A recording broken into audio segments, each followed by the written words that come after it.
How do we want to do this? The first gun. Let's do classic. I haven't done Classic? that. You want to do classic only right click? Classic only right click? Only right click. Okay, that is crazy.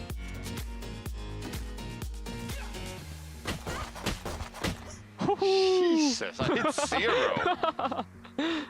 Alright, you can keep on choosing. No, you. Alright, Stinger.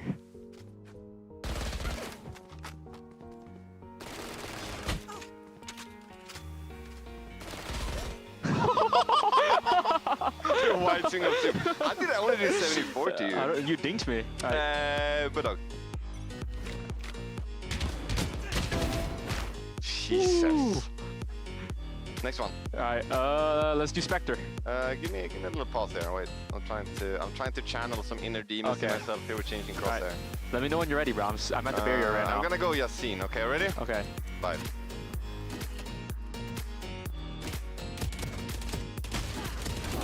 Jesus.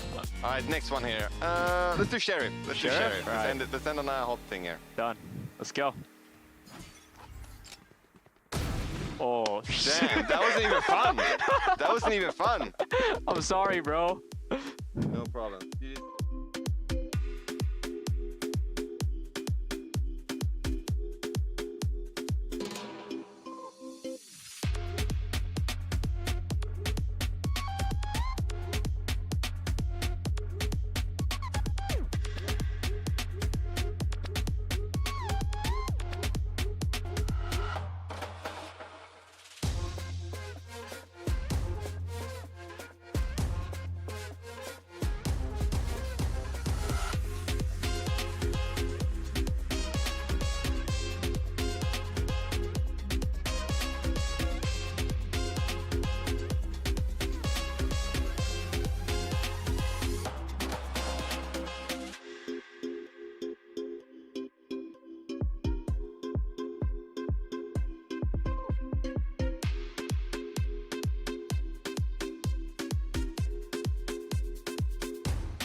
This stream contains fast flashing images that may affect viewers who are susceptible to photosensitive epilepsy or other photosensitivities. Viewer discretion is advised.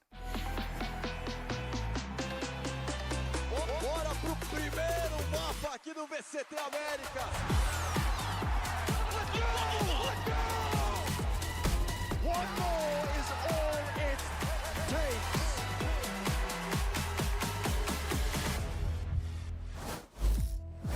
We're finally here, the final day of the regular season, the final stop before play-ins next week. Hello and welcome to VCT Americas, coming to you live from the Riot Games Arena in Los Angeles, California.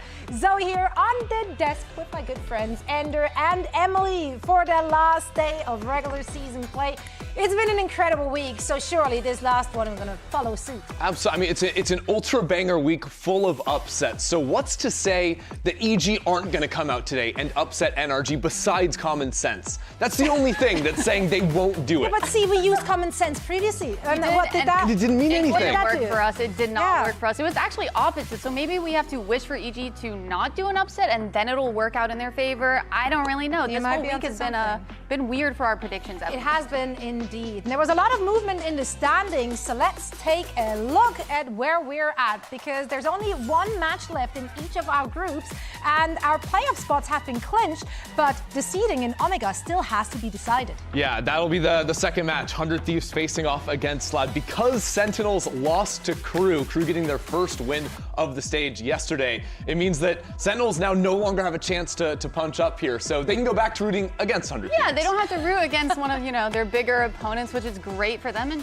you're very good at the numbers there, and you're always on track when it comes to those points. Yeah, Gems points. Walk us through it. We got Still even on more on the back wall right here. That was it. I thought you were going to run the numbers for us. Yeah, did you know that if you win a series in the group stage, you get 1 point? That's what you're after. Yep. EG already claimed 2. They can get a third here with a win against NRG. Unfortunately, your opponent, it doesn't actually change how many points you get.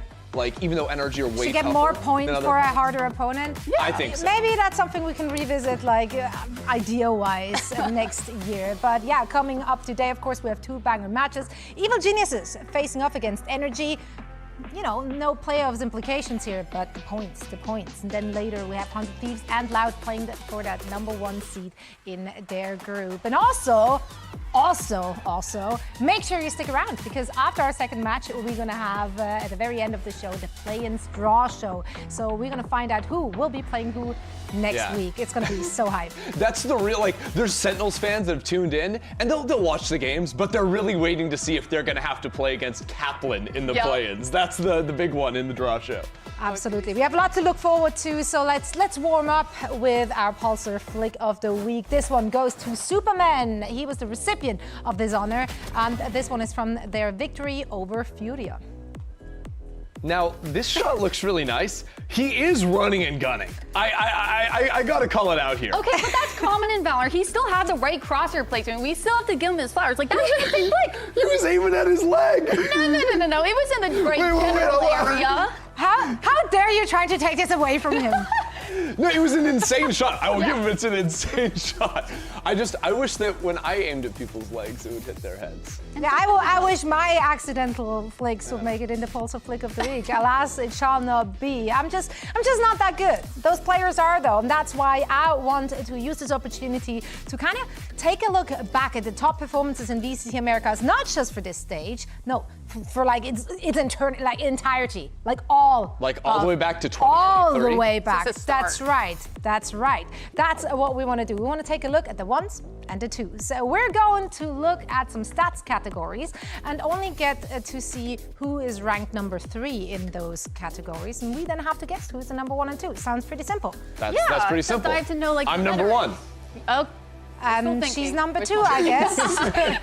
All right, here it is. Leaf is ranked number 3 in most clutches, but who's 2 and who's 1? How long has Vic been around? All time. Not long enough. Oh my gosh. No, Like, this I'm is not hard. Older players. Yeah, I thought Leaf would be higher because like the G2 guys are usually not going to be in this list, but Leaf is in there because of him playing with Cloud9. Surely like an Ospas or someone has to be in there. But Ospas isn't alive for clutches enough. Okay, Oxy, let's throw an Oxy in there. Who's like a controller player? It's a controller Bang. What player. about Bang? He's been around for a long time. Bang's a good shout, but I don't know if he's played in enough like deep playoffs runs. I want to go with King. Okay, let's lock in some guesses. King, okay, yeah. King is my Okay, is that your 1 or your 2? I guess 1? Yeah. I don't know who has this many clutches. What? Oh my God, it's all all G2? They didn't even so play the funny. first year. That's insane. And that just goes to show that when you make every final for the last 3 years, It turns out. you're gonna have a lot more games than other people. Speaking of more games, who do you think played the most games? Oh. Oh, the Most games played. Most games played. That's right. Bang is up there. Okay. But who's number 1 and who's number 2? I mean, I want to say Osfos Yeah. has to be up there. I think that's a pretty good show. And this one can't be a G2 player because the third one isn't a G2 player, and they would all be together. So maybe it's Leaf number 2, Osfos number 1. Yeah, I like that. I'll go with that. Okay, we're locking it's in. gonna be Good match. Ethan. It's gonna be Leaf Ethan. and Ethan number 1. Osfos. It's Ethan number 1. It's Ethan number 1. Leaf. Oh my God, we're so good. Okay. We're so good. Just Wait, in you prop said Leaf order. number 2 and Ospas number 1. Yeah, we flipped it. So But you're like, Listen, good-ish. I see that You're answer good on the at screen. Jason. I'm going with that. Okay, sure. Let's do that. Lastly, Oh my God. who is on the assist leaderboard? Number 1. not Breach players, because for a long time Breach It was did not bugged count. and this has to be It could be controllers. Smokes too. Yeah. Yeah, Going because through Smokes walls, get it going for through free. anything. Valen has to be high up there. Sure. Oh, but another- he's killing so many people. Yeah. What about? Would King be a good shout too? How long was he on the like King. controller role? Yeah. Okay. I think we're King confident is in there. King. Confident? Okay. I think King and Valen is where my Valen? brain Okay. is at. We were completely wrong. It's Love that. okay, well. Okay. They're KO players too. Like we should have thought Yeah. about that. Yeah. Sorry, Ethan. You're bad. Interesting how those things work out. But yeah, great to see a look at the numbers and who's been where throughout the last couple of years. Now, we just covered the 1s and the 2s, and now our magic number is 5. Check this out. What's up, everybody? I'm Bebe from G2. Hey guys, I'm Furia.com. This is Vic, and today I'll be playing 5-stack roster. We got TSM Sentinels TSM X set. Home. Guess the team. Holy TSMs. TSM was the last roster this player was on. Timoteo. Easy Timoteo. I think a person that just came from Xset would have to be Cryocells. Last team was Sen, Bang. I think I know where this is going. Okay, then this is, I think 100 Thieves? and then later Vora, Timotino, and at home was Asuna because he was always on 100 Thieves. So this team is 100 Thieves. And the second team would be... So FaZe, Sad, Shopify, Team Solid. Oh, wow. Oh, this is very difficult.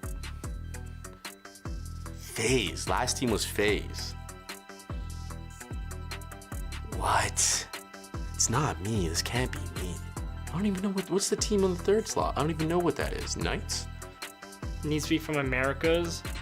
Who came from Shopify from the last team? I just know Shopify would have been Pancakes, I think, and FaZe would have been Superman. There it is. Oh, this is EG. No idea what that is. Oh my gosh, Shopify. All right, well, FaZe, I'm gonna go with, that's Superman. 2 Sad. Is that Sad? I don't know. I'm not sure if Zerona was on there. I'm gonna go Zerona. Solid, DGZine, Shopify. 5 is gonna be Pancakes. Who am I missing on this EG squad? This is EG. But like, I'm blanking out on one of the players. Bow, bow, bow, bow, bow. Yep, bow. My bad, bow.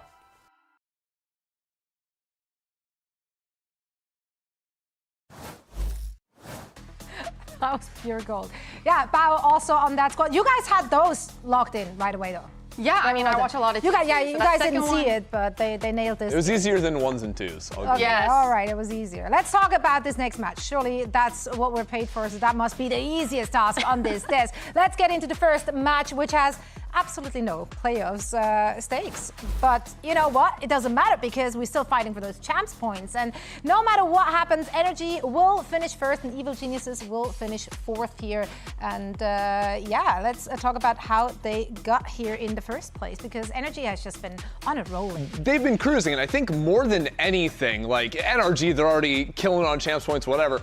I am just excited to see NRG have a chance to be the only team to go without losing a match in the group stage. That's what they're still fighting for after 100 Thieves had that surprise loss just the other day. So they have a chance to come in looking super hot, go 5-0, then book their ticket like they already have straight into playoffs, and then run it back on the global stage. Yeah, and I think that's really impressive with when I'm looking at their map pool, because they've only played like, what, 4 maps? And all their map losses, they've only lost 2 maps so far. I believe that was against MIBR and Lev. They've both been sunset. Their map pool is pretty solid on those 3 maps that they've shown. Literally 100% wins across the board, and I feel like they are shaping up to be that like champion winning team that we saw last year. Yeah, absolutely. They are looking to run this one back and, of course, end this stage clean and crisp with a 5-0. For more on Energy, let's send it over to Dryad and hear from Mado.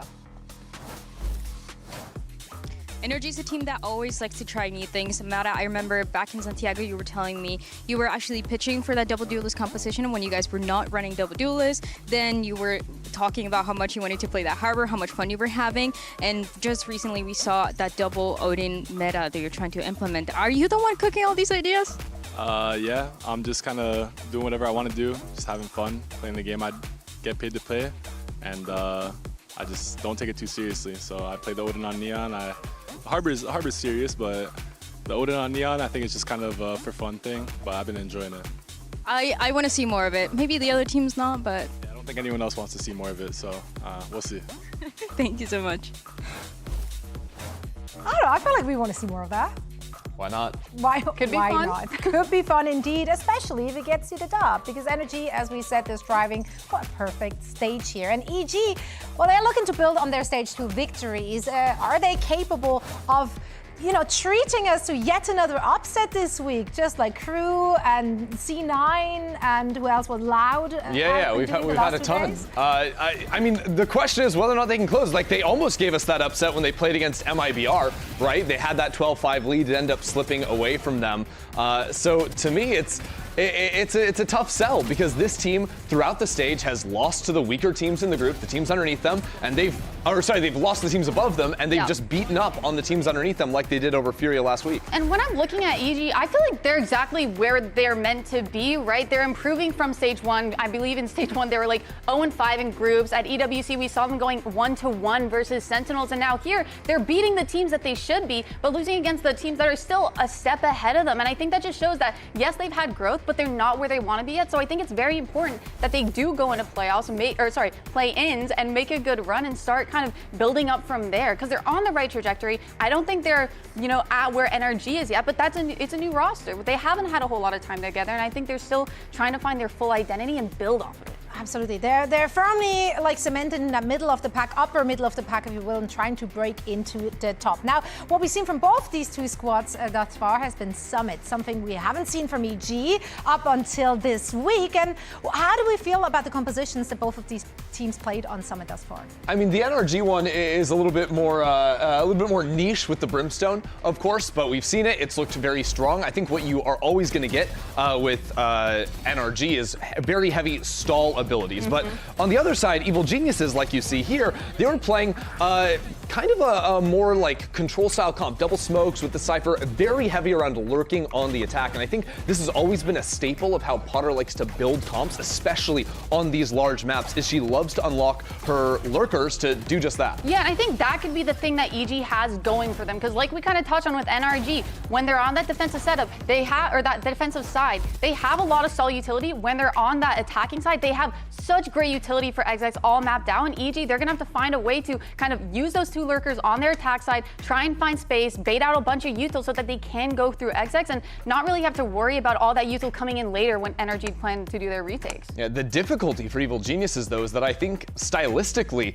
comps-wise, they get crushed by what NRG are playing. NRG are playing double info, right? You have the knife on your KO, you have Sova, and then you also have Cypher to stop any potential to lurk. So actually, lurking into sites going to be very, very difficult. EG love to work into mid, but they have to be very mindful of when the reclears can come in off that util. Yeah, the big thing for them is not going to be focusing on trying to get a sneaky play in or get some space elsewhere. It's about baiting out a lot of that utility, breaking those Cypher chips you were talking about, baiting a lot of that info so that they can figure out something in the mid round to use when they don't have those resources. I gotta be honest with you guys though, it'd be crazy if Summit is actually gonna be played, because yes, EG did win it just a few days ago, but Energy has been winning it all stage long, so picking it into them, who will look so competent on it, that will be a choice. But here's what Coach Potter had to say about EG Summit after the map win earlier this week. We've been working on it for sure. We've been floating it, but it's just we've been waiting for the sweet spot, I guess. But it's definitely a map that we've been having a lot of fun with. I think people are still trying to figure out what the best comp is, and I think for Zerona especially, he's not really a Viper main. He's a Phoenix main. So I'm glad to see that he finished strong, though. And so are we. Let's talk about some individuals here and, draw some comparisons. Because last year, Scuba and Mata were the breakout rookies in Americas. And EG, I think, is hoping to see the same here from Serona and Pancakes. Yeah, I mean, both teams did a similar thing where coming into stage 2 after not having success at the start of the year, made changes and bet on young talent. And I think for Evil Geniuses, what has been striking to me is seeing how flexible Zerona is in his role. You just heard Pardo talking about it, where he's not a Viper main, but he'll play the Viper, he'll play the Phoenix for them, or even the Yoru. But across all maps, Potter has brought him into the Evil Geniuses system. Even when he's on those duelist agents, a lot of the times they'll play rounds out to set him up to actually play on his own or get him in a forward embed to play for lurks. Yeah, and I think that's been a very common thing we've seen with rookies coming out of that tier 2 this year, is how flexible they are. We saw it with NRG when we're looking at Scuba and Brock, how willing they are to play other things to make the team compositions work. And even when I'm looking at Pancakes, he is that initiator main for them, but at the same time, he stepped up on EGI by coming into that team, learning how to IGL, and moving forward here in tier 1, still doing that, still carrying that weight of having to kind of guide the rest of his team, even though there's a lot more experienced players there, and try and find success that way. It's just always so impressive, right, to see those young guns having the confidence to go up against those veteran players and do it with so much success. Let's send it over to Dryad and hear from Serona himself. It's our last day before play-ins, and a lot of teams are trying to get some extra reps before going to the last stage of the year in Zerona. When you're facing Energy today, you see a team that is not really usually playing that double duelist, but you guys are. And you as a secondary duelist of the team, where do you see that value in the compositions that you have versus Energy? I see the value in running the double duelist against Energy today is just being able to pop on them, and just I guess oppress them, just be very dominant when it comes to just hitting the bomb sites and I guess exploding at any time during the rounds. Yeah, we love that explosive style for a lot of the teams. Thank you so much and good luck. Speaking of explosive things, Mada and Digizin will be facing off today. That's always going to be a good time. Yeah, I mean, of course. I think Mada obviously is just been fantastic ever since stepping up and putting that NRG jersey on for the team. And I think on the other side as well, Digizin has been one of the more standout performers for Evil Geniuses, especially on the attack side. I think he's been very effective at actually getting them entries onto sites. Yeah, I think it's been fun seeing how both of these duelists have different looks, especially on those attack halves. I feel like Digizin, when I'm thinking back to at least the most recent Summit map when they played that, he was very self-reliant. A lot of the times he was that solo entry going in, trying to get a lot of that space and taking fights using his own utility, where when I look at Mada and the way that he plays his duels, it's a lot more team-oriented. He's constantly getting set up by flashes, all the utility that they have, and they're overall just a big unit with Mada leading the charge. One of the things that I find so interesting is that even though you have two players that are so skilled on Neon, and so many teams now have just pivoted to it's just full Neon, or you have an odd Jet in there, of course, you have the wacky Harbor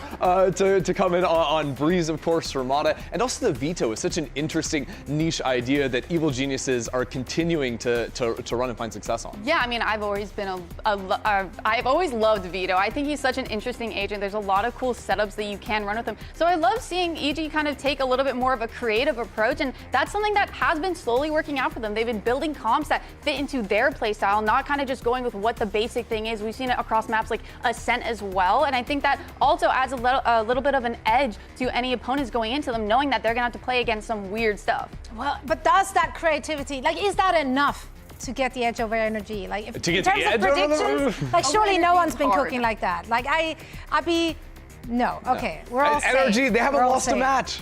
Like they beat the reigning Masters champs in Leviatán. Like we can't slouch on them. But also, Crew didn't win a match. They were 0-4, but then they won their last one. So She's it on could to be, something. It could be some sort of Something's pattern in the here. water this week, for sure. Evil Genius and the Energy are I'll ready say. to take this stage, and the final day of Stage 2 starts right now.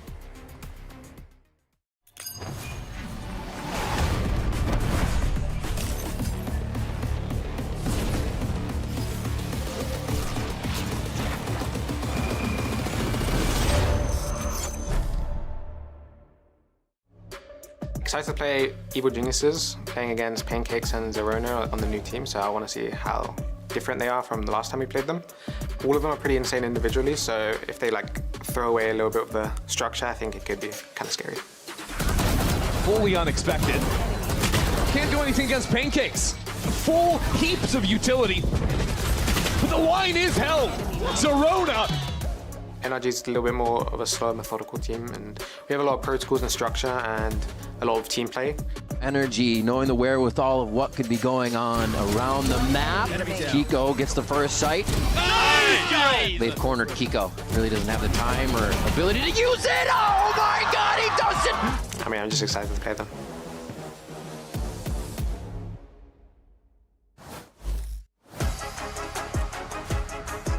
Energy dance to the beat of their own drum, and it is yielding results. They are on a 4-match win streak. The question is, can they make it 5 and make it a flawless stage, guys? I mean, they're trying to go back into that championship form that won them the champs last year. They're having a good run so far. If we look back further in this year, though, there was a lot of competition coming to this, coming to step it up and kind of challenge that, and that they did. But NRG back in stage 2 on an insane undefeated run, and looking to continue that here against EG. Yeah, NRG want to take the spotlight back as the top dogs in Americas. After their championship run, it's been Furia winning domestically, G2 winning, you have 100 Thieves and Leviatán both winning abroad as well, but stage 2 has belonged to NRG.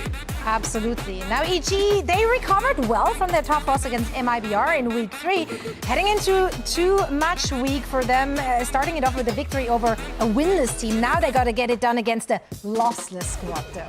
And they're going to try their hardest, right? They want to go into play-ins with that momentum, riding that win that they just got over Furia. They know where they stand right now, but they're trying to surpass their limits and show that they can compete against these top teams, especially since they're going to have to make a play-ins run to make it into into playoffs. Yeah, we already got to see them punch up against a stronger team in NMIBR, but ultimately we're not able to take the win there. Just want to see some strong play from them. And if they get the lead, don't let it slip away. Evil Geniuses need to have some of that confidence that they have the ability to close against tougher opponents if they want to make it past play-ins and make it deep in playoffs.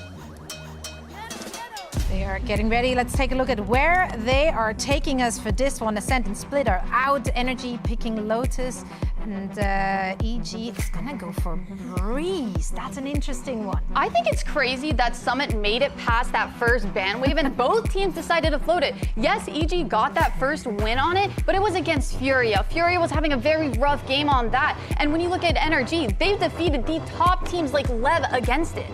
It'll be interesting. I think getting to start on two of the wider maps for Evil Geniuses and play into that lurk style a little bit more. We're not going to see that Summit, of course, but I think that, honestly, I've liked how EG have played Lotus a lot in the past, and if we do make it to a Haven, that is the map that they blew up MIBR on for most of that map. So in the event that they are able to push it to that third, this series becomes really interesting. Yeah, and so far in this stage, we haven't seen Lotus from either of these teams. We don't know what comps they're going to be bringing out, what they've changed from their past iterations the last time we saw them on it. So this one could be a pretty big gamble coming out of Energy. We don't know the prep that EG's put into this or what their kind of scrims or prac has been like leading up to this best of 3. Yeah, I mean, they played it quite a bit in stage 2, right? They went 3-2 on Lotus. So I see that there is a lot of comfort, of course, for Energy on that Lotus.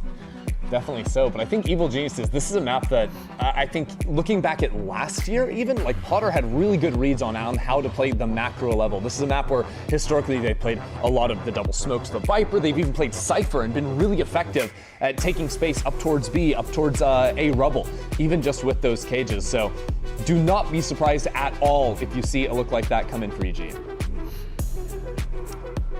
Getting locked in and ready. Do you feel like they have been workshopping the compositions that they've run last year on this? So Fade, Neon, Omen, Viper, Vice, I believe, was in the mix there too. Is there a reason to workshop that and come out with something new, Emily? I mean, I could definitely see some changes, especially when I'm looking towards EG. I feel like the fact that they haven't shown this map yet is a little bit telling, right? Because we saw their Summit. It's something that they floated, but they never actually picked into. They were waiting for someone to do that for them so that they could unleash what they had, and that's exactly what they did against Fury. And looking at NRG, it doesn't look like there's going to be a whole lot of changes here. Yeah, nothing particularly interesting apart from like Raze versus Neon debates, but that Raze having the paint shells to break out a lot of the more frustrating Sentinel utility is always going to give you value. Of course, we're waiting to see what EG is going to show us on this map that we've not seen from them thus far. Oh, this is exactly the comp I was talking about. This is a classic. Bao, expect him to use cages front B in a lot of these rounds to get those close B lurks for the quick pop. EG have a lot of different ideas to show very limited utility at round start. And then one round, you have a Cypher looking behind the cage. The next one, you have 5 players behind that same utility ready to burst out and break into the site. There's a lot of variation coming in from EG and NRG. They haven't played against the comp running a Cypher in a hot minute, so it will be interesting to see how they deal with all those conditional things that you were talking about. This is going to be a good one. We've got an NA showdown, and Riff and Vancilia are on the mic grid. Take it away, guys. It has been a week of upsets, and Energy come into this match locked for playoffs, looking to drill what they've been working on in practice as EG ramp up for play-ins here. And even Mata himself has recently said VG could kind of surprise with that Dark Horse-esque play style as they go to play-in. So this would be a great time to start against the reigning champs. 100%. Both teams currently walking into the unknown on this map of Lotus. Reason why Energy hasn't really played Lotus in this stage as we get into the Samsung OLED match start is that a lot of teams were permabanning against Energy as first ban or second ban. EG, they want to face off against Energy on this map. They're also changing their comp. I like what Ender brings to the table in terms of the game plan for EG. There's a way that they could dissect the map a lot here on the attack side, especially with Bao trying to bait this wall for the side of Energy when you have Brock in the roster. That said, though, the pistol run has 3 players of Energy looking to encroach onto Bao at the start. So quickly, too. Not wasting any time. They open the door to rotate the map. I don't think Bao's even going to get a timing on anything as they are cruising forward. The first shot is going to allow EG to know that there is so much going on behind them, and they've already lost 3 members just like that.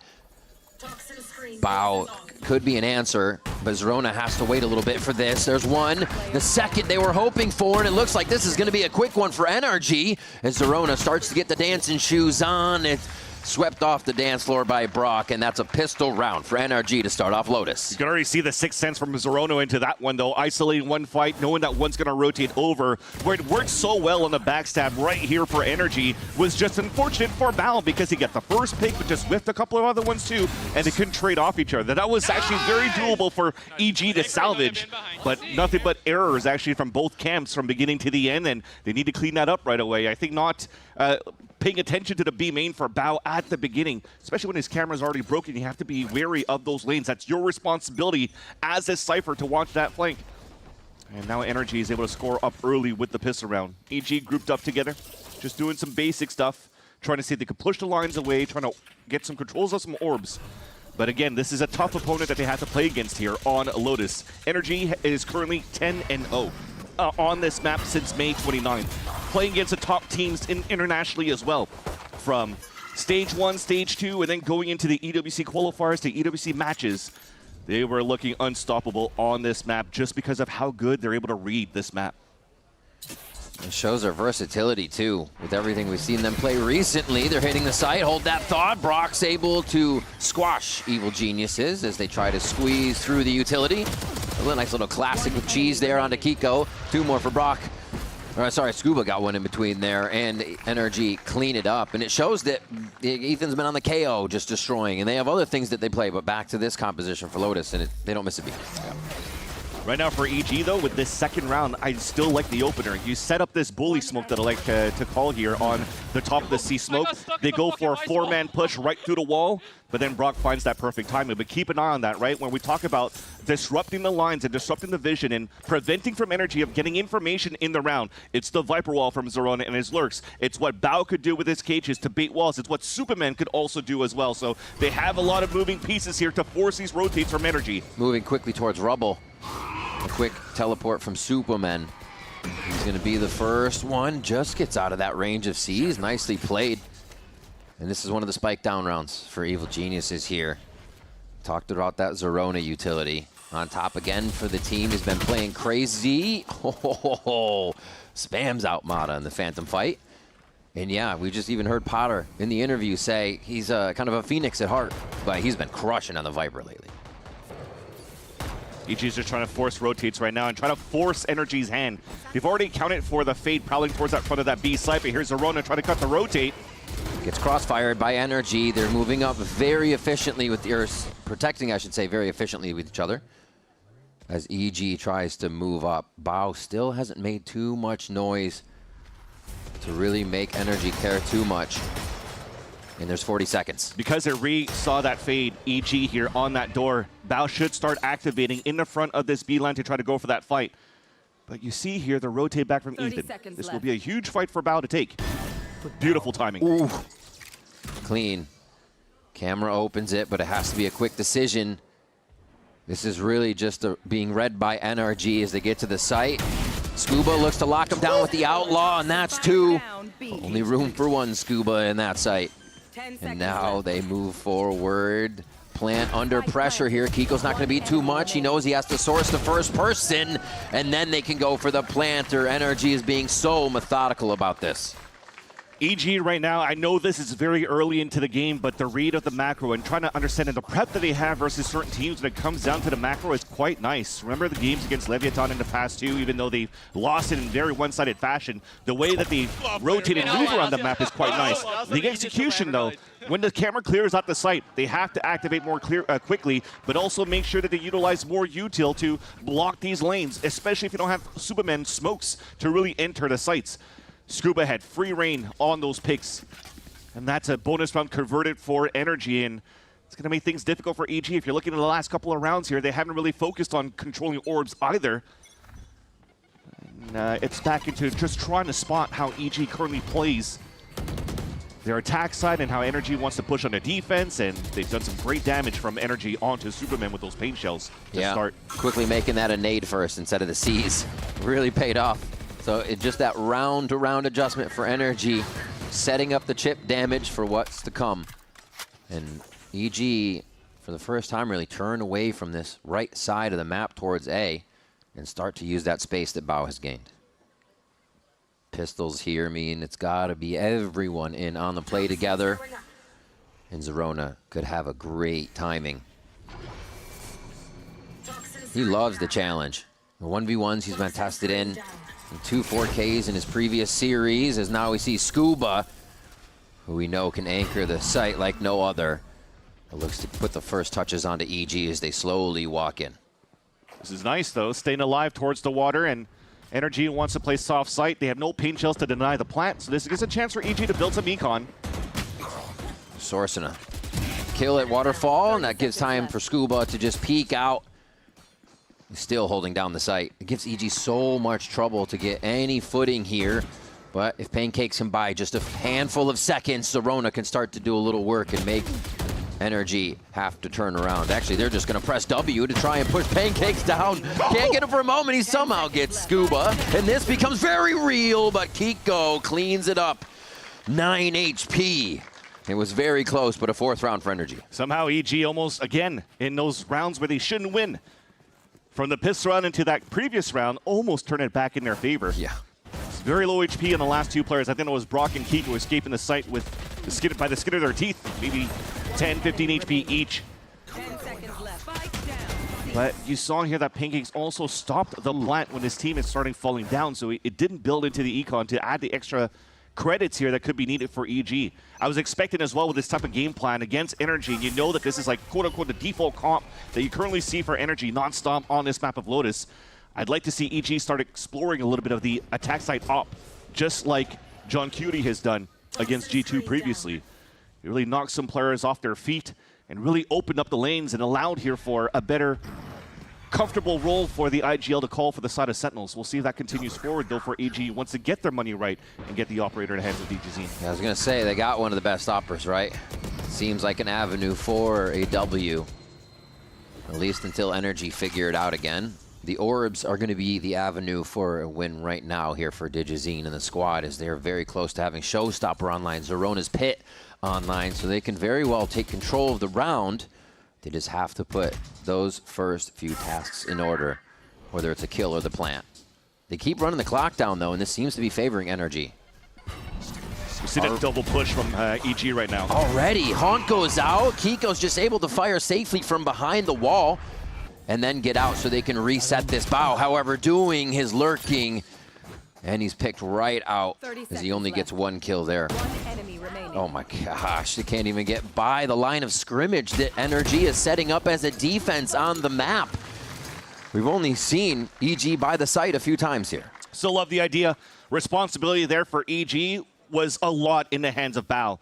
You wanted to try to sell that fake onto the A site. You're trying to battle in that spot, but nobody breaks that haunt. It becomes free kills there from Kiko on the top of Rubble. Imagine if Bao did get that timing. He already had a neural theft. He gets that pick, and it allows here for EG to group up together and hit an open C site. But unfortunately, because, again, when it comes down to the executions for EG, they're missing a little bit of those protocols and the timings to watch after each other's backs, and also, of course, breaking the util, which doesn't allow for them to really cross the lines of scrimmages to really get some plants down. We only got a plant so far in this 3rd round. Yeah. They had their eco. And Energy is able to come online just like that. And we talked about the composition earlier, but it's funny that it's kind of like they never reinvent the wheel. They're just refining as they come across different terrain, their opponents. But it always comes down to usually having an Odin and an Op, something that teams still haven't figured out from these two and don't use against them. So let's go, EG, bring out the Odin maybe. No. But it's crazy to see that that's always a way, because Brock does now have an Odin as we're coming out of this timeout. Energy are falling into that comfort, and they're going to be even stronger here. Yeah, you're definitely treading into dangerous waters for sure with EG. Now that the economy is strong for Energy and that you could basically solo hold sites with Brock's util and his gun now. Always very good with the lines that he takes. Speaking of which, though, it is EG staying grouped up together back into a 4-1 setup. This could also determine what type of play we could have here from Energy, seeing if they could get some picks. If they could triple swing and get lucky off a pick, I wouldn't be surprised here that they start using their ults to gain more space. But as they tap around and you're seeing a lot of that util from Energies towards the A site, they have no choice for Energy but to keep players anchored up on B and C so far. Just a hair off on a few of those spams. The reload allows him just to set up on a new line. Vice Util triggered. They probably realized Bao's going to be rolling around the map for this, but have a good focus on A for Energy. Dizazine showstopper, but curtain called immediately right there onto Brock.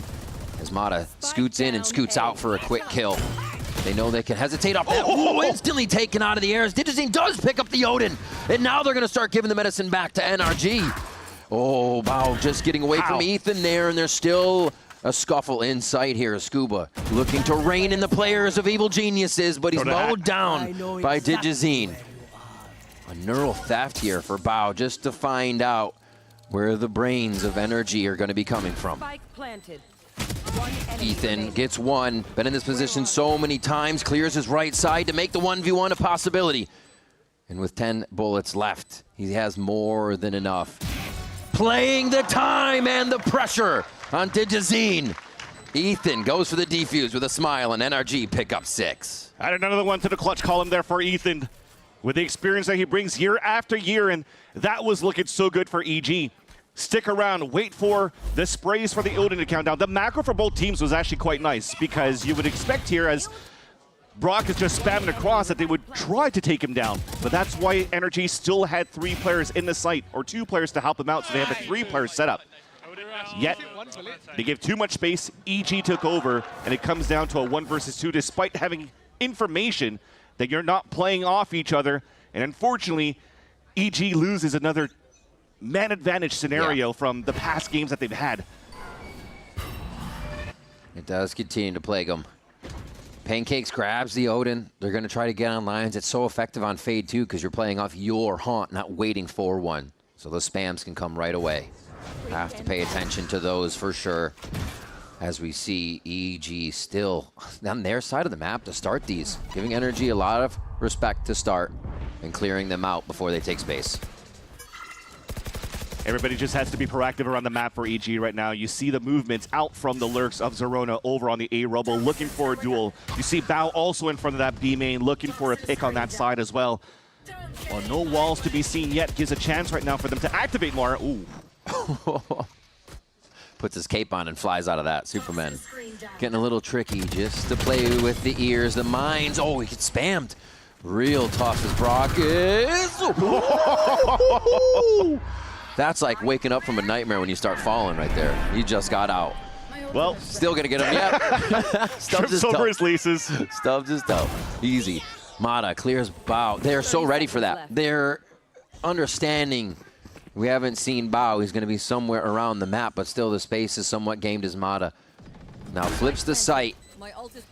This is all on Evil Geniuses to come up with an answer. They'll put 2 towards the Heaven area. Ethan, the sentry to peek first at 1 HP. And that's enough for EG to answer back with 2 very quick. Superman has to adjust here, getting scrambled from the other side as Mata finds the kill. And they're always able to disrupt the defense that EG is putting together, especially when they find their numbers up like that. A 7th round here for Energy as they continue to shut out Evil Geniuses. Very respectable for EG to try to fight towards Heaven. It's a 3 versus 5 at that point. Yeah. The gamble is there. Do you want to try to throw the Nightfall and gamble to see where players could be at and just storm in that spot? But instead, they just tried to go for the trades and hoping for the best. Unfortunately, though, Energy had too many numbers for the fight on the top of Heaven, and they always had that insert from Mata in front of B main because they lost Bao. Yeah, oh my god, for sure. It's Energy having an easy first half so far against Evil Geniuses. They're not tripped up at all. On the 3 sites of Lotus from that defensive side, they even don't have the numbers there for the strong site. They are retaking with confidence. And NRG is looking deadly heading into playoffs just from this first game. Spikes down for EG as they work about the map. Cover going out. He just wanted to swing. He just wanted to swing for the smoke. Taken out by Scuba immediately. Zerona is just seeing if he can find anything. Mata pushes forward. That's an outlaw, so they're just reading the state of the game so well. They need to throw a cage down and bait out the wall. Well, okay, thankfully that happens. DJZ's able to jiggle well enough, so you're going to use the Nightfall to get into the site because there's no more smokes with Superman down. So EG will tempt it, but they get blocked by the smoke of Kiko, and they don't want to move in yet. Scuba laying out the welcome mat, and Brock's going to be there with the hors d'oeuvres. The Odin just fires across the backside of C. Zerona kind of second-guessing popping out of here, just gonna let that smoke clear to see if you can't get a clean shot on somebody here. But what's the answer to NRG right now? Even with Scuba playing right up in your face, they know they're not gonna lose enough power to lose the round because everybody's flooding in. 4K for Brock there as he picks it up off the Odin, and an 8-0 scoreline for Energy. Yeah, adaptation is good there for EG, but for the third time, I am a broken record. It's the lack of execution. I think here, again, if they threw the cage to try to bait out the wall, and then at the same time it baits out a smoke, then you can maybe wait when that 14-second smoke comes down to go for the Nightfall and hit, because that will give the tethers. That will give you a chance to actually entry and follow up behind there. And just unfortunately, EG is just one step ahead of what could be perfect in terms of executions. They just trip off each other here. I like the look of Stingers. I mean, if things aren't working, sometimes you have to execute a W strat, and Stingers are one way to do that. There's the out of util they still got to get past. Digizin's going to be the first one. Actually goes for a stunted blast pack. Looks pretty sick. Catches Scuba off guard there as he goes down. And Brock now looking around with that Odin again, but he gets caught off. And yeah, the pick up of pace here for EG really pays off. An NRG scramble with 2 members to get back to B site. Great Stinger rush. Just like Haven hit the middle site, use your pit inside there as well, and use your weapons inside the pit. Great entries by Superman too to trade off with Digizine. Now Bana, of course, you want to move in, try to get some picks, man. These guys are rich. You want to give a chance here for EG to build up Econ into the next round, so we're just going to have to try to find the exits. At the end of the day, this will be a confirmed round for Evil Geniuses. There's no way you're going to lose a 4 versus 1, right? Right. This is the 1vx that they get. They start to turn it around. It's too fast, right? Yeah, they're just looking for the kills. Shorty and Audi picks up a gun. That though is still so effective because EG's just getting back in. So to say thank you very much. We're still going to destroy your economy even with the plant. Energy are finding ways to make it tough. 2 more pips, a weapon upgrade. Yeah, crazy. But now thankfully for Evil Geniuses, it was a half buy that we had for EG that they were able to convert thanks to 2 big ults to swing it back in their favor to get the first round on the board, which means they'll have money to work with. It starts off, you mentioned it as a joke, but it's the reality. Pancake's coming out with an Odin. Yeah, let's go.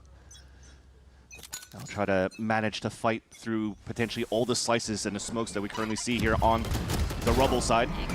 They're just straight up taking these fights, realizing they have the aim and the ability to get out. That means EG has to chase, and chase a little too far as that one goes back in the favor of NRG now. Numbers up. Still around the map. Bao's working. Superman denies that utility here. He hears the reload too, so he's taking space perfectly off the mechanics on this. A second Prowler from Ethan. He feels suffocated a little bit, so they have to make this work. Superman has to wait for the HP, though. The pause has been so good to get this strength back on B site, and Kiko gets the line. Wait, Pancake's getting one, but it's still Kiko and Scuba able to close in. EG get into these positions that light at the end of the tunnel, and then NRG just keeps closing it off. Bao loses the confidence of actually trying to get space throughout all of this chaos. He found that confidence pushing towards that C line when he had an ult to work with, but this time wants to play a little bit more prudent. Still a chance to do 2 individual 1v1s. This is crazy for Bao. Oh, Kiko more than ready to take him down as they were playing front and back. So no angle was unwatched. 9-1 here as EG's momentum is no more than 1 round. Yeah, I think every single one of these rounds where EG is trying to open towards the A-side Rubble, they're just instantly denied. I don't know how many times we see like a touchdown paint shells right at the feet of Superman every time he TPs towards Rubble.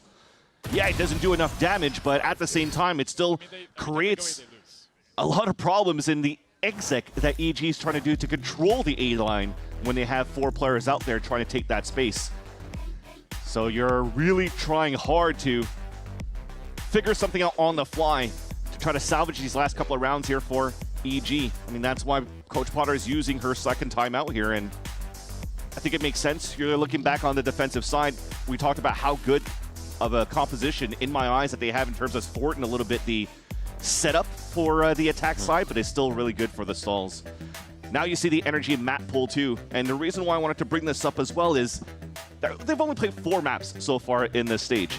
And Lotus wasn't really in this one because, again, nobody wanted to play against him, so they had a chance really to... For a good reason. Exactly. keep a strong map pool, and also to show, like, if you still want to try to think that you could anti us on our main maps, well, here's the proof in the pudding. We're going to be able to still dominate that and still carry on what you mentioned before here, Riv, the momentum to carry into the playoffs, to show that they're still a top team in the world, that they can still continue their form of the champs of last year.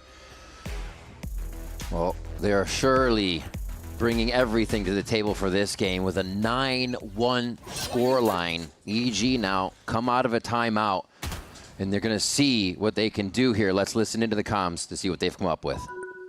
3A. On the left side. 3A side, boys. Side. Let's fast pressure this guy. Yeah, On the right, on the come right. back. Get ready to retrace A, boys. Gonna bet the wall. No wall. It's like a deep wall sometimes. 2A. Raise on me. Come see 5. Okay, I'm gonna tether Ben. Yeah, can dog right side. Right?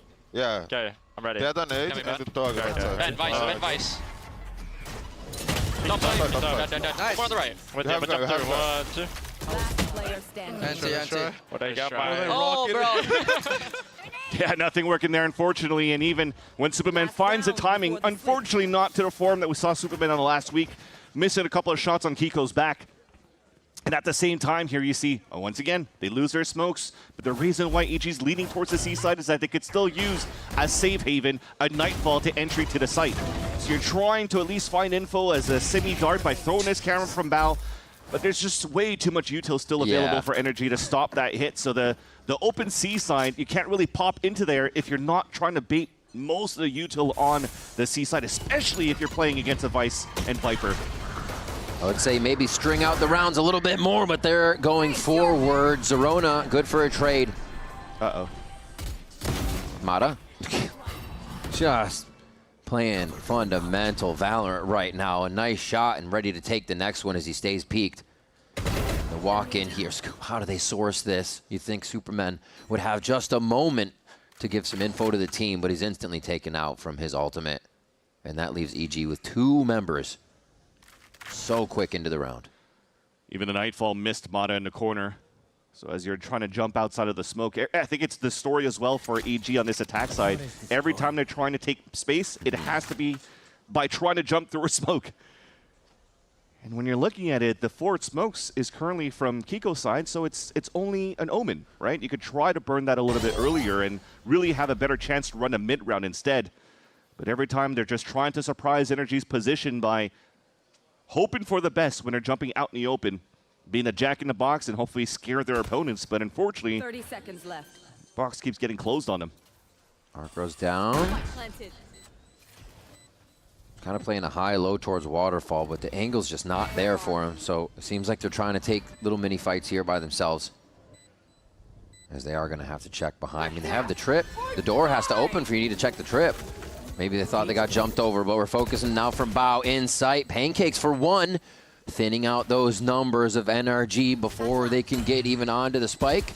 This timing is actually huge. He's right behind Mata. 1 for him as Mata gets a 3rd. Count him up. Keep racking him in. Bao now in another clutch situation. In this one, he wants to make up for. Goes for the ultimate, but it's Mata just screaming through for a 4th. A defuse, another round for NRG with an 11-1 first half. Heard him coming from a mile away, yet wants to throw the hat, and that weapon pullout time is too slow. Yeah. Didn't have a chance to really hold the corner and fight that against Mata, who's just W running across the board. And look at him getting the effect from the first kill to the last and showing a dominance for Energy here in his first half on Energy's map pick. It looks like there's no stopping NRG right now. We'll see what Evil Geniuses has when we come back from the break.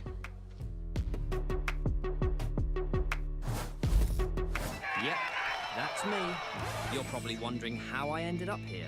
It all started when I got to the FIFA World Cup. And wow, thousands of Verizon customers. Oh, you got the free Verizon tickets too? No, I'm with amazing seats. I'm sorry. Okay. And even pitch side access. Are you? David Beckham, a Verizon customer. This used to be for players. Now it's for Verizon customers. No one gets you closer. Only on Verizon.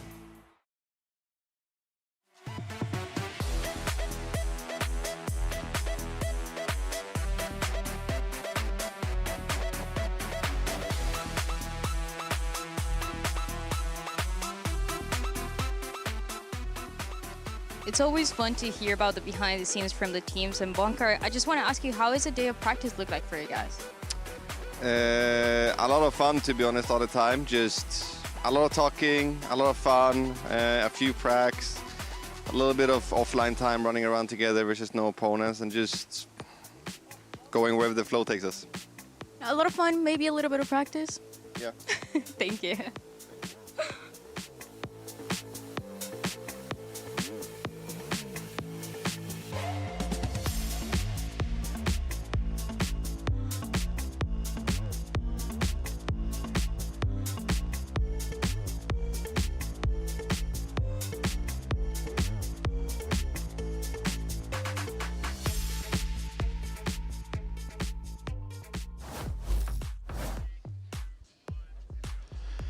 Welcome back to VCT Americas as we head back on to Lotus, where Energy will take the attack side with 11 rounds from their first half, and Evil Geniuses are looking to live the evilest they have ever lived to try and come back on this one and gain that momentum. Yeah, usually when the stories of evil plans, they usually get worried about the heroes, right? So hopefully the evils wins today so we can have at least a close game on this first map. This is the beginning of that story arc. Yeah, let's see. Lots of them looking to fight towards the A line, but it's going to be a different look no matter what, right? You have EG playing a Cypher. The camera is probably going to try to spot some players above the wall, so maybe they could spray through that, but outside of that, it's just Energy stopping and rotating all over towards the seaside. Supermen should be able to TP out to safety. They may chase past the trip. That's the hope. If Energy hits C. All right. Oh. Actually, and the nade didn't actually hit the trip, so they have a chance to work off for this on pistol round. Never mind. Quickly cleared. They don't have a chance to peek because they hear so many. He's waiting, though, to try and make it a bit of a trap play. Zerona didn't really have the crossfire online until now. Every camera angle. Good stuff, Obs. Getting that Digizine shot, and now Energy making a case for another site. How many times have we seen this? Great shots for sure. Now they're just grouping up to play the numbers for EG. So player advantage once again for Evil Geniuses. And this will be the story if they could actually start turning it back in their favor. Lots of mapping time to work with, though, for the side of Energy. Getting outside of the radius where they're not going to get hurt. And especially with the haunt being thrown, that's not going to have be available, rather, once EG starts to play the retake. Where they have deja vu situations of Scuba running to another site here to plant for a clutch. This time just a teammate and a few more on the other side. If we remember from that Leviatán Haven overtime game. Here, though, it's to put the map point on Lotus versus Evil Geniuses. Kiko with the Sixth Sense gets the quiet hop. Denying util. This favors Energy right now, and so does that as Scuba gets one, another, and that's up to Scuba. Oh, he does it! Again and again! I'm surprised his name wasn't on that clutch list. Scuba brings it to 12 for NRG. Yeah, if he actually was one of the OGs coming into partnership, definitely would be up there. But he joins the roster a little bit later on in the year 2025 and is able to move with the rest of Energy to win the league trophy of champs with Mata as well. It's a party over there. They're buying a lot of sheriffs on that pistol round, and they're moving around because who's going to be able to trade with you? Maybe one, but you're always getting that guy with that damage. Yeah, and when you're looking at the state of this map as well, when the Viper Wall comes down and the smokes get dissipated, there's such big open lanes for the players to fight. So I love the pistol look. Now it's desperate times, of course, for EG. 4 spies for the rest of this game if they could actually come back in this one. But as we've witnessed, everybody's been watching this game, right? The same game as me. It's pretty one-sided so far. Yeah. should be able to end here, but thankfully Digizine is at least able to score up a first blood for the camp of EG. Yeah, making some noise, pushing that A main. No charges. And they're wondering if he's still there. NRG taking their time to reset on the map. They've had full control, so they realize when, like, wait, we've lost a bit of vision, how much they change their pace and go right into search mode to make sure it's not a problem for them. Brock on the other side, giving nice info and taking some space. That's why they're probably going to start seeing for energy as well when and if Battle keeps setting up right now towards the C site. Remember why maybe some players and some teams decide not to use Cypher anymore. You can throw one paint shell in there, breaks all of the kit, and there's no more stall on that side. Kiko 30 seconds left. about to face 2. He knows he needs to get the smoke off first. Use that util. And now they can get a double push in here. Paranoia is just on their side. Oh, it was about to be traded out. But the timing's there for NRG instead. Zerona, oh, he got his head on a swivel, and it doesn't even matter. He's iced by Ethan. As Digizine peeks in with that other Sheriff just to creep in by Bao, and that's quick work for Kiko and NRG. 13-1 on Lotus, just like that. Blink and you'll miss it. The champs are in form. Definitely in form, especially Kiko finishing that map with a quad kill. Overall, though, when you're looking at it, they are definitely in shape from top to the bottom. The macro around energy and also the clutch scenarios that they were put into were just easily taken over by the side of energy. So looking pretty good for their side to also try to be the only team to have an undefeated stage in the Americas right now. They're trying to complete out of 5-0, and so far they're looking to speedrun it there. Yeah, they are speedrunning it. Let's see how much EG can slow them down. We are going to EG's map of Breeze to see if they can bring this one back. Don't go anywhere. More VCT Americas right after this break.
Zerona now here, and they are not ready for the pop in through the window.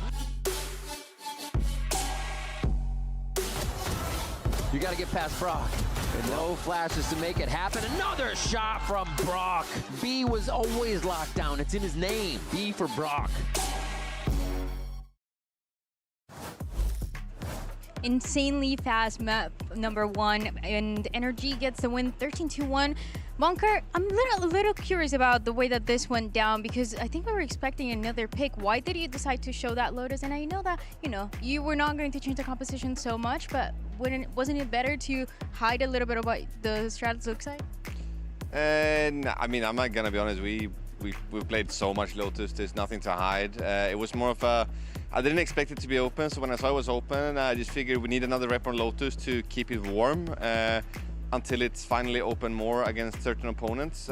So that's why we picked it. Did it play a part of the fact that EG also likes to play Breeze a lot? I mean, I didn't expect them to pick Breeze into us either. I'm not gonna lie. We kind of wanted Breeze in the map pool as well, so the whole map it was a little bit confusing. But I'm happy it went the way it did.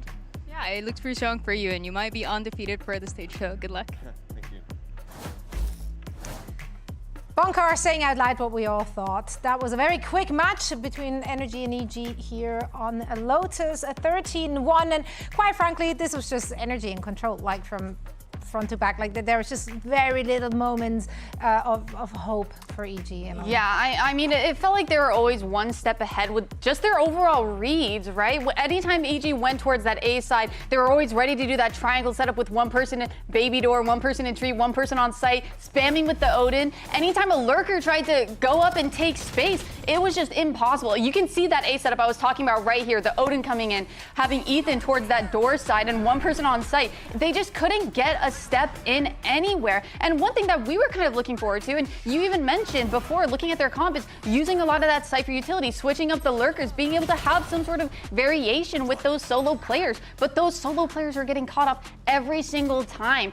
Energy was always punishing, and they just couldn't find a solution to it. Yeah, I mean, the unfortunate reality for EG is there's ultimately two ways that you win rounds when you're playing heavy for lurks. One is you catch timings that blow open the map and you take a ton of space, so you just dominate. And the other is, if you don't do that and you're walking into a 50-50, you have to be able to win the fights. And in EG's case, well, Ethan knows that EG want to play for the lurks. He played Lotus with Potter back in the day. It's the same style EG been playing for forever. And so they're never over-rotating. They're counting to see where the Cypher and the Viper are, and if they don't see them, they know the lurking is coming in. And then they sit on the forward angles. And Mata, especially with those front B holds and the A rubble holds, was never giving any chances for EG to win the 50-50. And EG didn't even feel like they tried to contest it after space was taken from them. I felt like they just kept on trying to avoid and trying to find solutions elsewhere, and it just wasn't working for them. You saw in that stat sheet that there was literally, they had rounds where they were up numbers, but they couldn't take that. They couldn't convert that into those round wins because Energy were always a step ahead, always ready for whatever they were throwing at them, whether they were going to exit a site, there was always 2 to 3 players there. It was just a really hard map for EG to play. Yeah, I mean, quite frankly, Energy had the entire map just on lockdown, each and every single site. There was very little in here for the squad from EG. Now, of course, we're heading onto map 2, Breeze, and Bonkar said it in the interview there as well, right? It's a little confusing to see them picking Breeze into an Energy that has been playing Breeze so much and has been looking so good on it. That said, EG is also 2-0 on it. Yeah, I mean, the one thing that I'm looking forward to is in the one round that they won on Lotus, it was just them running it down. I don't think they had the perfect comp to do that, having that raise. You can't really speed up as much as you would like. But when it comes to Breeze, I really do hope they bring out that same energy, bring out that same aggression, and kind of overrun and overpower Energy. I think that's going to be key for EG here, is going in with confidence and aggression, like what we saw last week against Furia, or this week against Furia. And that's something that Digis even said that they were missing earlier on. And I would love to see that aggression continued. I'd also love to see EG follow through on a round.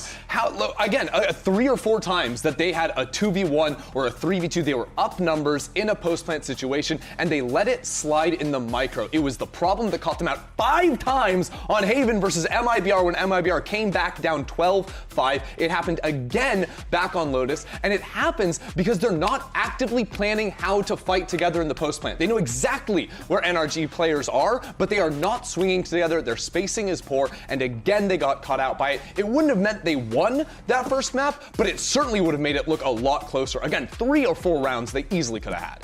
You're passionate about that, and that's because you care. You want them to do because better. those mistakes, if you make those mistakes in play-ins, it's gonna look like EMEA. You're gonna lose to the tier 2 teams. They have so many rounds where they play it out well. It is in the moments deep in the game they have to lock in, and if they make that change, this team genuinely could be pretty good. I love that you found an opportunity to, shoot some shots over to the EMEA squad. So well done, Ender. Let's hear what Coach Potter has to say ahead of Map 2. Map 2 between EG and Energy is going to be Breeze. And Potter, you're undefeated on this map, and the 2 times that you got the chance to play, you closed out that series.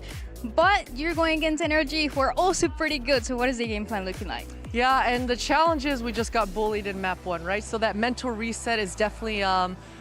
but this is exactly what today's match is for. We were trying to prepare for play-ins and work on that mental fortitude and gain some more confidence. So we're ready. We're ready to actually play our game in Breeze, and I'm confident that we will. Bunker was talking about how he didn't expect you guys to pick Breeze on them. So is that because of that, getting that experience right before playing? 100%, 100%. Obviously there's going to be a little bit of anti in there here and there, but we're sticking to our game plan and our comfort picks. All right, good luck. Yeah, nice to hear Potter talking about the mentality there. And I actually had the chance to listen into EG's comms during that 13-1 loss. And I will say that all in all, I approve of the mentality of Evil Geniuses. This is a team that's playing against an undefeated squad, but they didn't feel intimidated inside of the rounds. And I also didn't feel like they were afraid to make mistakes or they were playing like they were just going out there severely outmatched to NRG. This is a team that was focusing on micro details round after round, trying to make some small adjustments and find that improvement going into the next round. I hope they're gonna have it here on Breeze. They seem pretty confident when I was listening to them. Ribbon Bands are gonna be right back with Map 2 just after this short break.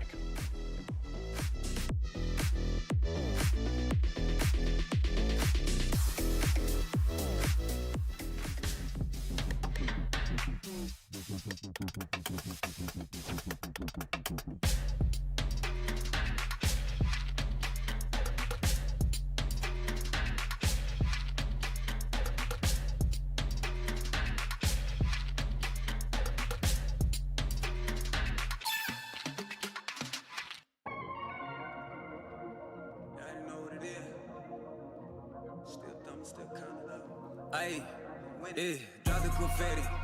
We had to show 'em who ready. Flooded the watch with spaghetti. Welcome back to Evil Geniuses versus NRG, and that's kind of the way it is right now. Evil Geniuses is fighting right now to get a map here in this series. 13-1 on that first map. I don't think NRG is going to be letting up here as we get to Breeze. You heard Bonkar there in the desk talk about it. He was surprised EG wanted these maps, and we can see why. Well, for Coach Potter, it's to mention we wanted to get the reps in, we wanted to get ready for the play-ins, and also work on the mental aspect of things. You know, they let a 12-5 slip against MIBR, then got owned by MIBR on the second map, 13-2 on Ascent. This time they lose 13-1 on Lotus against Energy. Maybe they have a chance to turn it around for the second map too. Maybe get those reps too in terms of mentality of like, how do we turn around getting dominated in the first map like that? And if they could have a very similar storyline as other teams that's able to upset Sentinels, for example, when they win the first map of the series. And we could see still a possibility for the upsets to continue. One of the things they did mention, Pancake said, is losing that 12-5. It was harder to start on attack side for the second map that they ended up losing. So losing the first one, 13-1 is pretty drastic, but they do start on defense. So maybe they can get a read on Energy here, start to get a bit of a better flow to start this second map, because it has to happen right away as we head on to Breeze. It was a 13-3 scoreline that would get a chance to see too much of the defensive side of EG against Furia. So yeah, starting off here could help them out a little bit. But this is also a very strong map for Energy. So they've, outside of Sunset, actually, they've won every single one of the maps they've played this stage. So I think any matchup currently against Energy will be very difficult moving into this very map. Hopefully, though, the game plan will continue to be macro quite good for EG. And hopefully during the break between the maps that they have a chance to talk through how they want to micro a little bit better and run their team plays a little bit better. Mata's with the only ghost. All sheriffs again for NRG here. Actually, quite a few. That long range that they favor on these pistol rounds as they scream right into B site. They start to close that. Ethan, fake plant to see if anybody pops out for a shot. And then they're already set up for post plant while the plant's happening. Superman low. And EG encroaching ever so slowly. Looks like they want to clear elbow first, but they're not going to have much time if they do this at the pace. Yeah, might have to wait for the high tide to come down. Go for the flank on the B main first. Scuba tested. Oh, gets a backwards jump. He is going to lose Brock for that instance, and Digicine comes in for another kill here. EG pushing well into the front side where Energy entered, so that means they're going to have to flip the site. Oh my God, and they still have the answers. Still tucked in. The defuse tries to go through here, and they haven't cleared the site just yet, but this is one of the ones that could work. Oh, he goes for it, and it doesn't work, and that means it's even more pressure on EG for the defuse. The walk-in happens, and it's never gonna work. Ethan gets the shot. He goes down, but the round goes for NRG.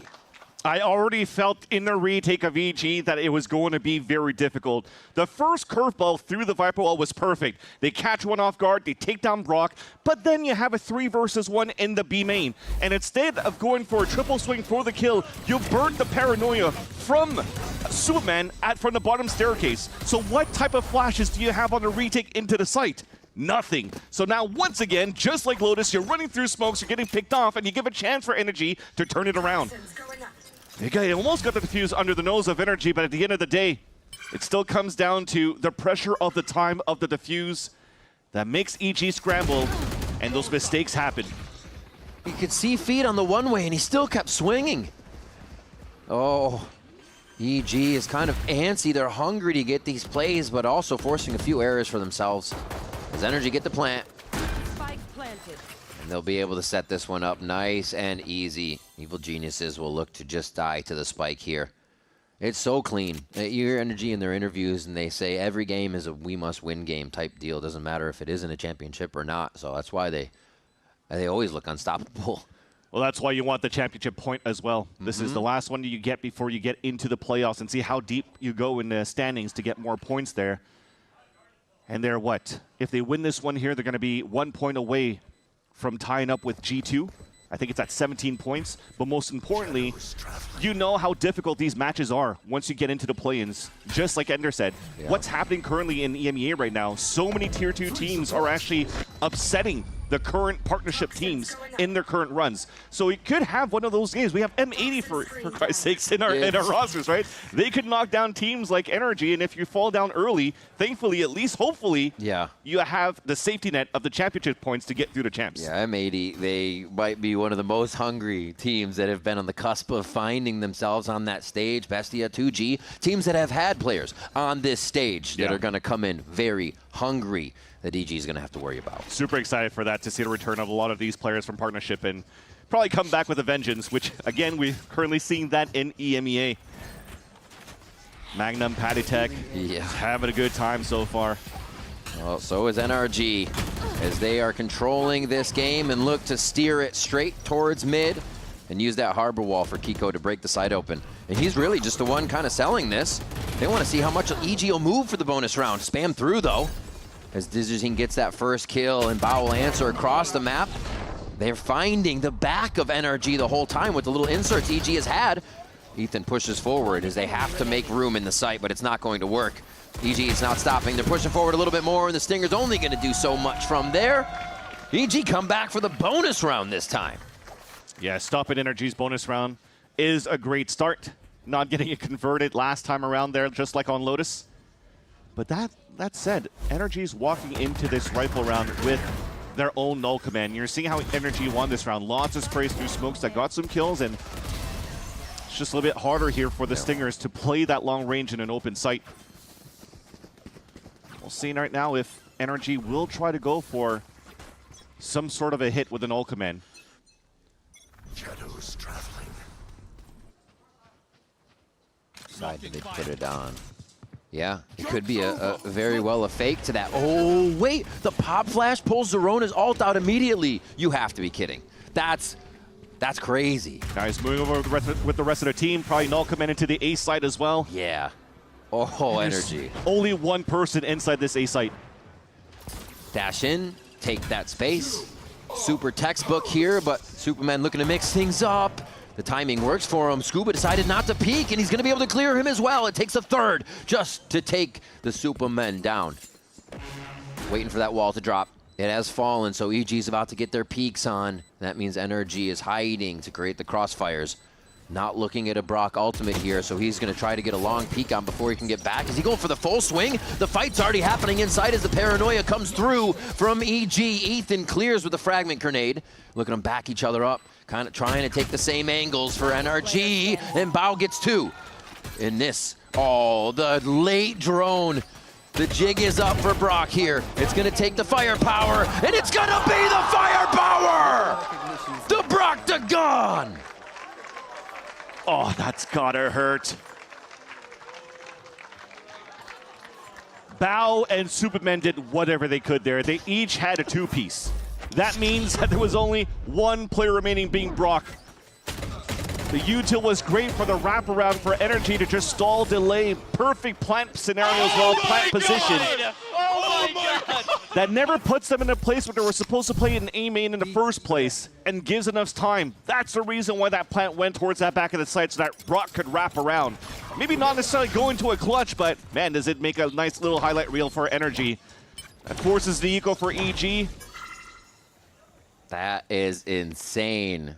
I mean, you only hear it a few times, but he can use more than the Odin. That's for sure. Holy moly. How do you answer when you have these rounds for EG and you get deflated like that all the time, Vans? It's tough.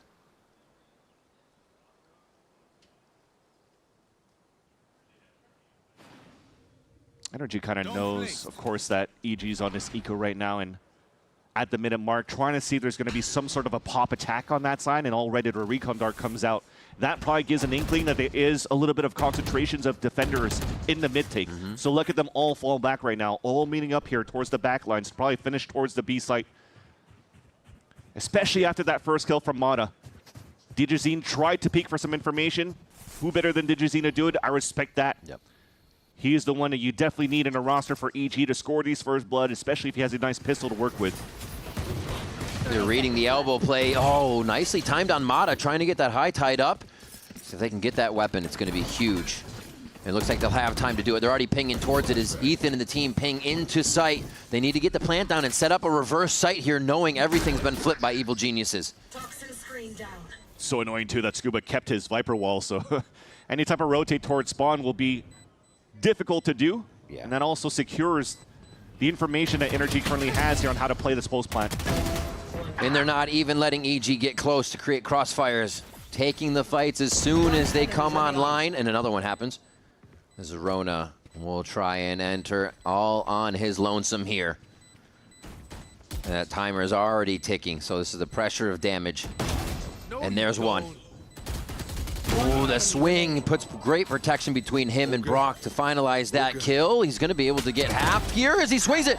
And that's going to be the time that NRG needed to shut him down, shut him up, and take the round right back in their favor. Good on Zerona to go for that one, though. Yeah. There was an eco that you had for EG, so you build the econ, the max bonus, you get rifles no matter what in the next round. But on top of that, getting the 3 kills makes it expensive for Energy. You're getting closer to your run it back as well. You're forcing these peaks to happen, so. See, you asked me the question of how do you actually fight around losing and getting deflated into Energy's play so far. You see the vibes are still up, and you see that they still have the confidence going for these type of plays so that they could play the long game and hopefully catch up. And the operator now online, you talked about that in the first map. Digizine has that economy, has it in his hands, but they're going to be forced for a fast strat towards B, and also this mid strat that cuts off the transition. Superman hiding in just a small quadrant of safety, and Kiko sources him right out. Now they have to retake with that op instead of it being a first line of attack, which slows things down a little bit, and there's so many angles to clear just to get there for EG. I don't know if they really want it. Such an interesting look for EG for that round, though. Focusing a lot of players to fight towards middle and leave the sites pretty much open. And only one person moving down that line was able to call it out for Energy to move into an open B site. And Superman couldn't hold his ground, unfortunately. Yeah, this is one of the everything has to go perfect situations. Or you'd expect EG to back away. They try to back away here, and this is actually going to be a hunted Digizine. And he's quite close to the action. A little dart. Ooh! Jump fakes Brock on the Phantom, and he's going to be able to stay alive here. But this is it. This has been EG trying to keep themselves alive in here, getting around, and then going back in favor of NRG as they scramble to get control of the game from the champs. Good to see the shots are good from Digizine, though. We haven't seen a single op from his side on the first map of Lotus. Albeit when I wanted to see some op on the attack side, I also wanted to see it on the lurker, so you could still leverage like the satchels, the spacing that Digizine could get.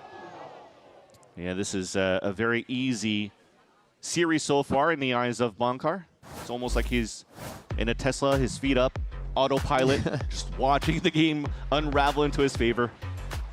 But for Coach Potter, it's a little bit more work that she needs to do right now with the team to clean up the act on their defensive side. Yeah, if it was NRG's idea to really put what they practice into plan, man, they are getting it round for round. Almost like having the ref being able to reset and like, good, just do it this way next time, and then they can. So EG looking to steal away that freedom. You talked about the vibes. We heard the vibes from Superman. It's just warming up. We're warming into it. And honestly, a 5-1 scoreline isn't all that bad when you know alts are about to come online here to start to turn around these instances, make it happen. Seeing here, Kiko going into the Jet, so playing a lot of agents for Energy within this stage, being the Swiss Army knife for the team too. And you also saw, especially when it comes down to map like Sunset, where they were so far haven't won a single game, but trying different things to make sure that they could have a deeper map pool no matter what. But Kiko is definitely not only good in terms of the agents that he plays, but the firepower that he brings. He had the crowd buff going into Masters London, dropping like +20s against the tops of the world. And then even in the first map, even had like a +13 or something like that on Lotus itself. So he's definitely finding his form, treating Americas like home, just like London, and farming against EG today. He is an international player for sure. Like, he brings it at home, but it's great to have in somebody like that. All right, we're going swimming this round. Reckoning goes out. High tide is up. And this is going to force Digizine and the rest of the team off. This is what makes it so hard to be an opper right now. This is you do not own a line because of all the controller util. Quickly planted. And they're actually taking a deep exit towards the ult here to make EG have to walk through everything and take that damage just to source where the spike is. All right, Pancakes. Dart's about to go out, and the team's gonna try to act off of this. They see nothing, but that's also okay because they can use that info to try and get to position. Kiko is already looking him dead in the eye with the daggers. Ready for a close-up fight here. Pit still controlled. They haven't even done anything about the pit yet. EG has to pick up the pace here if they want anything to happen in this round. They're going in with sheriffs, and those have to be the sentries to source out the information. But they're just giving Energy too much respect, keeping him in here with the spike as well, which they've already made it out basically scot-free. Kiko goes down in the end there, and a 6-1 scoreline for NRG as EG just looked indecisive. Kiko is just trying to tighten his shoelaces so he could close the gap on Zerona trying to run away. He only had a shorty to work with after the Blade Storm, so couldn't take the weapon away from Zerona's hands. But I understand you're trying to play the retake for our team. You're trying to get some opportunities to catch some players off guard when the wall comes down through Zerona's rifle, through Digizine's op, and then maybe you start upgrading weapons as you throw with the running back in there. But Energy gave them nothing to work with in the post plant.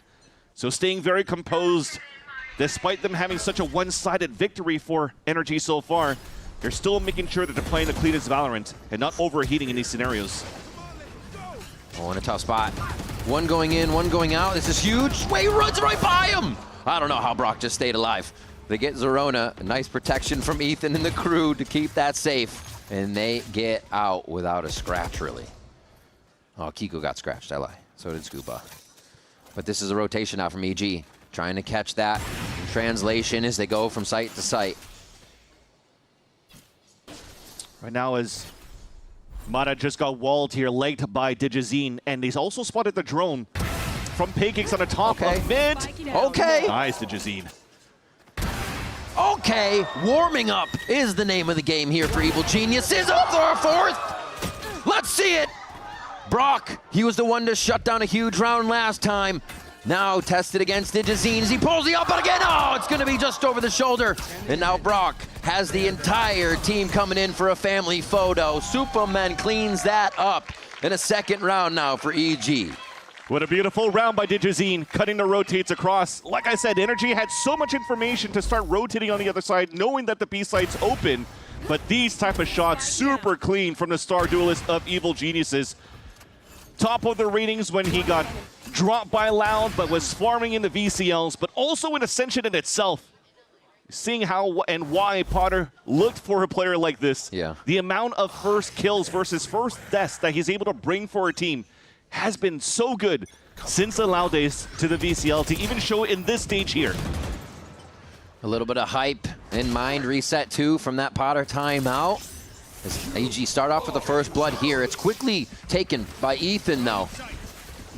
And now Mata and the rest of the team are gonna start pushing inside. Ethan actually takes a little bit more space here to identify two members. So NRG can really sort out the space they want before engaging again.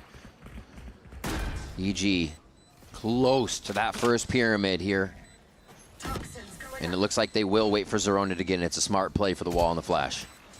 With big wall cycles coming across here, but the drone's gonna see a lot. Here comes EG closing in. Scuba tucked in, knowing there's kills going on around. That's the chaos. Nice job by Bao to source a kill onto Brock.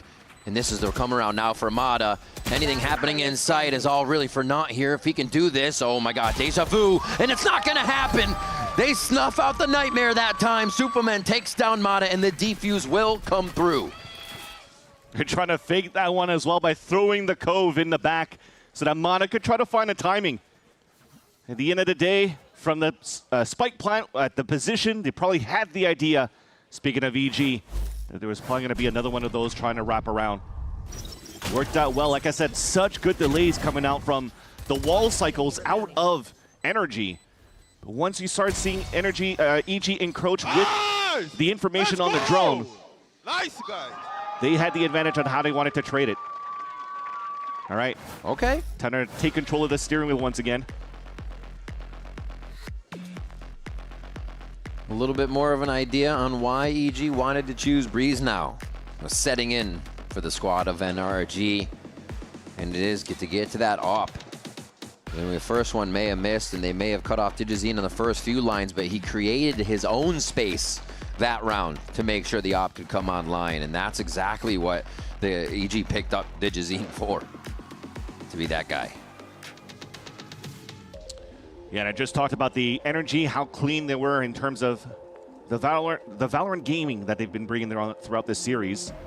But that time around, they weren't really playing off each other, and looks like Bonkar really wanted to clean that up right away. So he calls a timeout. Let's try to re-hit towards the A site. It's almost reminiscent. I remember in an interview of Energy continuously hitting A site, A site, A site of Breeze, because he's like, yeah, we're just trying to get some reps in, so let's try to bring it in one more time. So after the timeout, Energy now leading 5 players towards the A site.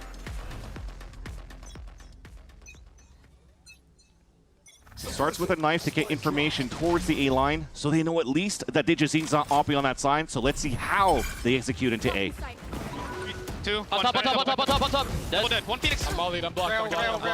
You guys Mid-site, Phoenix. What? Mid-side dead. Nice. All dead. 2v2, boys. 2v2. Rock has bomb. Jet has up, guys. I'm just gonna walk through, bro. I like it. Go for it. Rock and drone in 2 seconds. Bridge left, off. Only Brent top. No, you have COVID too, Adam. Don't worry about it. I'll ping him soon, wait. He's far, going up. Tag him. On the rope. Under the rope. He's get out. I have shocks for a bomb. Planted mid-side. You can go door at him. Just show. 4 bullets in him. He literally can't play. We have double chalk and dart later. Just live forever, Adam. Yep. Right here. On ping. One jet smoke max too. Dart at 5. Adam will play first. I'd say. I'm guarding Pick first. up a rifle. Guarding Pick up a first. rifle. Good job, Adam. Good Nice job, fucking man. round, bro. Good There we job, go. guys. There we go. There we go. Yeah, we wanted some clean communications this time around for Energy, and we got it after the timeout. It was chaotic. There was some question marks being thrown, but what I really like at the same time for Energy is, and a lot of these teams are finding a lot of good value throughout this stage, is that it's not only just on the protocols on how to exec and how to play some clean Val, but when it comes down to these scenarios where it doesn't come out into your favor, you have to be assertive on the space that you take. Individualism has to come out to play, and that's where Mata just shined there on that 2v2. It's something that Ethan has actually recently said he loves about this team and relieves pressure from him as the caller, because normally he was the mid-round second caller, making plans off of the first guy. So to have the team take mini fights by themselves, it relieves that pressure. Here, he's the flash pressure as they head into the site. Scuba relieves that on Supermen as they creep right in without too much trouble here.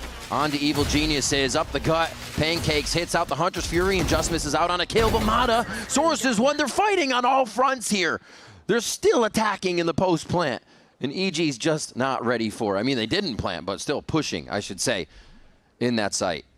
Crazy stuff that Energy just aren't stopping. Best insert EG has right now is Bow in the window, though. They don't have him accounted for yet. And it counts. Last player standing. Quickly taken down. And now they know where Zerona is, too. Spike planted. Look to the right. Bit of util to get in here, but he's going to have someone lurking on him, too. Doesn't even have the angles necessary, and Brock takes him down for an 8-3 now in favor of NRG. Yeah, it's interesting. I think outside of the operator for Digizine and him playing solo to try to block out some lanes and get some information here for EG, I feel like it's a little bit of a different outlook from EG in their macro, their positioning, and understanding where Energy are kind of starting their rounds. I wanted to praise them on their attack side when it came down to Lotus, that they were manipulating the map quite well and just missing the fundamentals of working together. But this time around, it almost seems like Energy always has like some easy entries at different areas, different spots. You saw a double lurk and a double push that got some value there on the side of Energy in the previous round. So Energy are leaving so many gaps on the defense.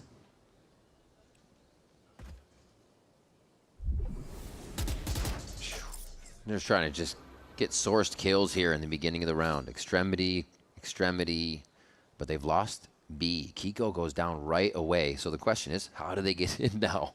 Reckoning in pit, maybe? Yeah, it's simple. It's gonna have to be the full team, though. Everyone behind it. They're gonna look for a shot first. Pick up that gun. See if they can't get anybody caught off.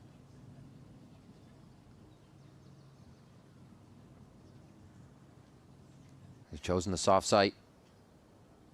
And they're actually just going to walk it in. And why not? If it can be for free, you take it. Ethan drops Superman just like that. And now they cut it again. They're trying to be quiet about it, but Digizine says no way. Pressing the fact. Now into Scuba. He's been so clean from this position. You can't get him out. And Energy, when they're rooted into this site, are so hard to dig out. Brock gets a kill before run it back can do any damage. And EG are being snuffed out before they can really even get into the site. A nice TP in, though, from Bao as he tries to sort something out, and Brock hears it happening. Really can't get anything by NRG in these instances. And yeah, Mata's ready for Zerona. They have all the angles covered from that spot. And another round comes in for NRG, a 9-3 first half. The scaling is so beautiful for Energy to entry towards that B site. So jumping out the window, technically you won't get hurt by the person watching in that spot. And as they walk up, they hide the wall, so they're never going to see. Superman's never going to see them walk up. It was going to be an open surprise, no matter what. Not a chance for EG to hold, and potentially not a chance for EG to turn it around. It's going to be tough. They have to leave everything on the table when we come back from the break. Don't go anywhere.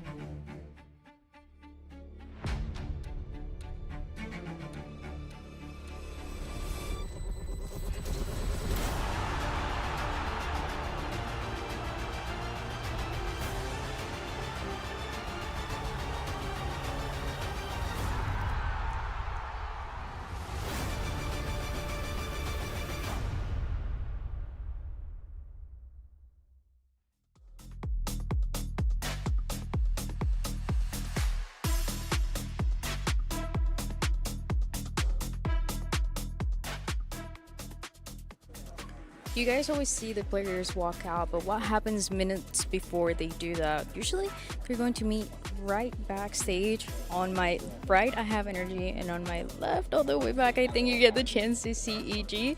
So they're talking a little bit about the game plan, what they're going to do, and then they're going to line up right behind me. They're going to check that everything is ready, and when the indication is, and when they hear the team name, they're going to be walking on stage.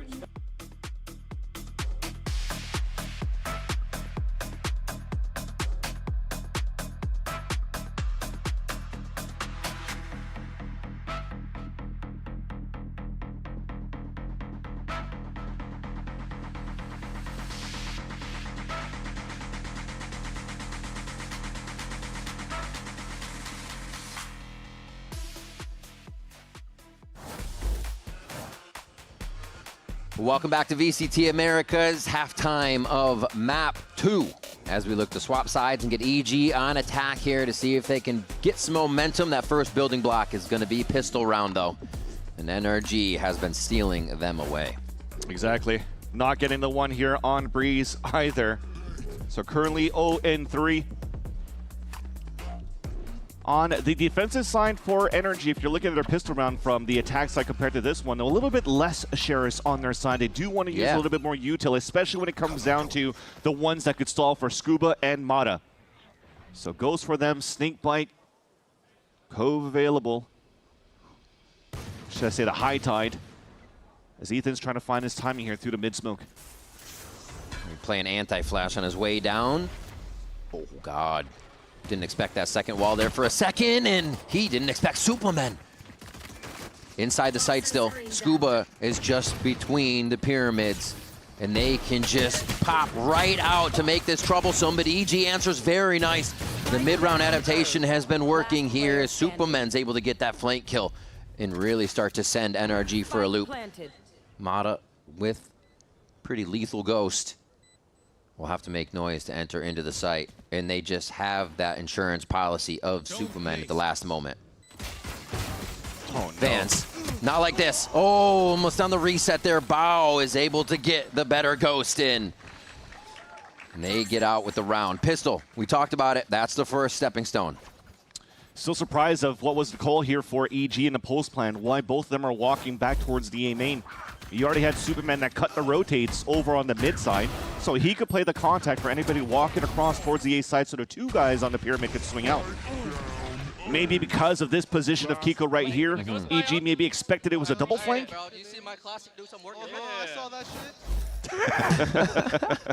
Yeah, well, I mean, Superman said that he needed to warm up, that the team needed to warm up, and he had some great classic shots.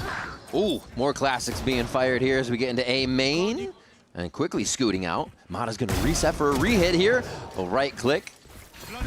Oh my gosh. He just denies everyone else. Him and Ethan doing some crazy classic work at the front of A main to make EG worry about what's next. You got to be kidding. But they rightfully so. The trap plays and protocols they've been facing have been deadly. So the UTO clear comes out and they realize, wait a minute. We have this space for free. Has Energy been able to source a gun? No, Zerone is kind of deep on that kill, so it'll be protected. Fans, are they going to stop on the way in? They're just running behind Ethan's flashes, behind the team's protection. They've killed a few. Phantom for Superman doing quite a bit here, and the Guardian from Pancakes is going to add just that. Lots of pain to take down NRG for a second round. EG, stop high-fiving. There's a Phantom in the sight. I don't know if they picked it up because it was like, what, a Bulldog and a Guardian they had? I think they picked up at the very last second.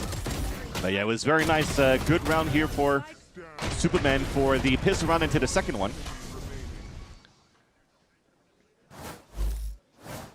Their bonus round here, I mean, it was going to be a round where potentially they could continue to work for an orb and really work off the Zerona ult. But you have to give credit for Mata in that previous round when he got the right-click kill.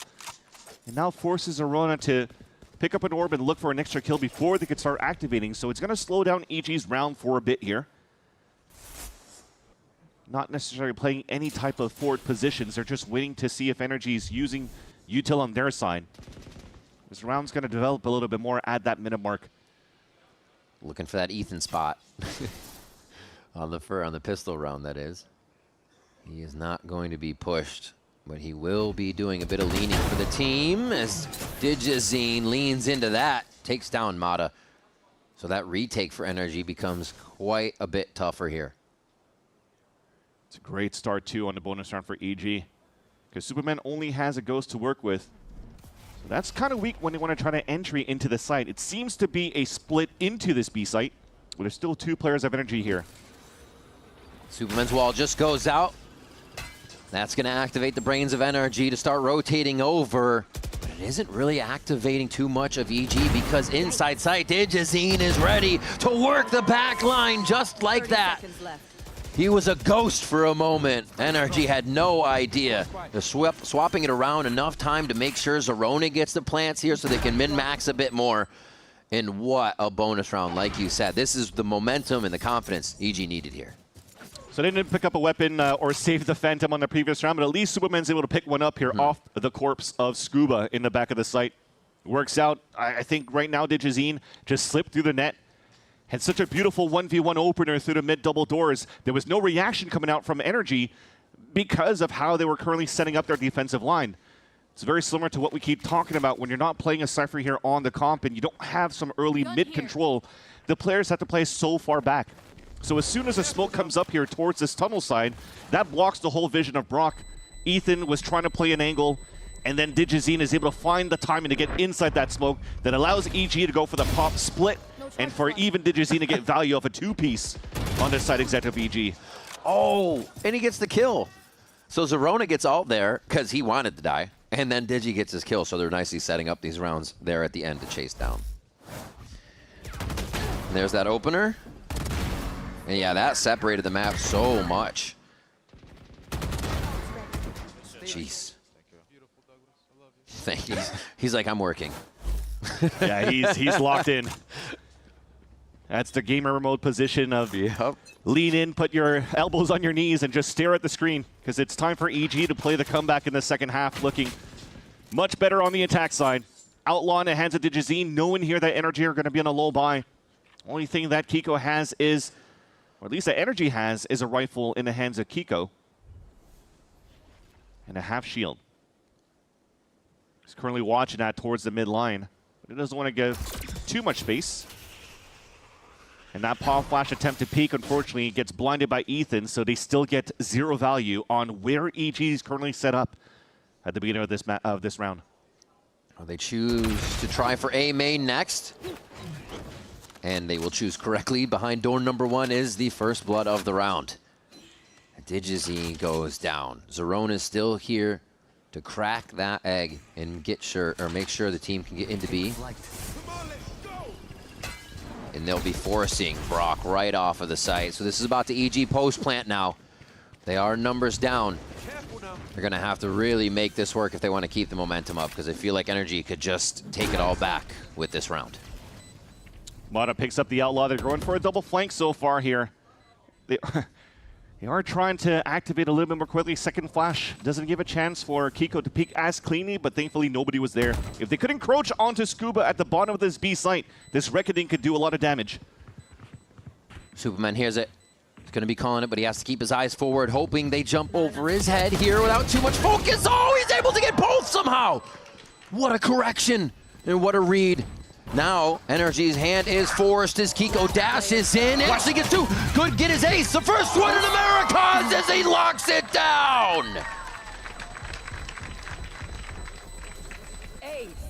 I'm baffled. How did that happen? Superman gets such a nice 2-piece and denying the dynamic duo at the top of window, yet somehow Kiko still dashes in, and while mid-dash, gets out of it and gets an instant kill. Oof. Digizine was never ready for that one either, you could see. He was aiming on top of yellow. Look at that. The turn to be able to spot pancakes and spot bow at the same time. Just a human turret. Oh my god! That was insane! You got his ace! That is the ace. Crazy stuff as Evil Geniuses need to put a pause on that ace momentum. And they go for the timeout. that could be almost as deflating as similar, maybe not as heavy as a 12-5 loss that EG suffered to MIBR and Haven. But that type of scenario here where Kiko is moving in like that, there's absolutely no way they should give that up.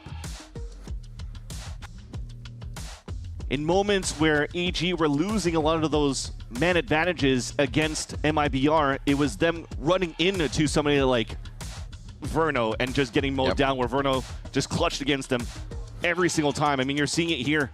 It is not looking good for week after week in terms of how they're trying to convert their man advantages for EG, and it continues to be worsened against Energy today. And at this point, the reason why I'm saying how it hurts even more, it's that it had to be Energy running into them. It had to be one single guy running into them. Yeah. And he just dismantles the whole roster. And that timeout is just a timeout to calm the senses, pretty much. It's a Hail Mary timeout for EG to try to string as many rounds as they can to try to push this into a third map. But Energy are definitely in a position to get an easy 2-0 now, especially with that first blood from Kiko. Someone's feeling it right now. Up through the door. It's the last point. Digizine was successful, and he gets shut down this time around. And they're all pushed up on some angles, so you can see Ethan has a pretty forward angle. Still watching down doors. Just checks from Nest here as Brock starts to lean towards A. It's like they just know what EG's doing based on where they're not seeing them for the moment. And you see the differences of how Energy are currently setting up to find that active information. This time by having Brock droning on middle instead of playing towards the extremities. They could use Ethan with a knife to get info installed just like that. Crazy. So now at the mid round, you know that EG has a lot of players still looking for the elbow/mid control, trying to fight through that. Okay, Digizine getting through was big last time. Now it's Bao, but he's already found out. He only had a moment behind enemy lines before they found him through the walls. A few inserts, but it's not back sight. They don't even know it's back there. EG still has to keep going, and they're going to plant danger zone here. Oh, Brock almost going down, but he gets out using util. Look at Energy just closing in so fast. Zerona's able to capitalize on one. Kiko now with the ultimate after that crazy ace round as he's going to start trying to identify positions. Hello. Zerona takes a few cuts to the back of the head, and they're still going for the fight. Everybody's just hit with util here, but it's up to Superman. He's going to put down the pit in the 1v2 situation. And this is his moment. Cape flowing in the wind. He's going to try to get this down. Doesn't want to enter the smoke just yet. Goes! He meets both of them inside the smoke because there's so much time before the pressure's really added. Energy play it calm, cool, and collected and bring it to 11 for themselves. Almost felt like EG were trying to move forward into the site so they could leverage the pit to block out the tunnel, to block out the arches, but just unfortunately as they're just trying to set up here in the post line, they're also all losing their positioning. Zerona did his darnest to try to take some players down, but so many players once again sneaking through. The first one was that pick that Scuba got into bow into tunnel. This time you just saw it on the screen where Kiko just got the backstab on it to Zerona. So the protocols of the pulse plan that Ender was talking about here between the maps continues to linger. As a pretty much now at this point a moot point. We're just looking for 1 or 2 or 3 rounds that EG could string together to make it look clean in these team-based scenarios. We just unfortunately haven't seen it yet. Smartly playing in and out of the fuel to keep it up, but also playing that orb mid up and down. So Kiko, I'm sorry, Scuba doing multiple things right now to make sure EG's not having a good time. And they're fine. I mean, this position, you have all this locked down on the B side. And it was so quick. You're locking over on this side as well for the A side, so really the only avenue that EG has is to walk contact back into B where they can get up down or make a lot of noise on middle where they have 3 players with Ethan getting ready to pop flash potentially for the swing through the smoke. Nah, you don't need flashes. You'll just swing through alone. The first thing Energy did was shoot at the door opening sound. Okie dokie. Just cooked him up there. Fragment kill onto his teammate, but it's not even going to matter for NRG. It's just part of the day. Good cleanup by Superman. Very low to get that kill. But yeah, the time's already ticked quite far down. Zerona making some noise. Quiets it down. Great by Pancakes to draw the attention, and a double swing is going to regain control of the site. but Pancakes takes it right back for the plant here. All right, to stop Kiko is the challenge. It seems impossible in the previous rounds, but EG need to find a way to do it and keep this off of map and series point for NRG. Superman's low. On anything, he's first contact here. He's actually going to step out a little bit more to try and get a different angle to make sure Kiko has to look all the way around for this kill. Oh, what good timing. Nicely playing in the mind of their opponent. EG are setting this one up to work in their favor. Superman comes up with 2 8 HP kills to click this round for EG to 7. I was trying not to talk because it was looking dangerous on that side, with Pancakes continuously jiggling from that default spot where he planted.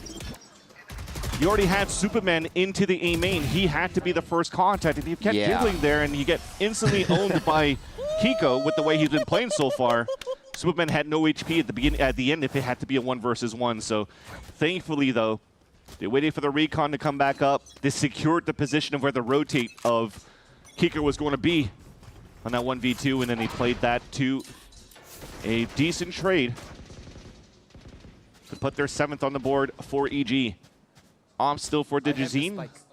It's gotten value so far on both defense and on the attack, attempting to punish potentially any forward positions from Energy, but you're seeing the forward positions from Energy. It's still not to be affected by the operator of Digizine, which is nice. Yeah.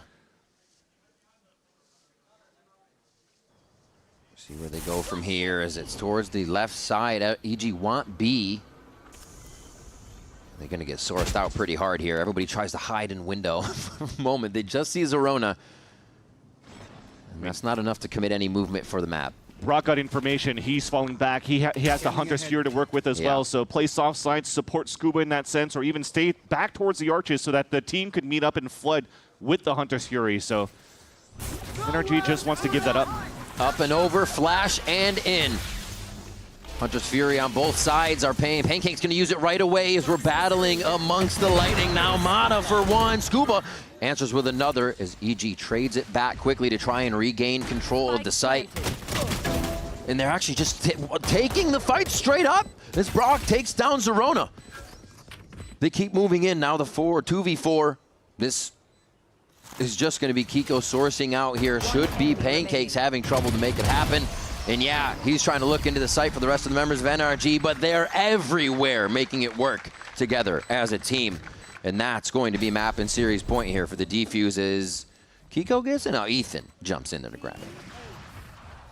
Nice that the win con for both EG and NRG was hoping to find the beam. Who's going to pull the Hunter's Fury first? And we tried to shoot it against each other. And after Brock realizing here that he's not getting hit, just tried to do some pop damage inside the pillar. How'd you do that? I knew he was there, so I just shot him. He knows too much. Knows way too much. But yeah, just a nice little hole by NRG towards the end, thanks to the Hunter's Fury from Brock. Currently at the top of the scoreboard at 15, 11, 11, triple digits now. And quite good in terms of what he brings to the table. I mean, all of the assists from the supporting cast, as you just saw here from Ethan, Mata, and from Brock. Good on this map. And they're ready to put the finishing touches on. Oh, he's so quick. Kiko already has his out before even engaging in the fight. And they're trying to squeeze through the door. They're going to try to walk through. Ethan says, no, what are you guys trying to do? And yeah, EG might have a little bit of the sight here, but they haven't taken anyone down, and a lot of these rounds are just coming from the post-plant retake of NRG, so they've got to thin the numbers first. And Kiko makes that even harder. It is looking grim for EG here as NRG are catapulting themselves into fantastic form heading into the playoffs. Spike is planted, and now the 3v4 as EG try to defend. Scuba got a peek. New one was there. Oh, just Pancakes denied vision, and that allows Scuba to peek out. They're trying to displace everybody, but Bao has the elevation. His frags at the end of the round have been critical. And again, he's down to low HP. Oh dear, he goes down. This is the frag. Pancake's gonna go down, and that's gonna be the defuse for Mata. NRG, quite clean on the series. Battle back Evil Geniuses on Breeze to make it a 2-0 and go undefeated in stage 2.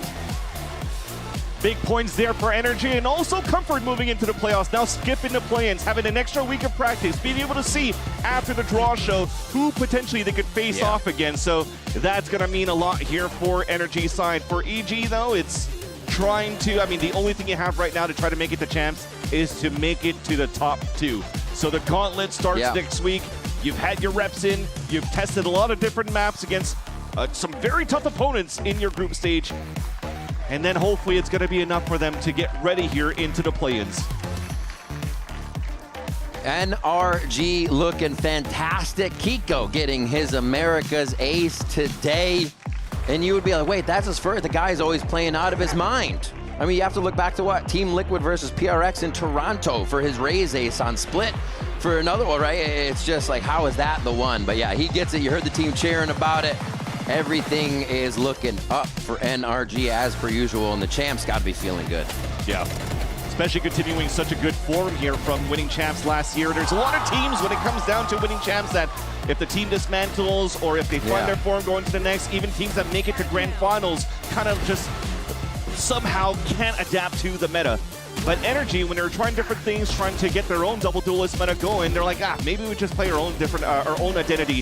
What worked here in 2025, and now they're doing it again. So the double initiator plays, Mata at the point, Mata also switching out from time to time into the harbor role so that Kiko can take the attack side. So despite the identity of playing the solo duelist, different players can play different roles and they can still make it work. I think that's the beauty and the strength of Energy for now, because role changes are not an issue for this team. And you got Bankar with a great map selection each time. Really the infrastructure that's always been behind these players excels, that makes them great, or even greater, I should say here.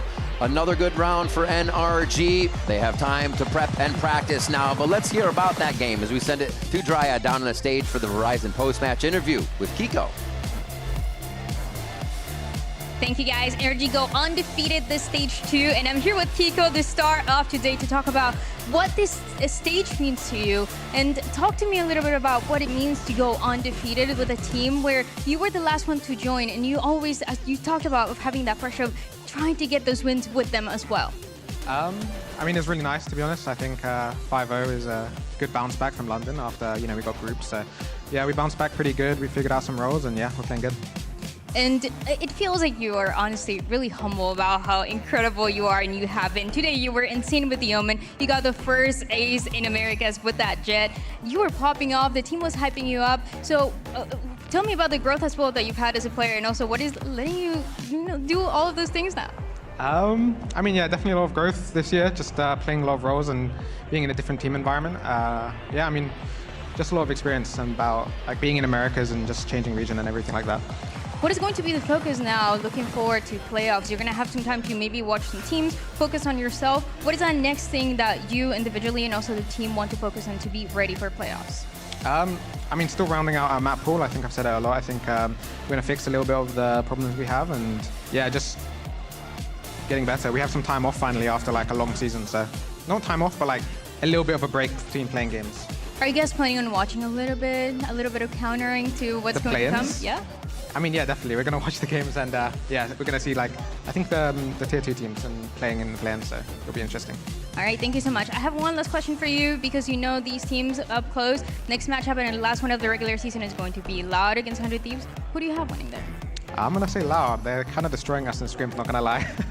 So they have a really good chamber player, Luxo, so yeah, he's going to pop off, I think. Well, Kiko, thank you so much for that insight. Congratulations once again on going undefeated this stage. This is everything that we have for the Verizon post-match interview, but don't go anywhere. We have that Loud 100 Thieves matchup up next.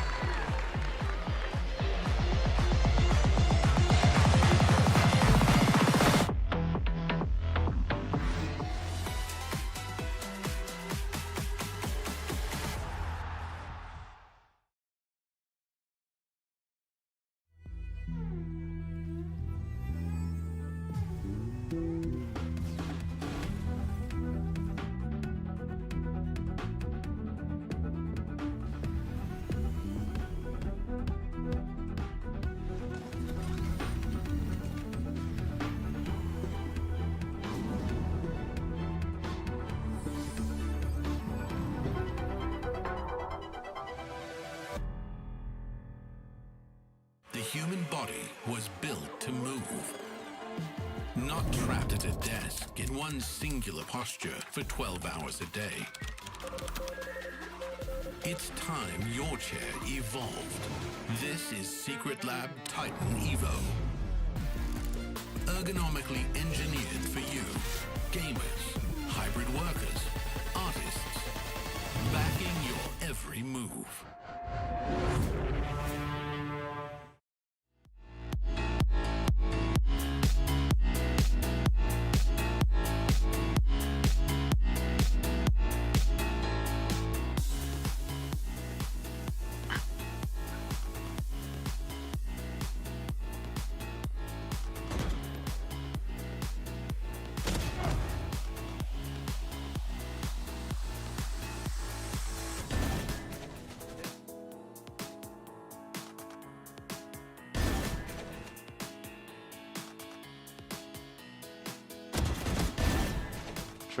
Mura, come on now, bro. Come on.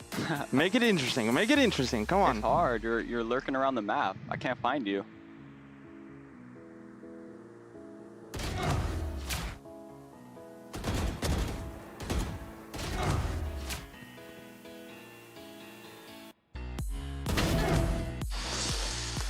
Three, four.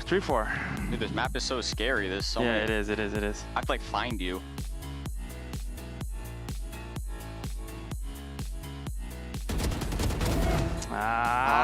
GG.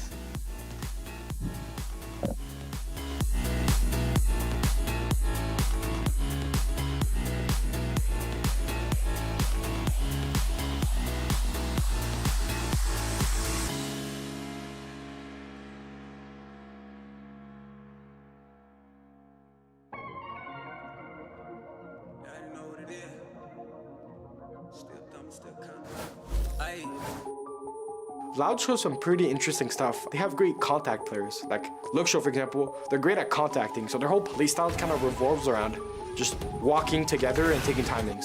So it's gonna be something we're gonna have to look forward to.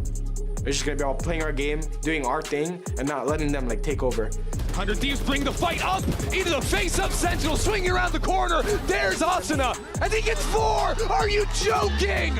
In all honesty, I expect every match to be close, especially against opponents like Loud. Like, they can fight you. Será que ele consegue vir trazer esse ace? O Jack tá sem vida nenhuma. Ele veio pro 4K. Vambora, TK! These guys have like insane fighters, so you have to be ready to take fights against them.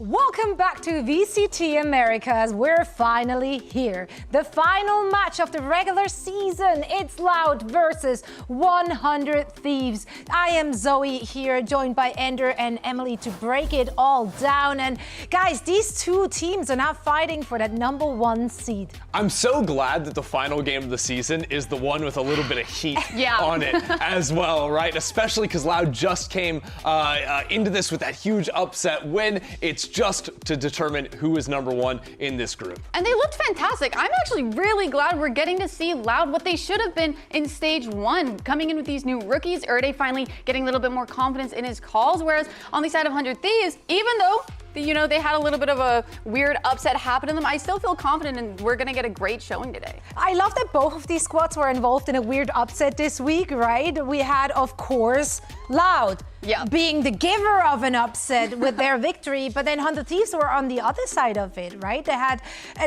they suffered rather, an 0-2 loss against Cloud9. I don't think anyone had that on their bingo card. No, and this was a really fun series too. I mean, we're going into overtimes on split. Both maps, it's decided by just 2 rounds. And I think for 100 Thieves, while they got off to a very good start, once they tried to actually play the attack side themselves, the early set plays C9 were going for, and the aggressive play out of Oxy in particular, was something they couldn't really defeat early on in rounds. Yeah, and that was the same story for both maps. They start off strong on one half, and then it goes over to that second half, and C9 are just dominating. But I gotta say, 100 Thieves, I hate to break it down to the simplistics, but I really felt like it was an off day for them. A lot of the times when I saw them in those brawls going up against C9, they weren't able to get those trades that we're used to seeing them have. Even on those lurks, they weren't having as much success as we normally see them. It just just overall, even the macro of it all, when they were on those attacking halves, they didn't feel like they were always confident in their calls. It really just felt like 100 Thieves that were having a bad day. And sometimes it do be like that, right? Yeah. You can't expect everyone to show up at the same time each and every single match day. But unfortunately, it's part of the job. It's part of the gig. That's kind of what they have to do. Loud, however, they did show up. They were part of the other upset we had this week. They got a 2-0 victory over G2, and they finished them like with a devastating 13-1 on Lotus. It was such a dominant showing. And the way that I see it is that first map was insanely close. That second map of Lotus, having that be one of G2's previously best maps and them just absolutely destroying them on it was an insane sight to see. That's not something you see, especially when you're going up against G2. Normally they're able to keep composure, but Loud absolutely read them like a book. And I think that's one thing that I really love about them is Erde. Like I said before, he's finding his confidence, but with this new and improved roster, not only do they have a great caller, they also have so much firepower out of the normals like Luke, Show, and Darker. Exactly, and you know, you heard Timatino talking about how good Loud are when they play the contact style and when you allow Luke Show to step up with an operator on attack or defense. But I think what really changed in that 13-1 victory for me was Tikazine going so aggressive. Like when he was entering a site, he wouldn't just stop there. Like on Lotus, when he's hitting the C site, he kills the player there and he's sprinting back into spawn, taking these very forward positions. It was those forward fights that I think worked so well for him. And in a similar style to how Oxy's Neon took apart 100 Thieves, I think Tikazine can absolutely try and replicate that today. I'm just so excited to see what these teams have in store for us. We talked about Loud's compositions the last few days and how them changing those compositions really gave them their stage 2 round basically a boost. We did spoke to Romanilli about that a little earlier in week 2. It's kind of singing for a line. The double duelist meta didn't fit too well for us, so me and Barry start talking a little bit, so how can we counter it a little bit. So yeah, we talked about Chamber, that Luke Show plays really well, we talked about the Sage too, so to counter the double duelist, and it fits us really, really well. We just need to like move to the stage, and we're gonna be okay. And I actually wanted to take a closer look at Loud's comp, specifically on Sunset, Haven, and Summit, because they run the Chamber Sage on 3 maps. Starting off with Sunset, a map that you're used to seeing at least a Sage on majority of the time. They're going for a straight up B exec. They already pushed the offer back, and we see them funneling out towards site. Even though there's some weird delay utility by the Sage coming in, they're able to break that wall and get past it. Let's zoom in a little to see how they actually set this up though. They have they have the Sage wall getting put market, and G2 are not trying to contest this at all. We're in these forward positions, we got those first picks. Not only that, but on our Sage, we still have 2 slows that we can use to kind of break that one funnel point that they have on site. The next thing that I want to really highlight here is because there's no pressure with this with the Sage wall, Luke Show, who oftentimes is the one looking towards market with that operator, he's actually able to kind of just not worry about that, right? There's no pressure coming in. He's able to focus on that site, and their retake just gets put to a stun. Like they can't do anything outside of it. We're gonna have the slows coming in. We have different players contesting each time, and it just absolutely dismantles their retake, as you'll see here in a moment. It just looks so good out of Loud.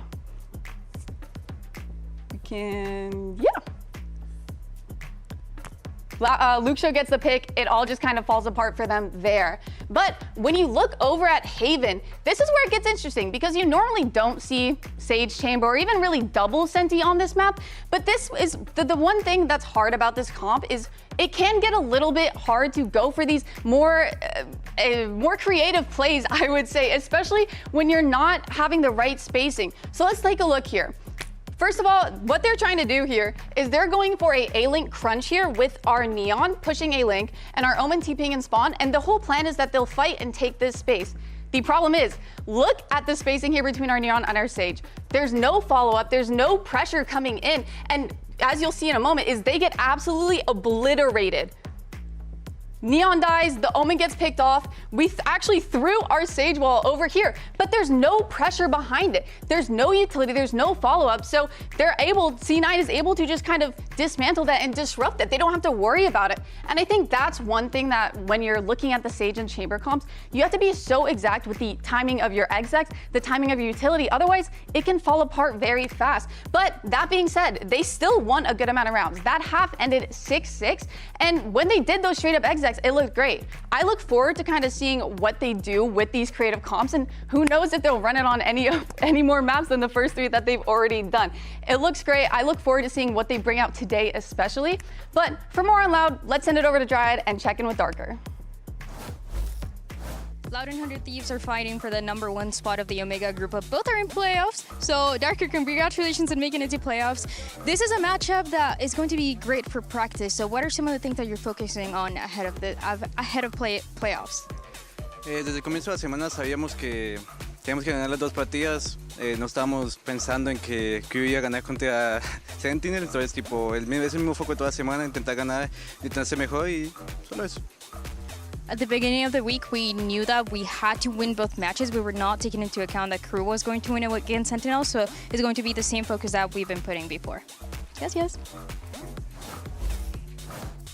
You're not alone in this. We all had a bit of a surprise there, looking at the matches this week. Now, let's talk about some of the things that we've seen from Loud already. Loud with Luxo on that chamber has been a big win condition, and today, this is going to be on Cryo to shut him down too. Yeah, I think it's very important that 100 Thieves are calling to find out where Luxo is going to be with the op, particularly when he's playing on these maps with the chamber, on the comps with the Sage, because whether or not it's Luxo on the attack, where when they are able to get into a post plant, he posts up on one angle, and like you're saying, the Sage utility stops the flood on every other angle. You need to be able to take him out early if you want an easy way back into a site. And the same way on his defense too. Yeah, he's going to take a forward line. You got to shut him out. Yeah, and I feel like that's the same story for Cryer. Even though we're not seeing on this chamber as much, he's still a force to be reckoned with his lurks, with his anchors. It's a dangerous sight to see. And one thing that I love is when you look at these two players, they kind of have similar paths, right? When you look at the past iterations of Loud, oftentimes it was Luxo having to step up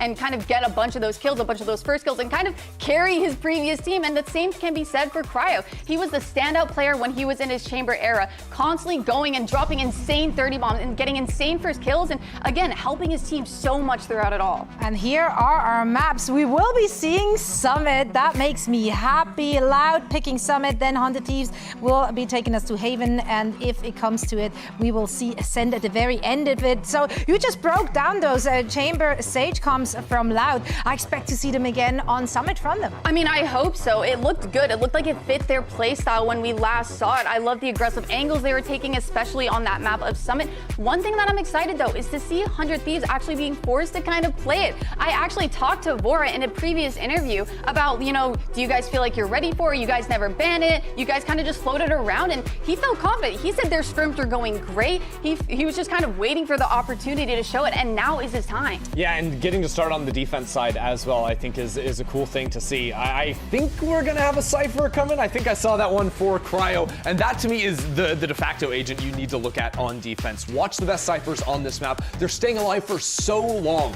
on sites, just using cages to box themselves in and give them coverage. I think it's very important 100 Thieves don't lose control of the site, because if you have to play for the retakes versus Sage and Chamber, it is miserable. Oh, it is tough. You're gonna have great ability to kind of get past a lot of those slows and attack from multiple angles. If you allow Loud to funnel you into one choke, it's gonna be a mess. But I do like seeing the Timotina, Asuna, Phoenix. I know I actually got in a ranked game with Asuna, and he was so ready to just wall any kind of trip. But unfortunately, it is Chamber. They don't really have to worry about that too much. He's got to go kill the Chamber. Yeah, he's actually got to go. And you know what? He did that to me too. So I look forward to seeing it now.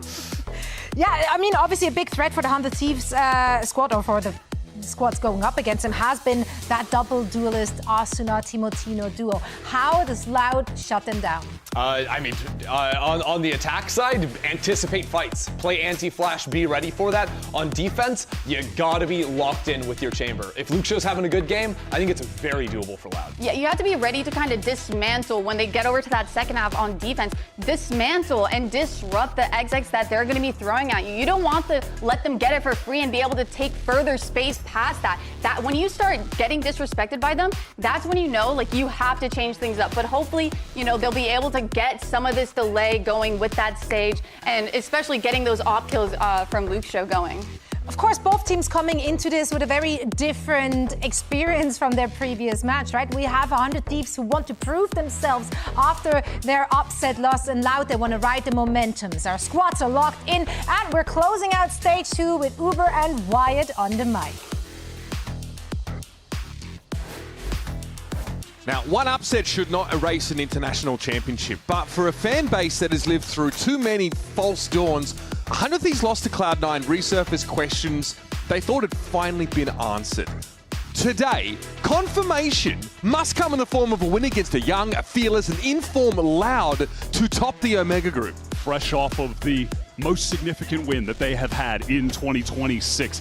A win over G2 and an absolute blowout on G2's best map. Loud are at their best right now. Everyone in that game was hitting. All 5 players had those highlight reel moments. Now, we've talked about the difference between being in play-ins and making it straight to playoffs. What about getting to playoffs and skipping the first round? That's what's on the line in this game. And it's crucial for both teams that could make champions off the basis of the champions' points. They are neck and neck right now. You go straight to upper semis if you get to skip that first round of playoffs. This top seed means everything in this group. So far after that early exchange, it was just Tikazine served up. Loud are being pretty compact here towards this A side, with most of the exploration being conducted by Luxio, who has been magnificent over the last few weeks. And they do have a fallback option to Airday, who's over in B main. Asuna going to get some valuable information. 2 players in mid fountain. They're trying to get the drop. Oh my goodness. Vora there. Down the tower pretty quickly. Asuna at least finds the trade, but yeah, that's enough for Loud to decide that B is where they want to end. Already making the way into the site. Timo here covering the cross though. Stopping power with the Sheriff, hits hard. And somehow, it always seems to be Luxio with it all to do. Still 5 bullets in the headhunter. A body shot would remove Bang from the round. A lot of noise from Cryo. Still has to be concerned about tower. How does Luxio find a safe spot? Oh, there's not enough time for Bang to get a double swing going still. He gets the headshot around the corner. Down to the wire, but 100 Thieves start with their best foot forward. Stunning from Bang with a pretty interesting look from 100 Thieves. Feels like they've just basically adopted their Breeze comp, ported it over to the Summit on their debut. Yeah. It's a map that up until this point they have second banned in every single series, which at least would indicate a middling perspective on it for where they think it lies in their pool. Mild disinterest in playing it. But Vora did say that, at least in scrims, they were feeling confident, so perhaps just something as well that they'd be happy to keep in their back pocket. I mean, it's more so what they... The fact that they end up banning Sunset against this Loud team should tell you everything you need to know. What they did against G2 clearly made an impression. Yeah, that is a map where you just want absolutely none of Loud. You don't want to deal with Luxio. You went 31 for 15 in that game against G2. Maybe because you're not a chamber team on that map? He is in unreal form at the moment. Asuna gets a sound kick here. Tikazine able to slip on through. Here's the high tide, but the duelist Loud has already exposed himself a little too much. Bang. Oh, the timing still able to convert. Nice correction there on towards Luxio. Ode fighting in the side. Asuna cleans him out. 3 kills. And for the Phoenix, that's a pretty nice number. Asuna already just on fire early. He is on a generational run, genuinely. The stats that Luxio's putting up this stage, in any other instance, would be far and away the best in the league, but Asuna is still beyond that. What he's done with the Phoenix has just been outrageous. He hasn't put up numbers like this since the 2021 Reykjavik qualifier. That is the closest he's been. A 5-year difference. Yeah, our leaderboard in Americas is a 2-man race, and both of them are in this server right now. Arsena is a hard man to catch right now at his career peak. Can they convert it into international glory again? That's the question. Luxo comes off decidedly second best in that exchange. Sylvia presence here towards the A link and a very quick swing through. Bang falls. Vora trying to hold his own now as the fast lane comes up. Going to force him back onto the site a little bit more. It's uncomfortable, but he's got Timo by his side. The sees as a problem. The decay an issue. He tries to swing with it, but Luxo guns him down. Oh, Timo in the back. Arsena is right in there with the run back. Can he bring the round back in 100 Thieves' hands? He can do it all right! Oh my god! And that's all with the run back. That is insane! Come of the king, you had best not miss. Thank God he doesn't get old orbs during that. Jeez. It was looking so good for Loud, that moment of hesitation. Well, he does not care. The Seas comes through into sight to deal with Vora. But Arsena comes in so quickly, supporting Timotino.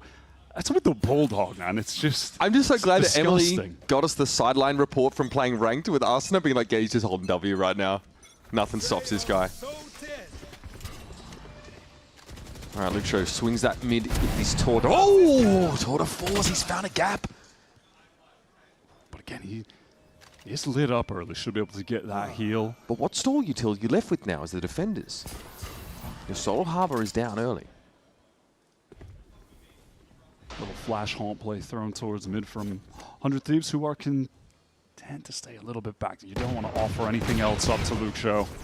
The round has already become more dangerous than it should be. All of this Cypher util on A. Cryo needs to get through that smoke to find a way to make use of it. Cyber Cage is being traversed here, and 100 Thieves are going to give up that A side entirely for now. Loud, who have loved this double senti with the Sage look, work their way into A, trying to use that wall to deny anyone coming from Link, but 100 Thieves are fast to break it, and now also trying to apply serious pressure on this flank in a pinched retake.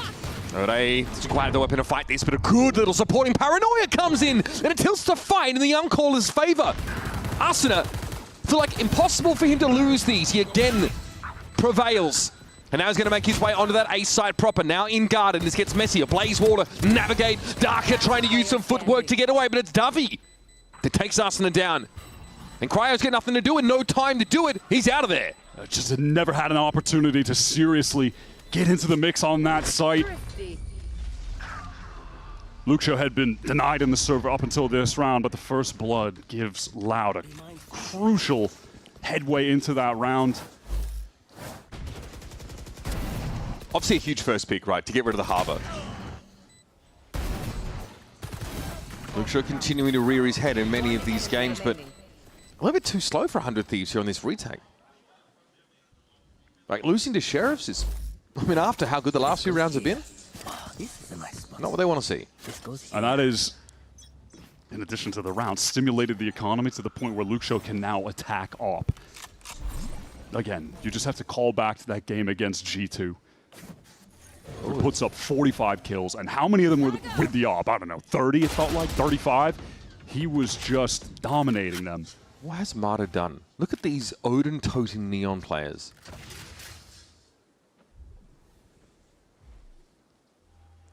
It might not be just for fun anymore.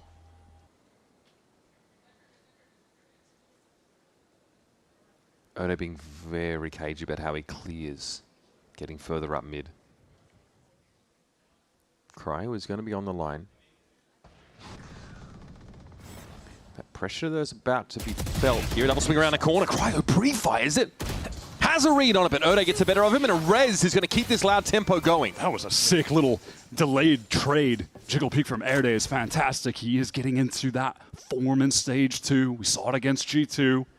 And as they slow down, they respect this high tide, but why? They're going to hit this site, they're going to pinch it pretty hard. Caught in the corner, Tigazine, bang, though, just running around on that side. Luxo with that near side, it's bang for 4! Down, B. And Darker sees the spike out in front of him and realizes that 100 Thieves are at full strength and looking to surround him. Yeah. Hate to be Brazilian going up against Bang in the server. Ridiculous. One of the best anchors in the game.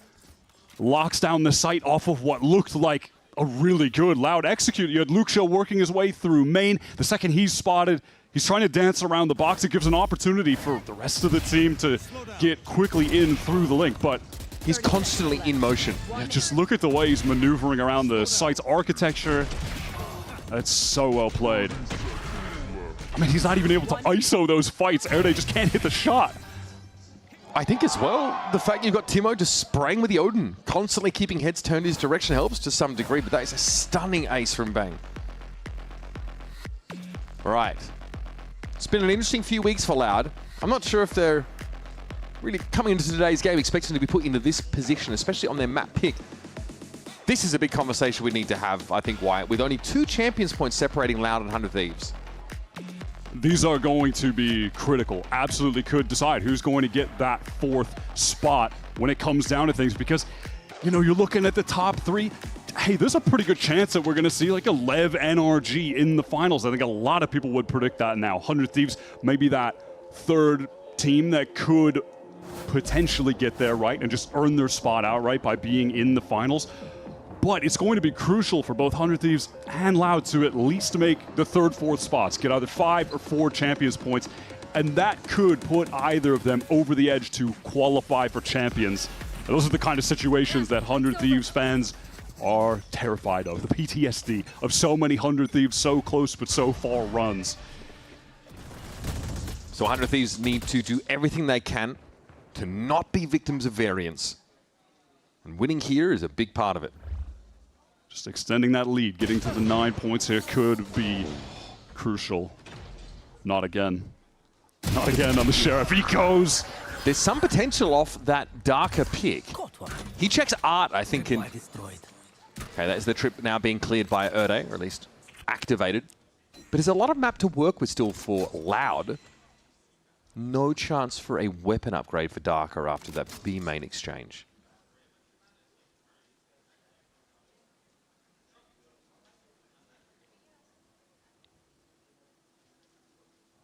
And now it's a matter of trying to gain this information without putting your body on the line. You do have your Fade still in the game. Darker has confirmed Vora's position there on that side. He's going to be forced back by the Paranoia and a smoke there to try and cover tower. Into the side we go, but Bang's got that off angle here. Following up from an insane ace. Oda gets a drop on him though. That's a weapon upgrade and now a chance in a 1v2, but caught inside the C's. He still wants to work out of this cove. Vora's going to slowly swing that corner on his left, and Oda's going to have to be ready for it. 4 rounds separate these two now. 100 Thieves managed to stabilize in what was looking like another scary anti-eco round.